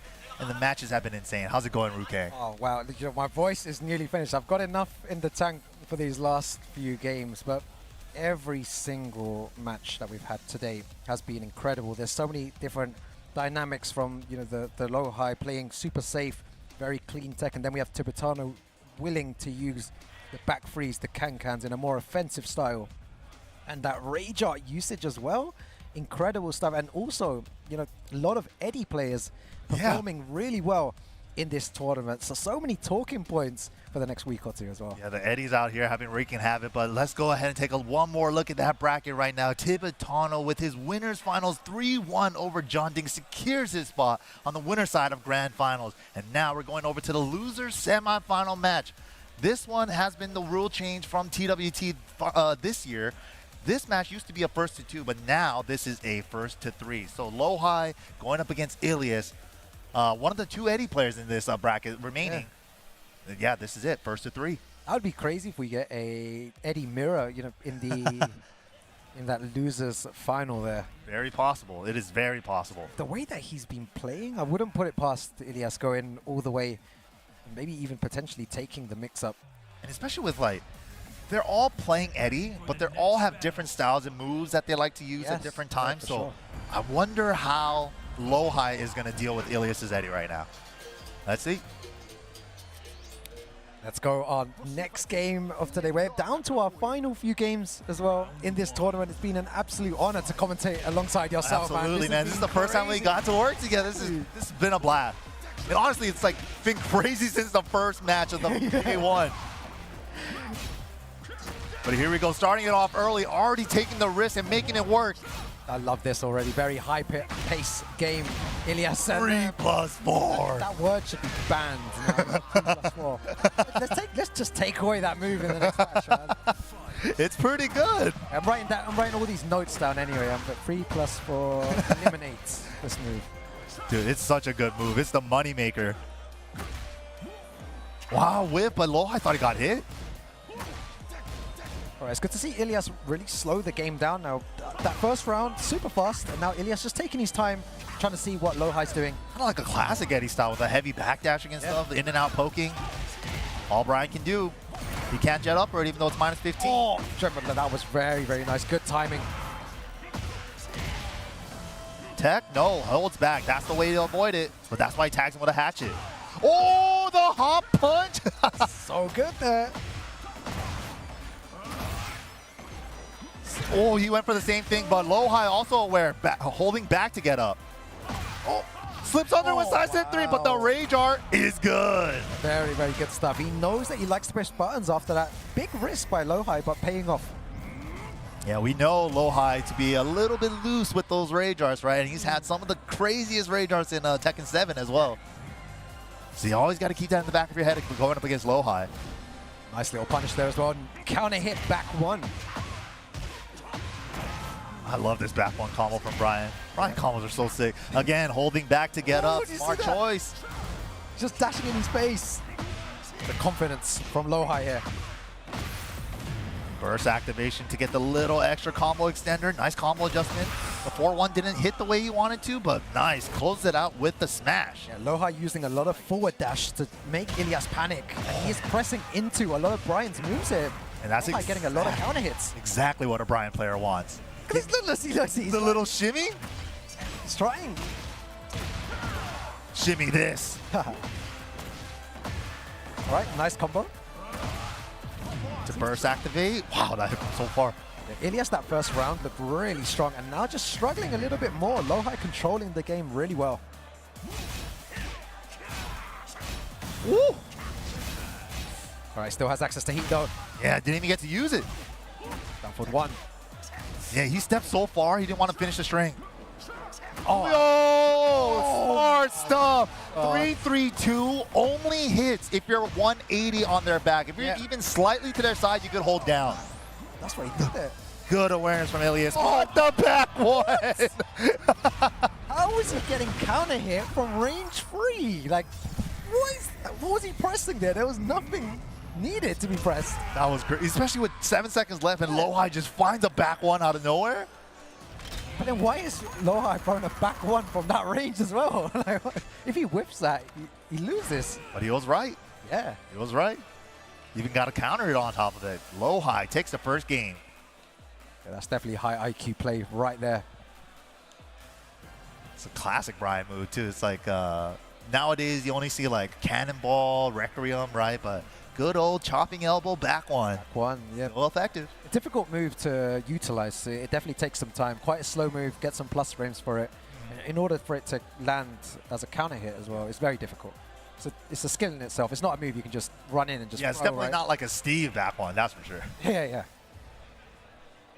Here we go. Kira coming up on stage, offering Ilias some advice here. Again, we can only wonder what he's saying to him. What advice? I'm just trying to think. What could you do differently against someone who's playing nearly perfect? Yeah. Again, everything is working. He's managing to step all of Ilias's options. His movement is really scary and making Ilias panic. Right. Just dashing forwards, little shimmies. Yeah. Getting a lot of counter hits success for it. Yeah, the one time he did challenge it, he was right, but then like the other times, Lowhigh's been right too. It's so scary.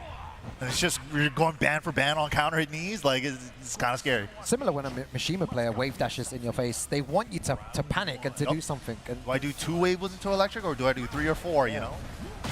But here we go, 4-4-3, counter hit to start it off. +4. Okay, good. Yeah, the Majinga low, double it up. Oh! Floats the 3+4. Tried to go for it a third time, didn't work out. Wow! That's just pressing buttons or something.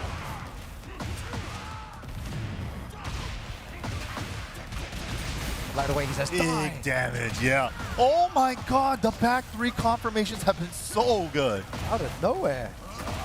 What's the damage like here, though? Nice. Gotta guess, handstand, mid or low. Yeah, and he's been going a lot for those low options. In that situation, going for the mid and mixing low high up. Yeah, truly mixing up his options, even on offense. Never the same option twice. Nice. Big damage. Good combo. Here's the pressure. Okay, power crushes through it. Just spamming that. Lowhigh trying to safely get off this wall. Oh, that was so unlucky. Wow, finds a splat. So the mix up here is going to be an awkward wall splat. Yeah, did a safe sidewall combo, didn't overextend too hard. Nice block, optimal punish. Very good punish. Ilias needs to be careful. Lowhigh is willing to throw out those Wow. orbitals. Doesn't matter though, he's going to take the round. Gets the counter hit jab string to secure it. Oh, there it is again. And the shimmy, every time he does that, he's fishing for a counter hit, and it usually lands as well. It makes Ilias just panic a tiny bit. The 3+4 again landing. Oh, speaking of, counter hit 4-4, engage. 3+4. Oh, Airborne okay. though, so he's not gonna get a combo. Nice punish. Ow, can't stay down, but can't get up. God, mix up time, guess for your life here. And the mid hitting grounded is so scary. Ooh. Ilias needs to be really careful. He has heat, just hold back. Wow, the second jab saved him. Now we're going for a taunt very soon. Oh, too far for the jet upper. Had to go for a mock punch. Oh, wow. How did he do that? Insane. Lowhigh, what a player. Through the 1-2, that was, wow. Such a strong player. He's making Ilias panic on a lot of these situations. Yeah, those little interactions, man. Getting him to launch a 1-2, yeah. He just wanted to keep him out with that. Whoa. Yeah, very successful with all these counter hits. Yep. Lowhigh finding a great mileage with the back ones, recognizing that Ilias still likes to swing even when it's not his turn sometimes. Back is against the wall. Let's see what advantage he takes it.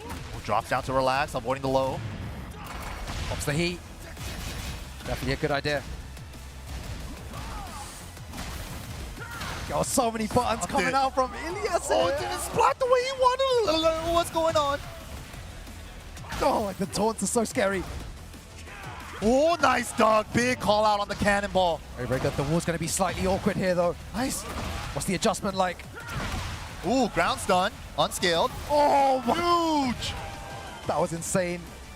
Yeah, that was so important there because Lowhigh could have been 2-0 up there. Ilias still holding on. He's fighting, man. He's not going out. Nice. Oh. Dash up, then backdash at the last second to create the width. That was crazy. Yeah, he was waiting for that. One for the damage ender. He was trying to go for a taunt Out of the there. air. Wow. It's a damage like hit. He's been going for that so many times as well. On Incinerator is good. Ilias, how do you make a comeback? Activates heat. Ooh! Very nice. That's the beginning. He's Could it trying be end? Lowhigh. Oh, down jump punish. Oh my god. This is so tense. Anyone? Oh, but the forward 3 after all of that. Rage up for the win. The huge counter hit and a very similar story on multiple rounds and even in the game before as well. Just counter hits are working for Lowhigh here. Clutch counter hit when he needs it, and that's exactly what a Bryan player wants. Yeah, that Bryan players, as I said before, it's very difficult to play the character. You need to have very, very good timing in order to land these counter hits. And that's what he's doing here against Ilias.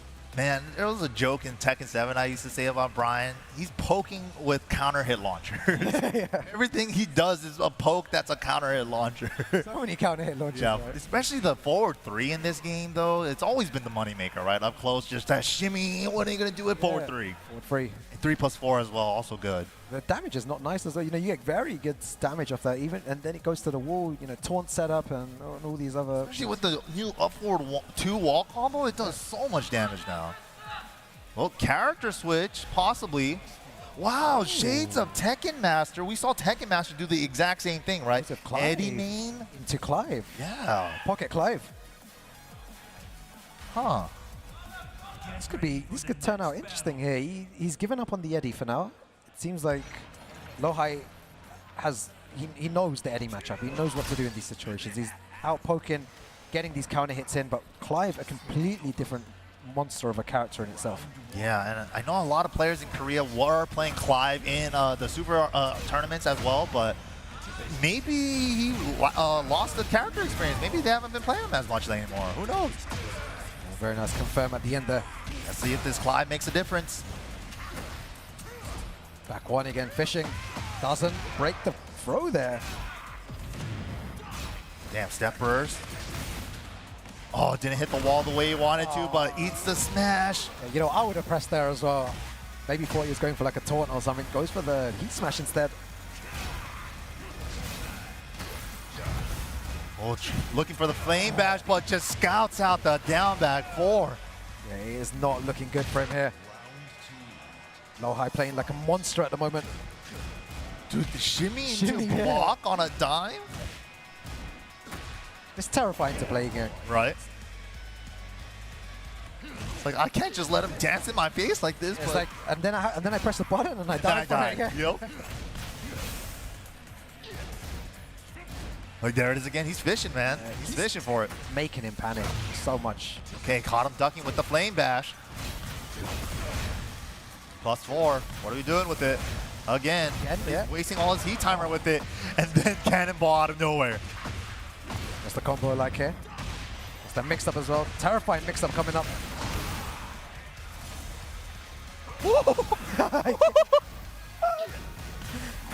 That is so hype when he does that. Yo, the double sidestep! This is ridiculous. I'm just going to stay silent for the next round. That was crazy. Yo, seeing stuff like that, you have to appreciate it. Oh my god. Oh, there was 2 shimmies going forward. He manages to block both of them and then goes for a counter hit knee. Dude, if you guys needed like an example of how to find timing, exactly. Like Lowhigh showing you it right now. Oh, he's so confident. You can see in his gameplay 3+4. Oh my god. What a taunt. So. Oh, get to use it. Final chance for Ilias here. Oh, he had it, but it's so scary to commit to it. Oh, Ilias is playing. Oh, there it is. I was about to say he's played so well today, and he's about to go down like this one. He's fighting back. There could be a way in here. Wow. Oh, did he Not quite hold dead, that? but punishes the kip up. Yo, Ilias played really well this whole day, though. You know, big shout-outs to Ilias for just performing like a monster at the end there. Maybe run out of steam, ran out of options, made the character switch as well. Did his best, but man, he did his thing, man. Top 4 here. In this stacked tournament, right? Yeah, absolutely stacked tournament, dude. He's got such a big future ahead of him. Yeah, Crazy. 100%. But So Lowhigh, impressive. yeah, absolutely. I was thoroughly impressed by his Eddy, dude. The 3+4, he made me believe in Eddy 3+4. Every time I seen it before, it was like, they just get heat burst out of it every time. Yeah. But man, he did work. Let's see a smile on his face as well. He did really well. You shouldn't be upset with his performance. For sure. Top 4 is an incredible result. Great showing, great showing. But coming up next, this is losers finals action. Jeondding coming up against Lowhigh. I love the way that they make the noise for Jeondding first, right? And then the Spanish players retaliate after that. Yeah, that was great. Yeah, yeah. The Tibetano Jeondding match. Yeah. Okay, here we go. All right, they're just setting up here. And the winner of this match will be going up against Tibetano in that grand finals.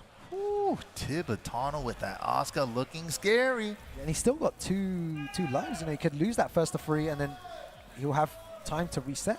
He also has a maybe pocket Claudio. He kept warmed up, you know. Okay. You never know. So many different options. He's in the best position you can be in at any of these tournaments. 240 players, and we're down to 3 players. Yeah, master level event. This is a huge chunk of points for all of these guys here.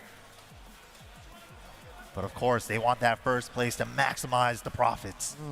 Exactly. They want to take all those points. That's what they want. Winning a master event, we were speaking before, just puts you all the way up there. Gives you a huge Instantly chunk. onto the leaderboard almost. Instantly onto the leaderboard. Another race to 3. Going to the dojo. Here we go. All right, Jeondding versus Lowhigh here. Another banger of a match. Let's see if Lowhigh's able to use the same tactics as before, using a lot of shimmies, you know, to try and close the space, to try and make Jeondding press a button in this situation. Let's see if it's as effective as in the last match. Ooh, oh my God, we are swinging. Yeah, off the bat here. What's the combo like? Oh, didn't get the grounded hits. All right, though. Still got the wall positioning. Oh my God. Nice. Very, very good. This is going to be a long game for sure, but first round to Jeondding. Ooh. Just a jab check, yeah. Down forward one here. Don't shimmy me. I don't want this. Yo, run up down jab? Yeah, that was an interesting choice. Oos. Wasn't counter. Oh, out of range. You can see that Lowhigh's moving. After these interchanges, he wants to sidestep downwards. Oh, just fishing for it. I think that one's only 14. Jeondding's just trying to control the game with single jabs as well, not going for too much mix. Now that he has heat, I reckon he'll try and enforce his game a tiny bit more. Okay. Answering back with some posts of his own. The Jeondding wall positioning. Oh, it doesn't get it. And the knee is back. Forward 3 doing so much work. Yeah, just runs in there, forward 3. Great stuff.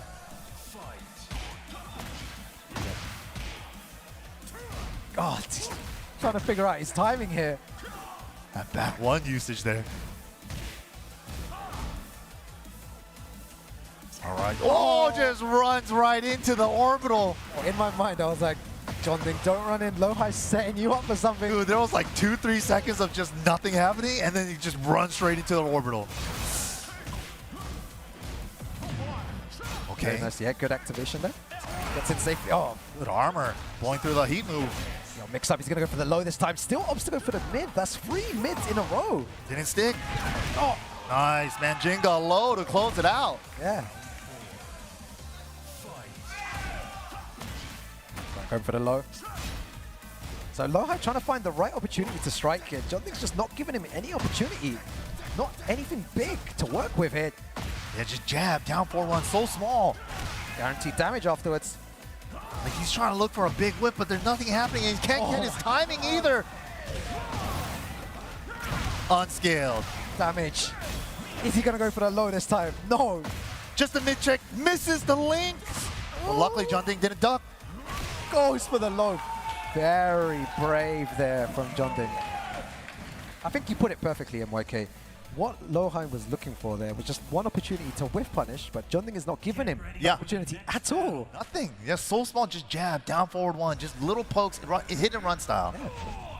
So I guess now it's up to Lowhigh to try and engage a little bit more to force Jeondding to press those buttons. Or something. Yeah, or at least try to find his timing, which has been hard because Jeondding has been like really good with jab checking and little pokes, but finally swings into the string. Very, very nice. That big damage. Yeah, does the unextended version to keep Snake Eyes. Oh, but counter it back one. Nice damage as well again.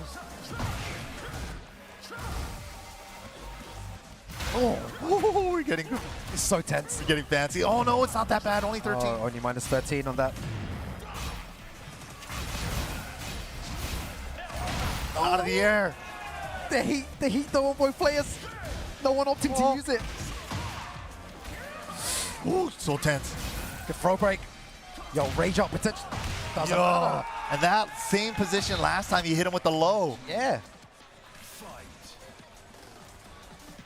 Yeah, this is the thing. Lowhigh's trying to make him whiff. He's like, okay, I'm dashing in your face. Please do something. And he's not doing anything. Finally got one. Finally created the whiff.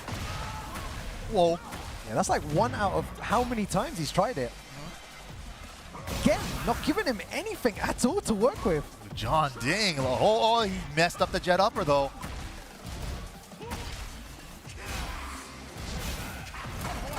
Whew. Very nice. Safe activation with the burst there.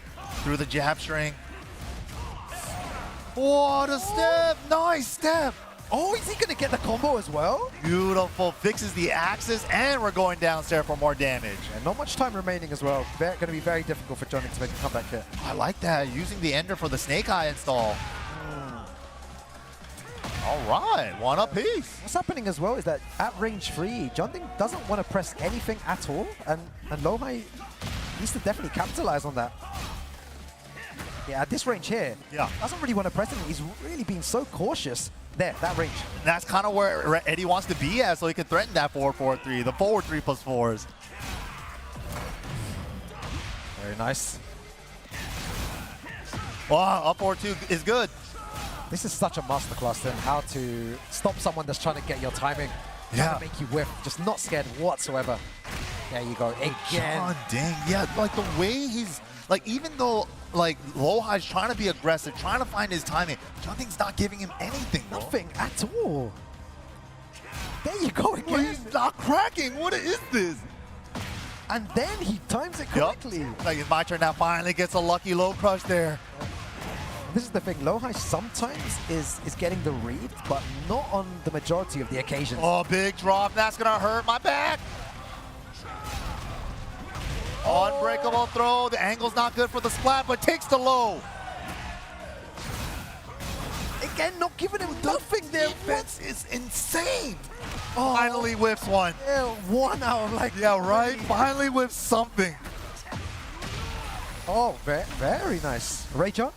And look how much he's paying for it because of that one whiff. This is why he's been playing so clean, dude. Exactly, because anytime he does make that mistake, he's losing for it. Yeah, that round. He knows not to make that mistake. He's trying his hardest to time everything so perfectly.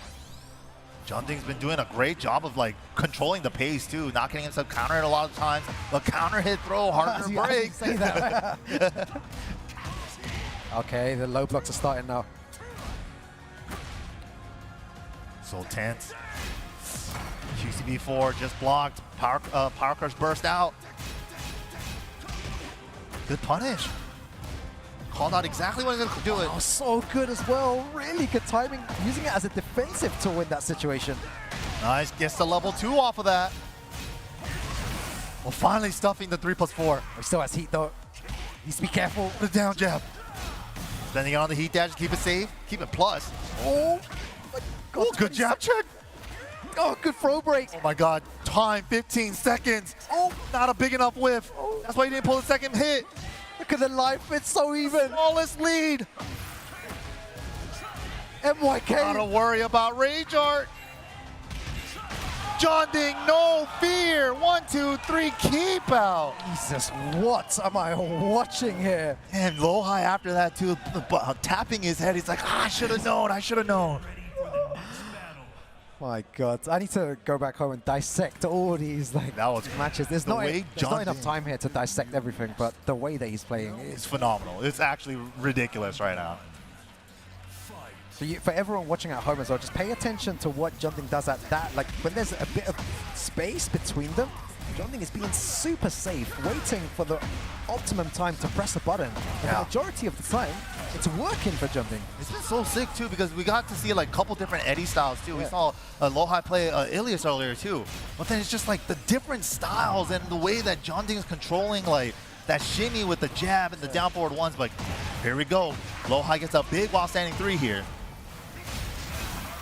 I feel like that's the first time we've seen that move. Like a clean counter hit, right? Woo! Big back 4 at the wall, and that's going to be the round for Lowhigh. Lowhigh fighting back there. All right, trying to approach with down forward ones. Nice, ooh, taking the risk. It's been a while. Oh, too late on the whip punish. Out of the air, but he's airborne, so no combo. It's a spring kick there as well. You're attacking the legs now a bit Right? more. He needs something. He's like, I need to switch something up. He had it. Oh. All right, he's got good wall positioning though. Attacking the legs, that's like the 4th low in a row this round. All the down 4s. Oh, maybe he thought one more was coming, Yeah. but it was in the optimal position for him to duck this. Yeah. Oh, wow. Eddy has a hop kick now. That's kind of his hop kick. Team giving him strength now. Ooh. Yo, that was a hard duck from Lowhigh. Good punish. He's on it. Wall position's good too. Not in time on the hatchet. Out of the air. Oh, he's getting scrappy now. Yo, this combo is lasting forever. Ice black conversion with the mock punch. Oh, okay. Nice stuff to Lowhigh with the heat dash. It should be enough. Huge difference in his Okay. gameplay there. He needed that. He needed that. Jeondding was starting to pull ahead. He needed to cut off that momentum. Well, he's getting a huge, not even a sniff, a whole huff of that whole time. Well, that good stuff, yeah. Good. Clear the sinuses. Yeah. It's good to see what Lowhigh changed there. The lows, big. Yeah. That was it, right? That was it. Just going for more lows and opening him up, making him guess. And then that one time when his back was against the wall, remember, it was like, okay, is there going to be a 5th low in a row? Right. Just took all his health bar after that with the mid. Annoyed him perfectly with it. Finally made it cash out. But here we go. Starting it off with the forward 3. This is a great start for Lowhigh. Hold on. Those lows are definitely going to make him panic. You see, again, going for the hatchet now as well. So scary against Eddy too because his launch punishable against Eddy. And maybe that's why he didn't want to do it earlier on. That's why he was doing all those down 4s probably. Oh, plus 15. What are we doing? Down 4. Oh, that's so unlucky. Yeah, the second hit whip punish. Yo, this is interesting to see what Jeondding actually does now. Nice. Oh. Yeah. Oh, nice punish. Oh, take the bet. 1-2-1. Keep up on the patience. He still absorbs the damage during the armor. That was so unfortunate there. That's the first time I've seen that. And now Jeondding not like afraid to press buttons. As soon as he approaches now, it's not hold back and block, it's press buttons and get the Yup. Let me switch it up too. You thought you adjusted to me? I could counter adjust. Hey, look, now he's just pressing, he's going crazy. Back against the wall. No heat for Jeondding either. So scary. Plus 15. What are we doing? Oh, he had it. The high. He tried to move. Oh, the adaptation from Jeondding now. He's not. Wow. Waiting. He is not just standing, waiting for the right time. He's not playing timing based. Yeah, I played the jab down forward one game. It's time to play big. Yeah. Oh, he's chipping away, man. He's like, your ankles are free too. Give me your ankles. Both of them. Just low. Both of them switching their game up all the time. Oh! With punish the QCB4 with the orbital. I reckon Jeondding will want to end this right now. He's definitely trying to get the extended extension Oh with the taunt pickup. Nice. How much damage is this? A lot. Well, I love this. No more time in base, man. Just throw those buttons out, man. Swinging now. Phone move brawl. Oh, dropped the wall standing 3. That was going to be his heat burst activation. There it is, though. Trying to waste his timer. Yeah. Oh my god, so close. Yo, one mistake. So crazy. Oh my god, just chipping away. QCB4 is good. Oh my god, he missed up. 1, 2, 3. Jeondding takes it here and moves on to grand finals. Oh, wow, that was one of the best games of today. The That was crowd goes crazy. wild. And the layers of complexity in that match. For anyone watching at home, that was a masterclass in how to change your gameplay. At the end there, he was just ready to press. No more waiting at range 3. Anytime you approach, I'm going to press into you. That's a great point to bring up, man. Like, if you just look at like the first 2 games where he's just playing jab, down forward 1, really small, right? Not giving him anything. And then he's like, you know what? This final game set point, I'm just going to go in. Yeah. Right? No more of that. That switch up in styles is so important for a lot of players. I don't think a lot of players like really think about that. They only have their one style. Yeah. Whereas you go to the second style, and then the opponent needs to adapt. And if they don't adapt, they'll lose, right? But 100%. these guys are just constantly going into different styles. Yeah, that was perfect. Perfect. Explanation, a perfect example of that right there. But let's go ahead and take one more look at the bracket. How did we get here in the top 8? Oh man, Tibetano coming out strong from the winners semis, winning the winners finals, sending Jeondding to the loser side. Jeondding crawling back from the losers final, finally meets him in the grand final side as well. But this is it, man.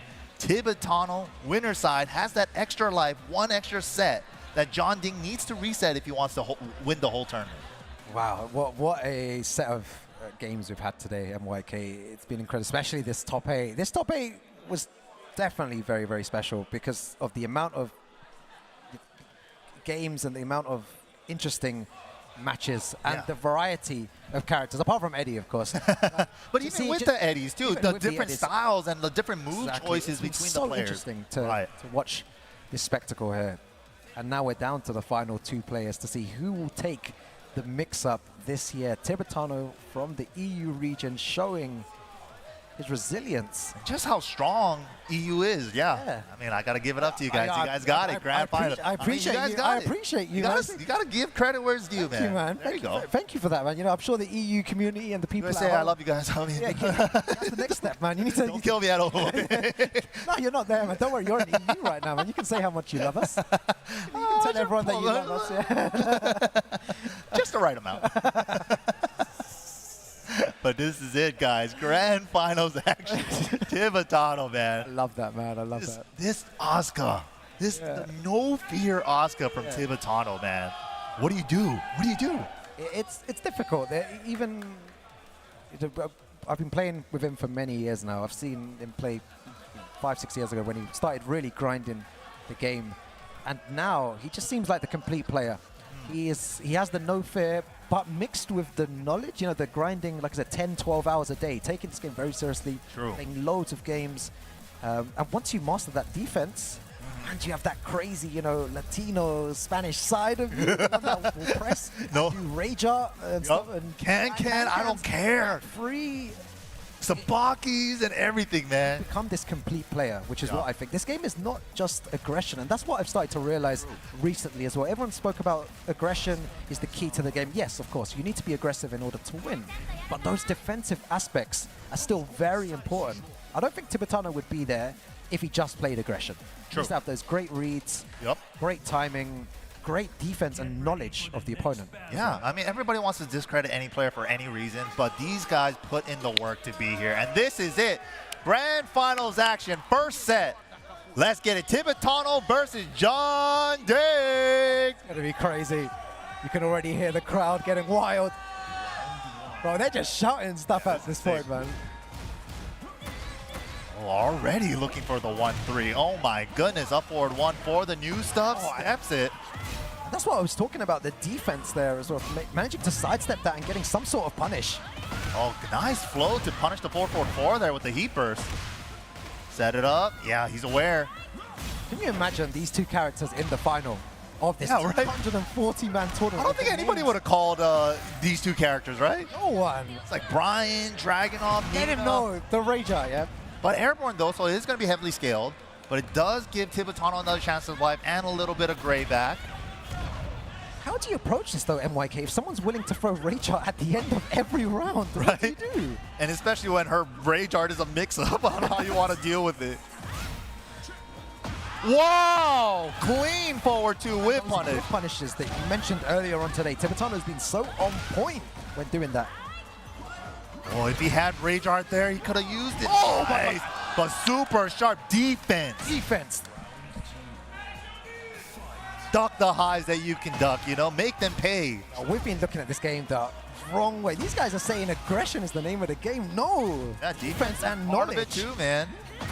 Woo! Back three, crushes the low. Okay, activating heat early.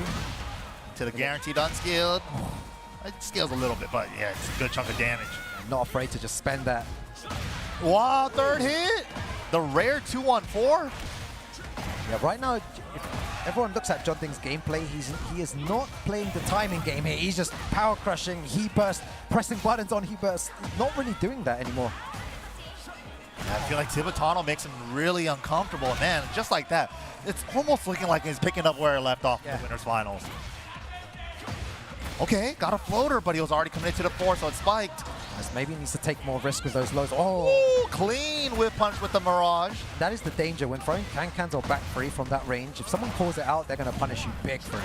Yeah, especially if you make you whiff like that. Nice. Down. No. Oh, get mixed. Even though, but it's reactable. No reason to guess. It's only an I-20 low. Yeah, I feel like opening up the stream chat right now, and they're probably saying that. I know some of you guys in chat saying that. Just react to it. Just react, bro. Easy to react. Why is he not blocking that? Everybody that said they could see that on reaction, there's a clip of them getting blown up on Twitter. Right now, not blocking that on reaction. I always open the stream chat at least once. You know, now is that time. Guys, if you want to say anything to me on stream chat, say it right now, because I'm watching the stream chat right now. You know, this guy saying here, oh yeah, just block down 1+2. No, no, guys. No. I'll look for another 2 seconds. What do you guys want? What do you guys want? No, that's it. That's enough of them, man. No, I've read enough. You guys, no, I'm switching you guys off. That's it. Done. Here we go. Game number 2. Tibetano, just everything he wants. Round start down forward to anything he wants. How do you defend against this, though? So much momentum on his side. This would be a huge win for Tibetano here. Perfect punish, 14-frame punish into the smash for maximum damage. Bro, I'm actually losing my mind right now. Dude, he's playing so good.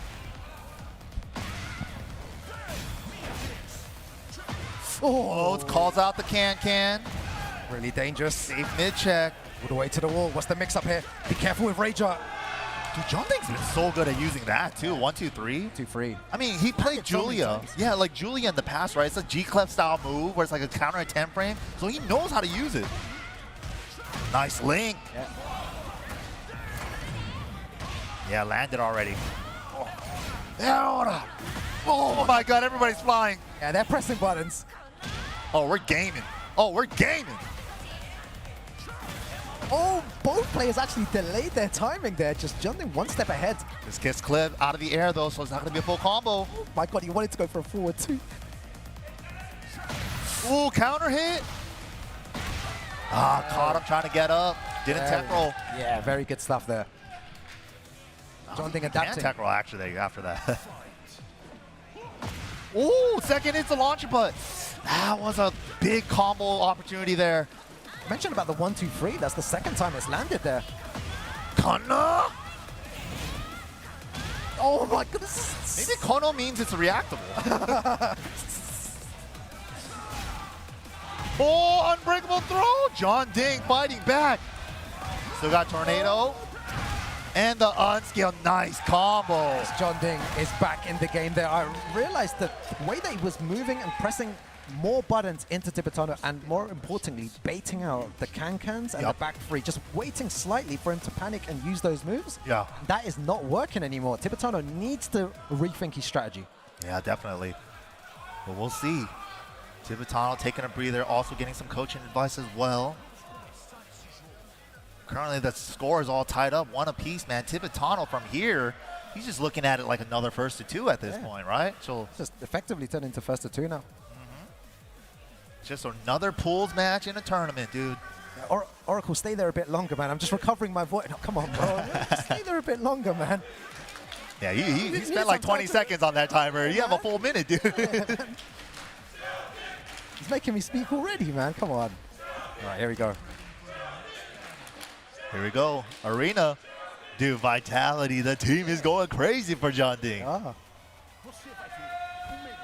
They want that reset. I think this place is going to be chaotic. If they get the reset, full crowd here as well. Yeah, let's go all the way. But not if Tibetano has something to say about it. Very, very nice again.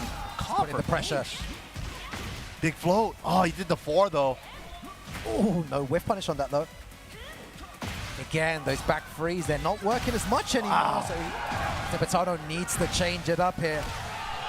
Yeah. The same strategy is not working. Yeah, that's the wall splats have been super good. Jeondding just really slowing things down now. Less scrambly than before. Going for more of those lows. Ooh, just Yeah, trying to bait out the panic moves. Not working though. Ooh, even out of the air. Good activation. He always wants to activate as early as possible, wants to continue that pressure. Nice flow, but he committed to the 1-2-4. Out of the air during the smash startup. So good by Jeondding, very aware there. Ooh, he knew! How did he know? Bro, Jeondding wanted that. He wanted that +9, man. Wow, Tibetano. The call out on the Aurora, the heat like PCF4. That was really impressive. Oh, runs into it this time. Oh, he's so persistent with it. It's not giving up at all. Why not? He hasn't really punched him that hard for whipping it or anything. The worst he got was maybe forward 3 afterwards. Yeah, that's like tiny. Nothing. Oh, counter it back 1 though. Damage. Oh, see again, he tried. Yeah. He's trying to whip punish that, but he hasn't been able to make him pay for it. He's only had a small whiff punish at times, and on that occasion didn't get anything from it. And if you're not going to whip punish it, Tibetano's just going to keep doing it. Why stop? That is the style of Tekken we've said from before. If something is working, why stop? Why stop? Oh, but Jeondding, first launch here. And the wall positioning, flip over. What are we doing with this? Oh. Out of the air. Beautiful activation, using it as a defensive option there. Wow, decisive to make sure the angle stays okay, but the walls are slippery, baby oil. Oh no! I feel like I've never seen him use that option. It's been a long time there. Pulls it out at the right occasion. Smash on the ground! Oh my god, this is so scrambly. Yeah, he's back turn face, wall splat though. Hard to convert those. Side step 3+4 out of nowhere. Good delay to get the grounded hit, to get extra damage. Jeondding ties it up. I can't imagine how those players must be thinking. They're thinking 100 miles per hour They right really now, are. making quick decisions. Oh, he thought it was the low, but Jeondding didn't want to overcommit. Oh, again, activating heat. Get me out of trouble. Get me off this wall. The defense. Oh, the chip. Look at the chip. Nice. Up forward 2 out of trouble. Oh, that's such perfect punish. Set up the unblockable. God, this is so close. I don't want to watch anymore. Dude, he hasn't whip punished a single back 3. Oh, be careful with the Ranger. Of course, beautiful whip punish with the upward 1-2. Tournament game for Tibetano now. Can't imagine how Tibetano is feeling right now. To be so close to winning this mix-up with the amount of players we've seen competing. We couldn't even caliber of players, right? All over. Japan, Korea, Pakistan, all showed up. Oh my god, and they're saying una más, which means one more in Spanish. You get some Spanish? Yeah, of course, California, we got some Spanish. Cacahuates, way. Una más. Uno más. They're not making noise though, that's silent. Wow, there's a lot of Jeondding now on Yeah, that a lot side of as well. Jeondding fans, man. Everybody loves Johnny D.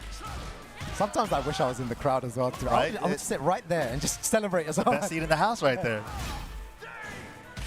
Wow. Flow convert, okay. Whoa, okay. Yeah, that time. He can pay for that one. Big whip on that while standing 3. Very good whip punish. Oh, we've not seen many of those. Super delayed on the clean kick too. Okay, smash is good. Wow, good challenge. Very good challenge there. Didn't respect anything at all, and he's going to get a good chunk of damage from that. No fear, dude. Not letting him use his heat. He barely got to. Barely got to. Yeah, good stuff to Jeondding, getting one round there. He needs to find a way back here. He's 2-1 down against Tibetano. Okay. Tried to go for the parry afterwards. Yeah, he made the right call then. Nice, 1-2-4. Nice punish as well. Wow, fortunate. Woo. Oh, Damn. Jeondding finding on. a way back. Momentum is shifting. We saw this in the previous games. Jeondding's ability to adapt on the go and very quick. That's what makes him such a strong player. Yeah, true. The adaptation is such a skill. Whoa. Just trying to chip away. Jeondding, Press the button. Oh my god. Oh, he could have launched that. Oh, drops out to relax to avoid. We're getting slippery. We're dancing. Dude, he's bringing out shades of Ilias. He's bringing out all the Eddy Tekken master. He's took all their souls. Oh, big trade. He still converts. Yo, so many weird. It's a J-down jab. Brilliant stuff. This is crazy. Oh, no. Oh, all the way to the low. God, my heart. You know, Tibetano is fist pumping every round right now. Dude. It's that energy. He just needs 2 more rounds. He could feel it. Oh, second hit. Yep. Uh-oh, uh-oh. Big damage. Look at the damage. Dude, look at the chip.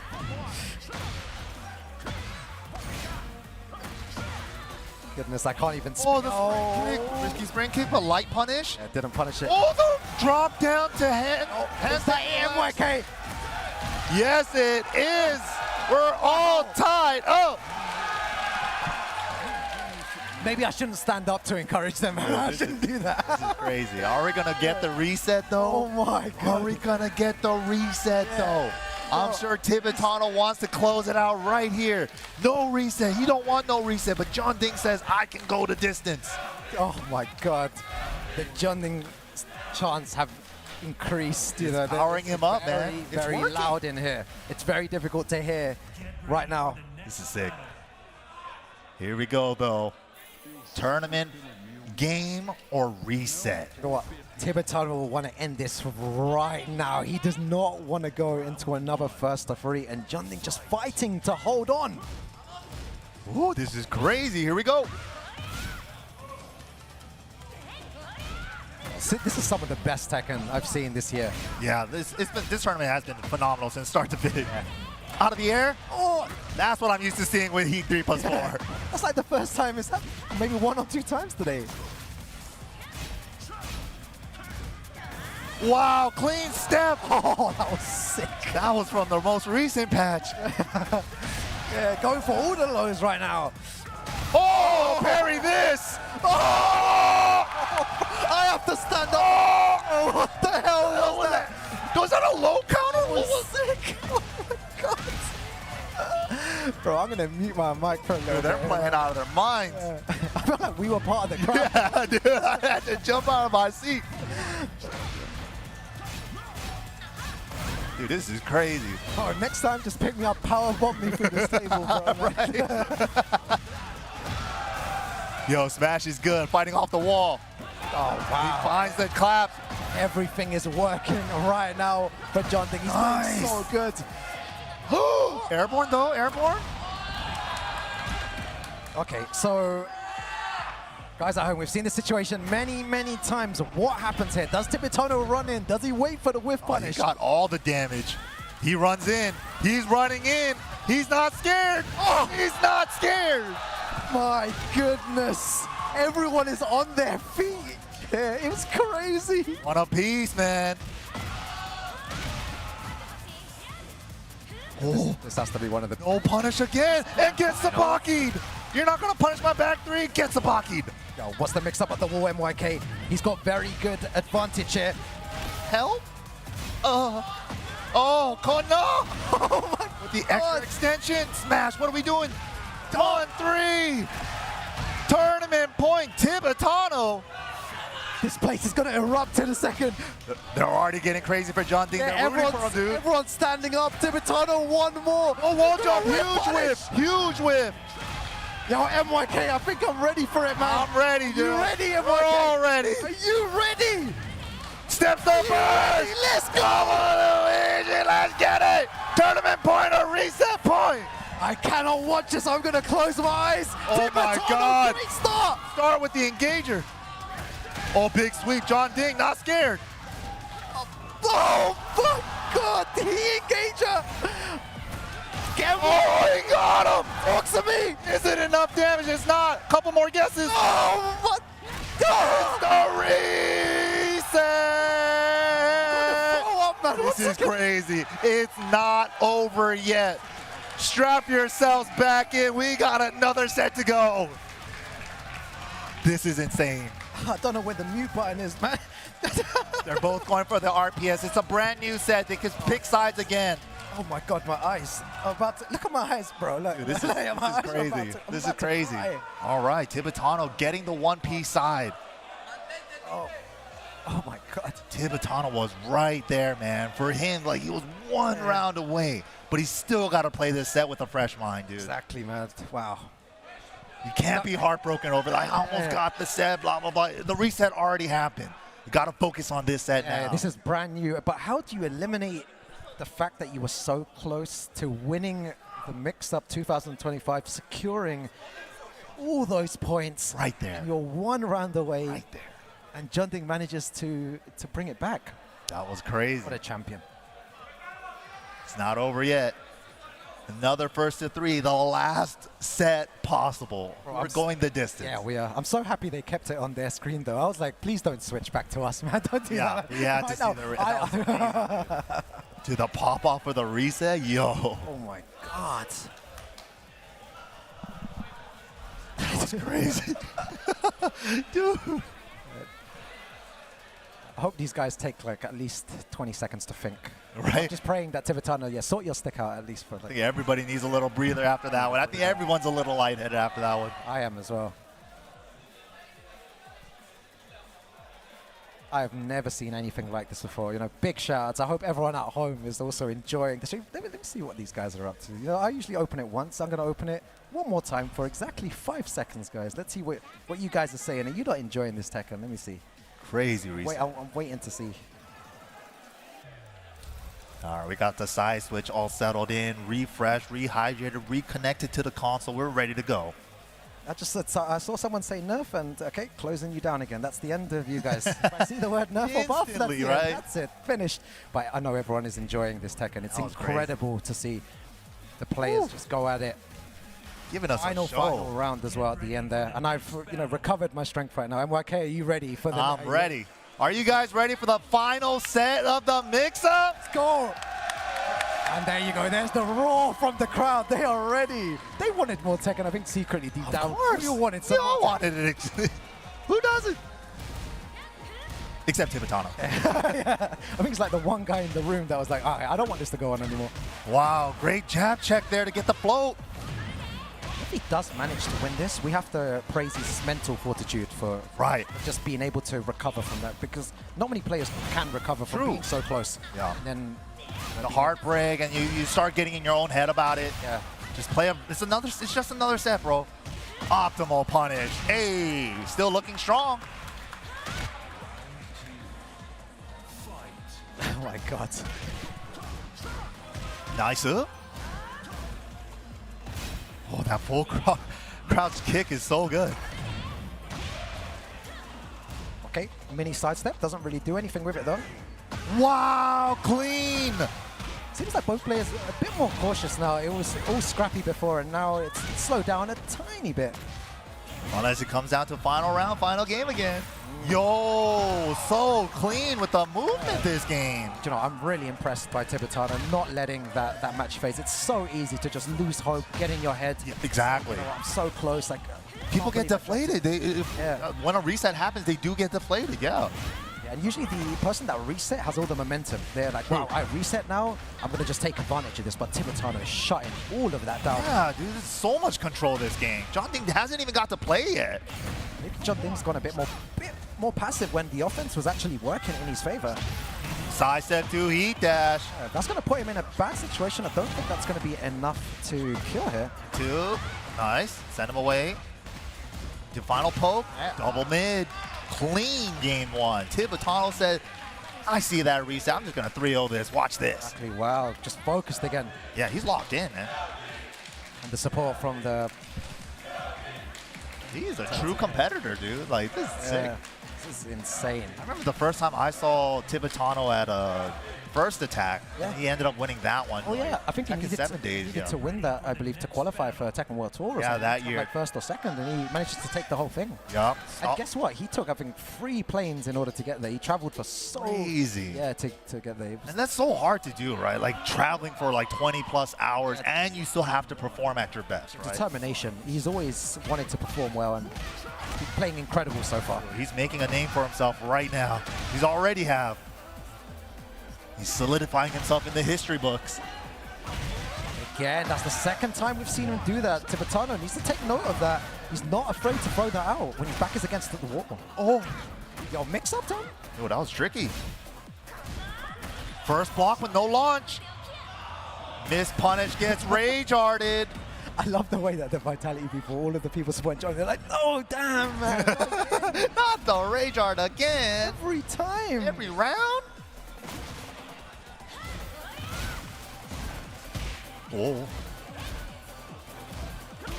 Wow. Yeah, we saw that once before in game 1. He's still ready. Don't test me, bro. No way. Wow, Kono! And that all happened because of the very light punish he did on the first Kono. With a single jab, right? Yeah, he just did like the while standing 4-4. Could have launched.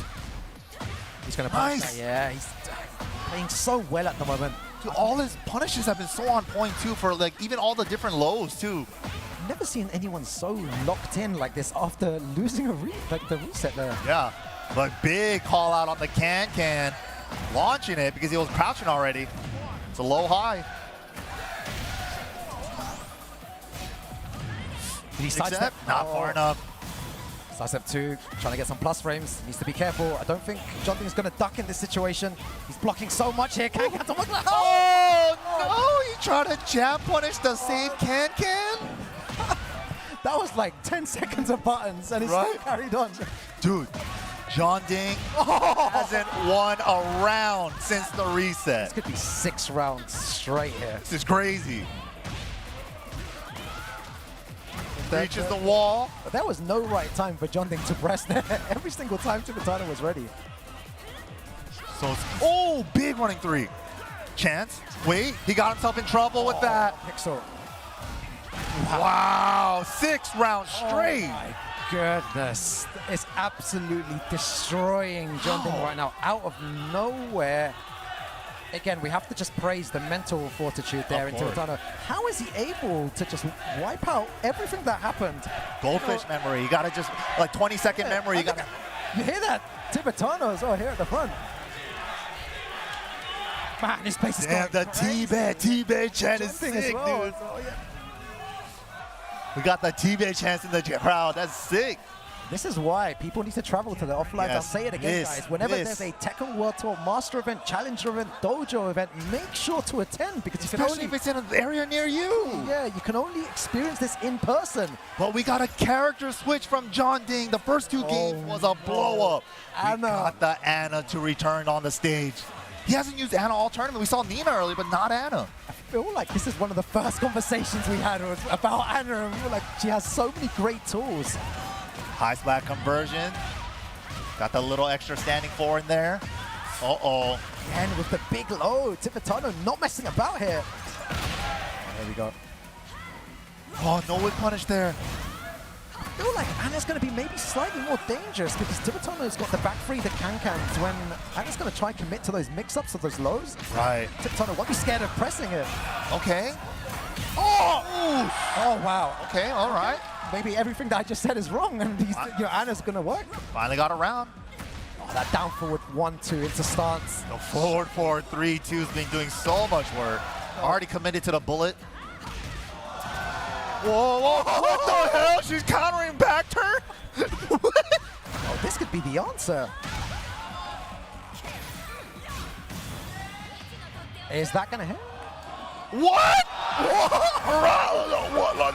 There is no way. Yo, is Jeondding going to win it? Oh my god. Set him up. He should do a rage eye himself. Oh, he had it, but he went for the low poke.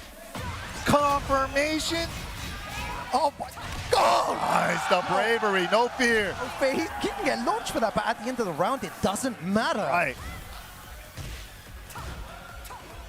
Whoa, almost.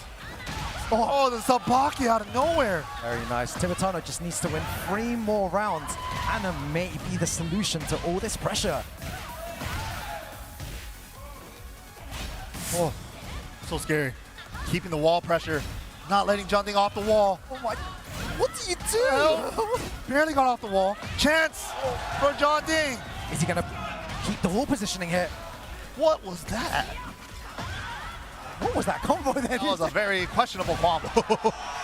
Okay, Tibetano fighting back. That's good that he got around on the board there. Jeondding was starting to run away with it.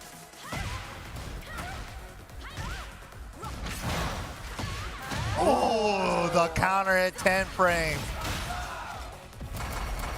Oh, okay, activates heat. Can-cans doesn't work out. Uses the heat smash. Oh, big whiff, but nothing.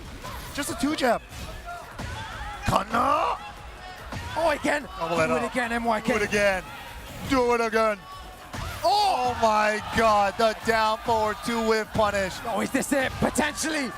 Match point and tournament point for Tibetano. Everyone is on their feet right now. Sidestep 2 to stop We've things. seen it like this before. Round start engager. Up forward 1-2 is good. Oh! Big whiff. Bro, what? Everyone is just making Everyone's noises. screaming. It's like a zoo in here. I love it. Blocks the low. No big punish on that though. Something better than nothing. Oh, Booty heat dash. man, all I can do is watch Wall it. in play. Sidewall. What's his combo Oh, like? he's It, still safe. Didn't blow up the wall though. Oh, Oh! Outstanding 3 out of nowhere. oh, the wall though. Can he do enough? He's still got tornado. Still got rage as well. No, just outside of rage. Oh, Oh, counter hit. oh my god. There is no way. I don't The believe combo this. for Jeondding. Oh, bad combo. Tibetano takes it. The mix-up. 2025 Tekken World Tour. Tibetano is your mix-up champion. I can barely speak. Incredible scenes here. His heart must have been racing there. I was so confused with that combo at the end from Jeondding.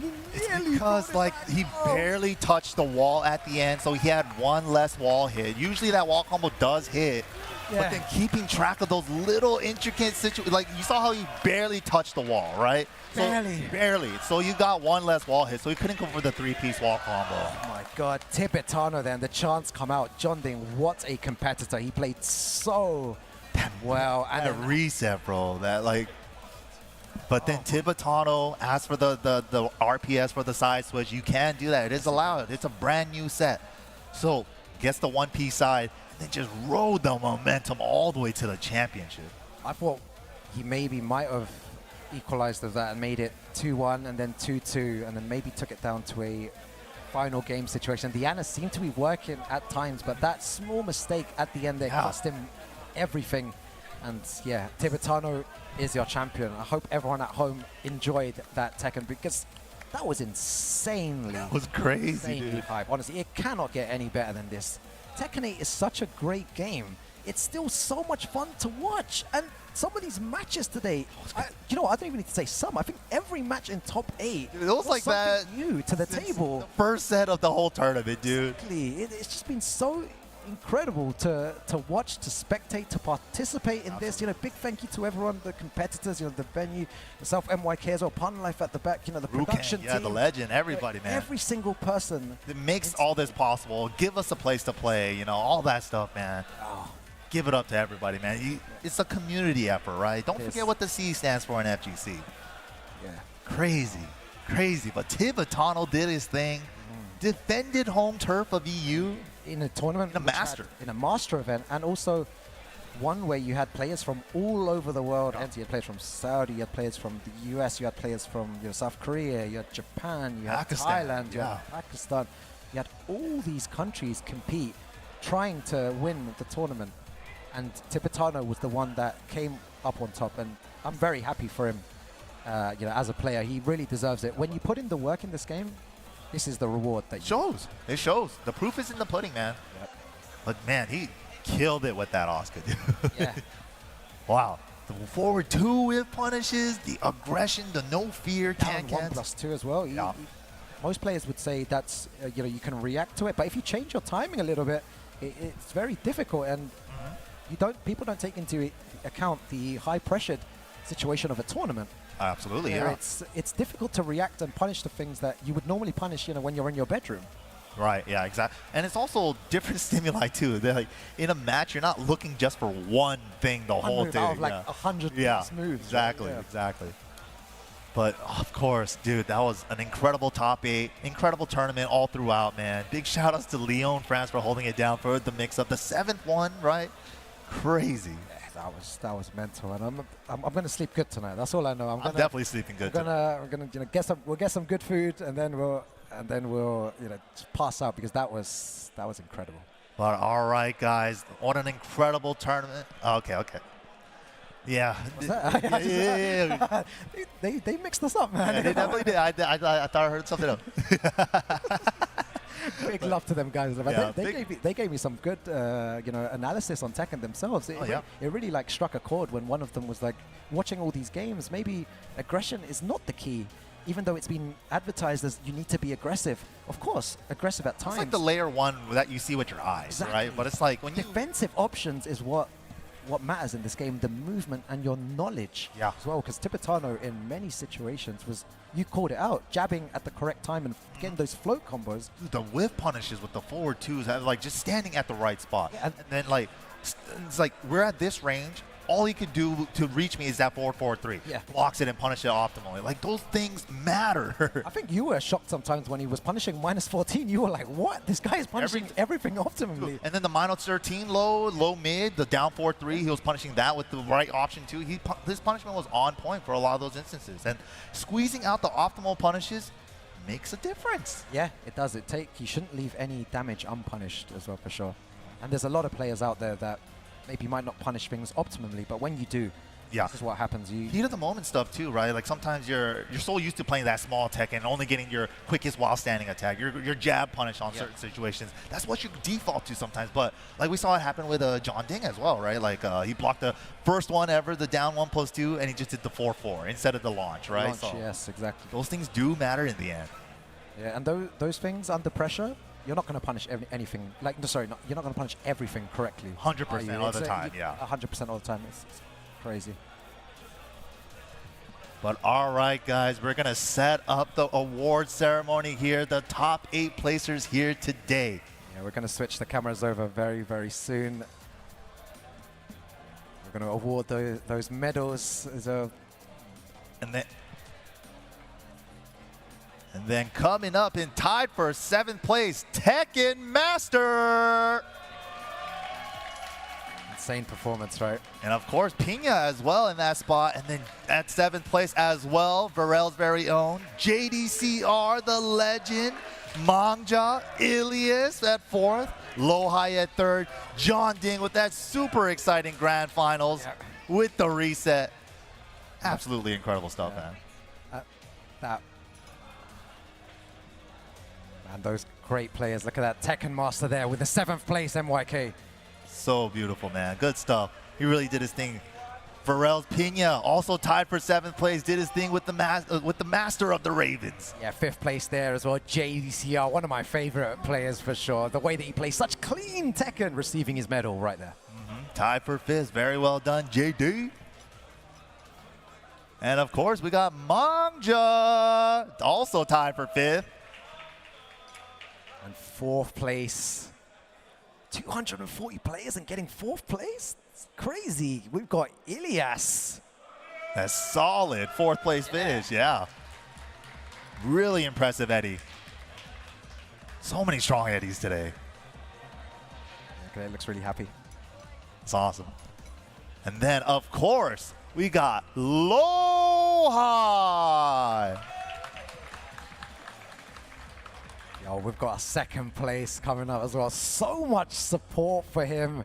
Played exceptionally well all the way to the end. It must have been a draining tournament, but we've got Jeondding. And the crowd goes wild, rightfully so. Yeah, big Johnny D. He played his heart out, man.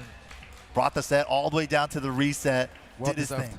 Yeah, absolutely. But of course, the champion, the grand champion of the MIXUP 2025. Give it up for Tibetano. Tibetano, what a monster of a player and someone to look out for the rest of this tour. I'm sure he's going to be entering many, many more events in the future. But there he is holding it up. I'm sure he's very, very happy about that. Man, that's amazing. Yeah, GG. Tibetano. Yeah. Woo. Oh, it's España. It looks like Spain is on top right now. You know, it's one of the best players. I guess I'm not even going to say Europe now. One of the best players in the world. You could say it. Tibetano. You could 100% say 100%, yeah. First place, master level. First place master to win that is, I wouldn't say impossible, but it takes a lot of work, a lot of grinds, a lot of games online, a lot of hours practicing in the lab, a lot of traveling as well. A lot of sacrifice. Sacrifice, and he did it, and I'm very, very proud of him. Well done to Tibetano. Amazing stuff, man. What an incredible tournament. Like, from the first set with the Yoshi spins and stuff. That's how it started. That's how it started, man. What about that tech trap before? The Yoshi stuff? No. I mean, like, intentionally dropped it. You stuff, man. You guys are crazy out here, but you guys get it done. Yeah. Good stuff, man. Tibetano, the champion at the MIXUP 2025. Yeah, really great stuff. It's been an absolute pleasure this whole weekend. MYK, Upon Life in the back as well. It's been just showcasing what Tekken is and how much it means to everyone here as well. Man. So many players around the world. Oh, and yeah, big shout outs to you guys for tuning in, sticking it out all the way to the end. And yeah, big shout outs to production, everybody that entered the tournament, everybody that's a part of this community. You guys make it all possible. So it's been a good one. We'll catch you guys all next time at the next event.